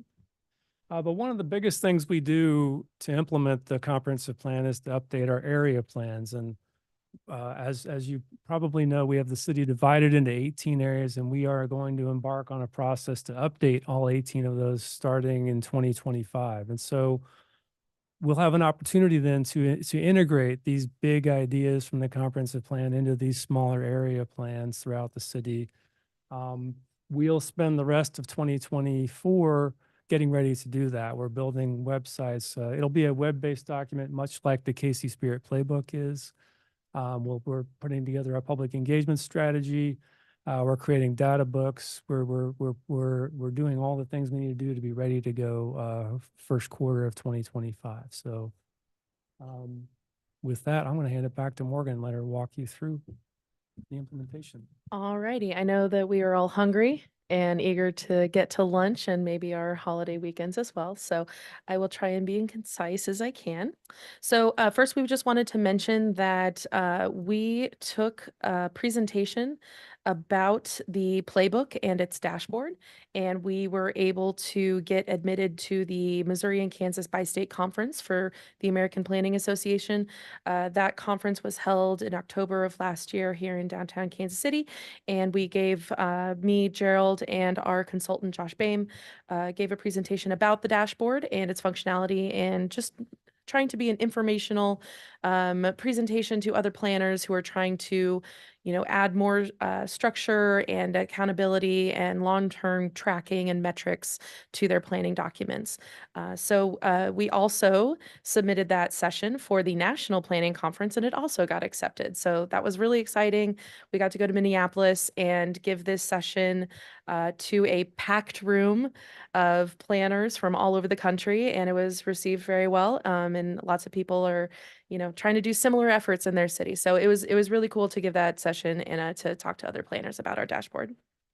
Yes. Thanks. So quick overview of the playbook. The main components, we've got our vision statements. That's really, what kind of city it is that we're trying to be in the next 20 years. Where do we want to get to? Very high level statements about what we intend to do with the plan. It has 10 goals that get a little bit more detailed on the specific policy areas and the direction that we're trying to go. And we also have the 5 topics that we have assigned to all of the different components of the plan because, a city staff person, a developer may be looking for, just show me all the transportation things. So having those kind of standard planning terminology topics as a organizational structure was also an important component. The objectives, that's where most of the planned content lives. That's where you're going to find all of the background information, the information that summarizes that policy area in Kansas City as it is right now. So, what is our public transit system right now? Where are the issue areas that we need to be improving upon? It's going to have all that background information, as well as some data and mapping to support the arguments and the recommendations that the comprehensive plan puts forward. Also in the objectives is the community supported actions. Just a fancy term for the recommendations of the plan. There's about 270, 280 of those recommendations scattered out throughout the objectives. And then the implementation section, that's really important. That's where the, rubber really meets the road. We've got our dashboard that reports out, or you can create reports on the recommendations of a particular policy or keyword that you're looking for. It's also got the timelines about how long it might take to accomplish that recommendation, the responsible entities who would need to be leading that effort, and then, approximate costs and cost sources that would be associated with that recommendation. So who uses the plan? We really just hope that everybody's using the plan, that it's going to be not just city staff, not just the City Plan Commission and Council, but developers are using it to figure out how to create quality development in Kansas City and what our expectations are for quality development. Also neighborhood leaders and local groups looking for projects they want to work on or recommendations that they want to bring to their counselors to pursue. So it really is a citywide plan that we hope is used citywide. So some of the completed projects that we have done in the last year and a half or so, we created the position for a specific person to be running the implementation program, which is my current role here. We designed a process to start tracking any city projects or initiatives that are related to the playbook recommendations and the built environment generally, so that we can start to report back on an annual basis what we've done to work towards implementation as a city as a whole. We improved the Playbook website. It's now hosted on a more user-friendly and engaging platform. And we were really pleased with the way that that turned out. And we incorporated the lessons that we learned during the comprehensive plan process into the upcoming area plan process. So we've been working with our consultants to say, what did we do before with engagement? How can we improve on that? What did we do to update the structure of the playbook? How can we mimic that in the area plans so that everything is very cohesive and you can tell that it is a unified effort?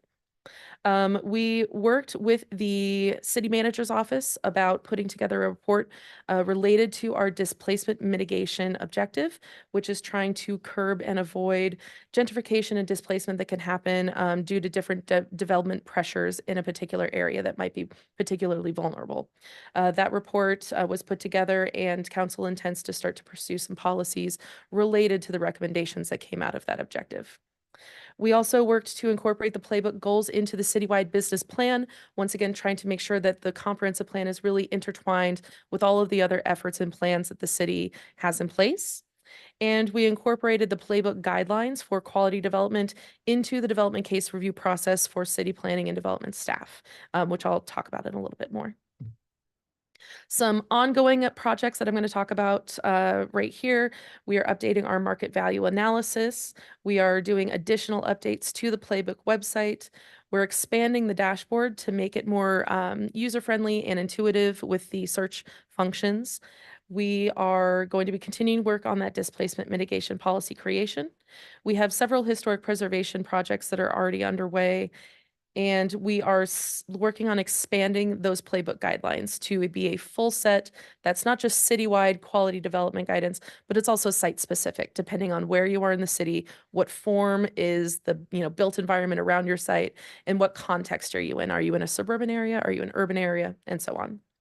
We're also working on looking at development code updates. What can we do to make the recommendations in the playbook easier to implement by amending our zoning and development code? We're continuing department coordination. We've identified liaisons in all of our departments so that we can all communicate and work together on projects that everyone's working on that are related to the playbook.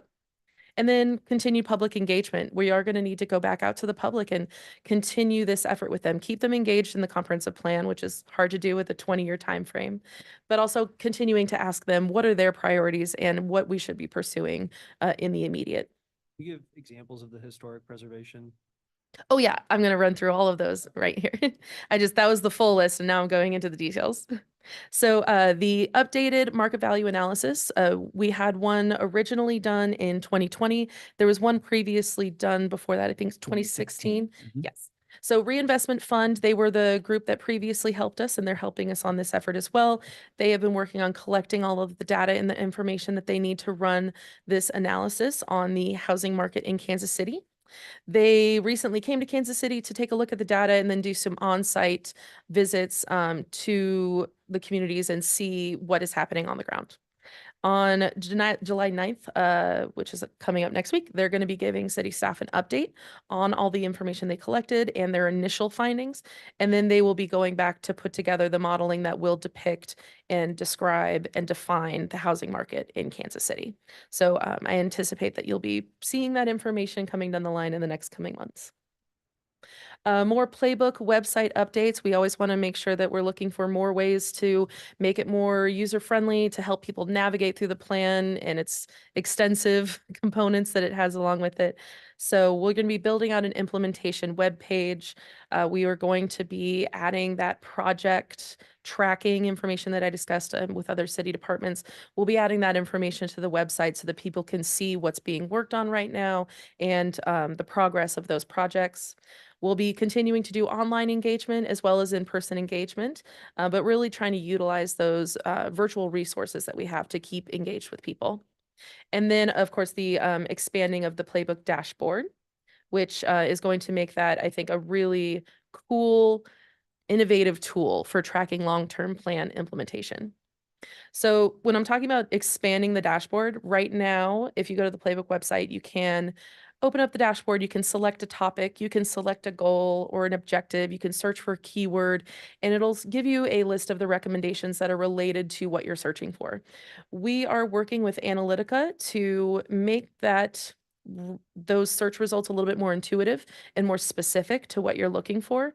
It all has to do with some back-end mapping about how the dashboard is put together. So they are the experts and they're helping us to figure out how we can structure the dashboard on the back end a little bit better. And Morgan, if I can add, Morgan mentioned that she and Gerald did a presentation at National APA Conference, which is a convening of about 5,000 planners from all across the country. So she was right, their room was packed. I had the opportunity to be in the audience. And when the dashboard was presented, I was sitting around folks, and some of the folks that I was sitting around, I thought might have been newer to the planning profession. And as the dashboard went on screen, I heard the person sitting next to me went, "Oh," and an audible gasp is how it would be described. And I thought maybe that was just the sensation I had in my area, because the room had about a couple hundred people in it. And I wound up talking to a gentleman at the end later on as they were getting swarmed with people with questions, and who was not newer to the profession I was assuming and talking to. And he said, "You know, that dashboard went up," he said, "and I literally gasped." So it was not just one person, but multiples. And sometimes you can feel as though you're kind of getting seduced by technology, but we really feel this tool is so hugely important. And some of the refinement that we want to see happen is to let people be able to capture some of the information they craft for themselves. So I've been screaming print button, print button, print button. But I think that's those some of the things that we're looking for. So it's been a wonderful gateway to get folks into the content that is the plan. And we're hoping that we can further bring people along with us by adding those measures of success that were adopted with the plan, the 45 metrics that we have identified that are tied to various recommendations and components of the plan, and that can help us to see which direction that metric is moving. Is it in the right direction? Is it in the wrong direction? For example, miles of new sidewalks built. Obviously, we probably want that number to be going up over time. So we're working with our consultants to identify the baseline measurements for that data, how best to display that on the dashboard, whether it's a graph or a table, or just some numbers that can correctly depict the metric over time. And then figuring out how best to display that on the dashboard, like an individual page where all of your data needs are right there and you can track different metrics and see how they're related to the recommendations. These are all things that we're working out with our consultants right now, but we're excited to see how that turns out. I mentioned the displacement mitigation policy that we're working on came directly from our objective and was written in conjunction assisting the city manager's office and their staff. So we are hoping to see some policies coming directly from this objective that hopefully that we can participate and assist in that effort. The Historic Preservation Group in Long Range Planning, they have been working on a historic survey master plan update. They just got some sustainability guidelines adopted that are directed to people who own property with historic structures or under the EA Historic Preservation Overlay, giving them information about how to modify or renovate or redevelop a site, but doing it in an environmentally sensitive way. So those rules, for older houses, older structures, they're going to be a little bit different than the newer structures and how to make those more energy efficient. They're working on their Main Street Historic Overlay Survey and also a demolition delay policy that's currently in draft form. They'll be bringing it back for more public engagement, but that's also another initiative that City Council has been pretty focused on recently. The playbook guidelines for quality development, as I mentioned, we have fully incorporated these into the process that our long-range planners use in their case reviews. We've created some specific checklists for them to use as they put together their thoughts and their notes, trying to standardize that process as much as possible. And big component of this playbook guidelines is that site-specific guidelines section. Right now, we've got development form guidelines that tell you what we expect to see in areas that are identified as nodes, neighborhoods, corridors, districts.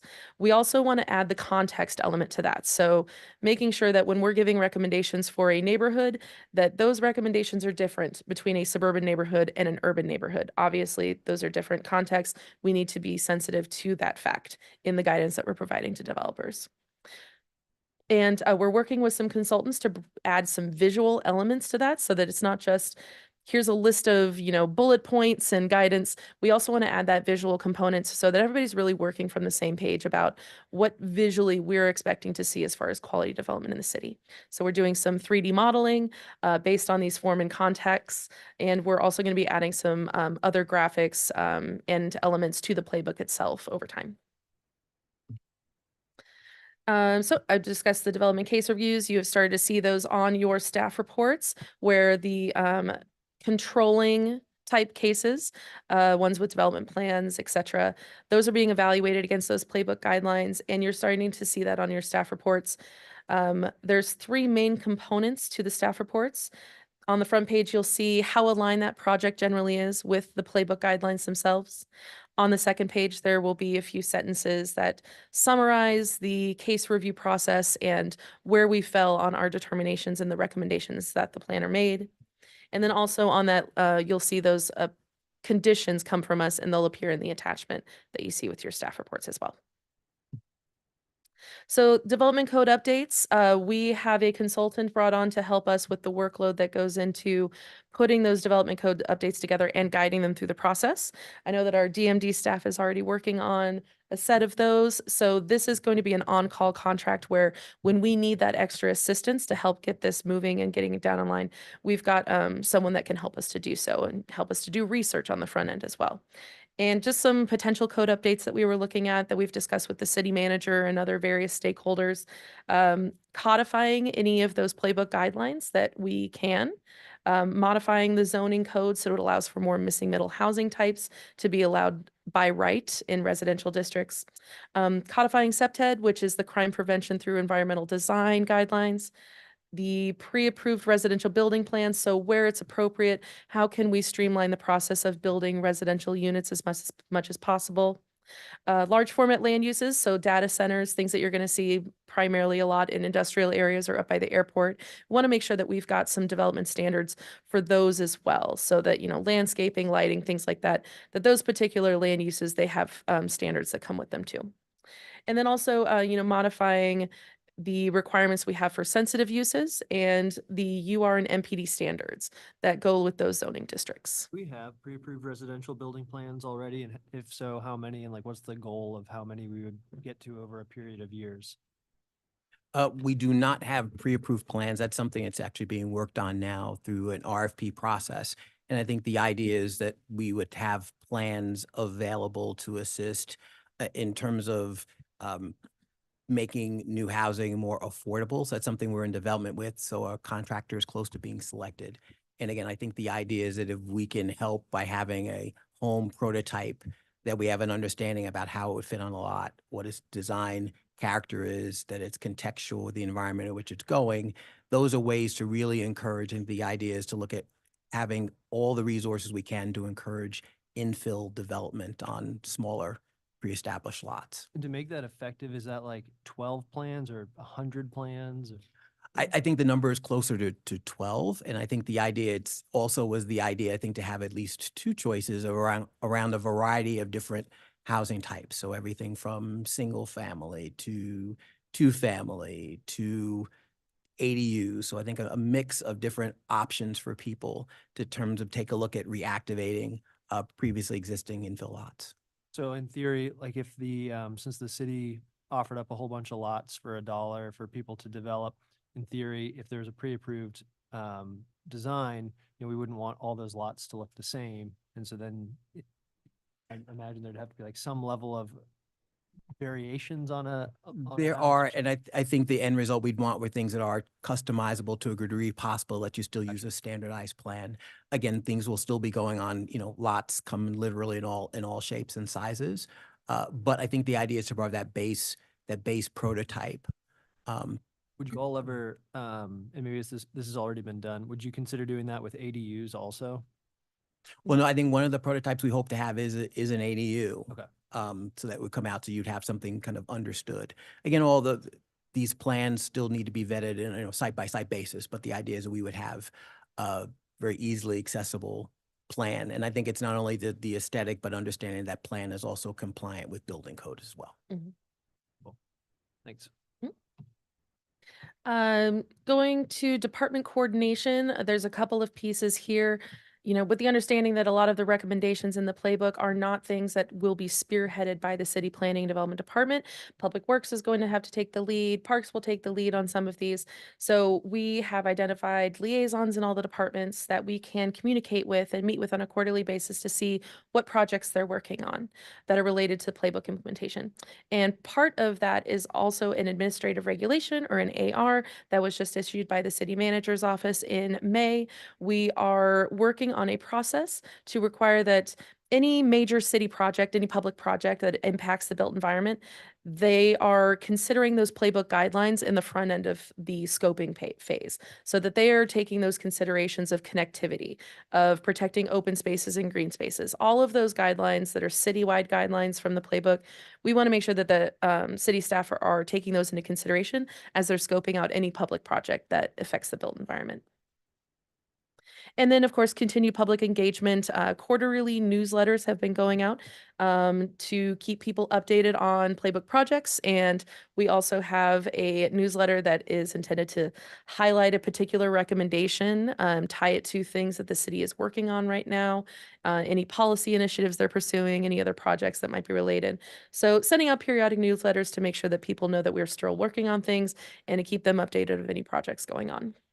And also, of course, down the road, identifying priorities and specific actions that the public wants us to be focusing on. So the next steps, that first one.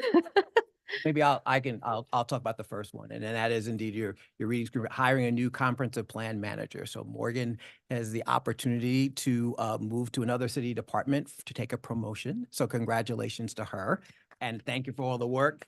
And we will miss her, but that is one of our step ones. So I will turn over steps 2 through 5 for you to keep talking about. And again, opportunity really to thank Morgan for all of her dedication. As she was not only dedicated to getting the plan implemented, she was highly dedicated to getting the plan done. So we really owe her a great debt, and we are very appreciative of all the work she has done. Thanks, Nice work and congratulations. Yeah, you certainly deserve it. You've done a lot of work on this thing since day one, and it certainly has been noticed. Thanks. I really appreciate that. It's definitely bittersweet to leave my playbook baby, but I'm sure she's in good hands. You're good to do 2 through 5. You're good. Okay. So we're gonna, work on those updates to the zoning code, keeping on top of tracking any projects for annual reports back to our elected officials and our CPC, and adding those visuals to the playbook and codifying guidelines. Those are kind of the main ones of what I discussed that we'll be focused on in the immediate. But as soon as that new manager comes along, probably. So with that, that's everything we've been working on the last year and a half or so. We're happy to take any questions that you might have about Playbook and its implementation.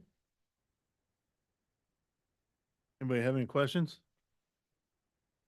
And no, that's not a kind of a one and done invitation. We are here to receive all the feedback you have. Again, we need to thank this commission for their continued support with this effort. It is a multi-year effort. It is a multi-year task to put in place a 20-year plan.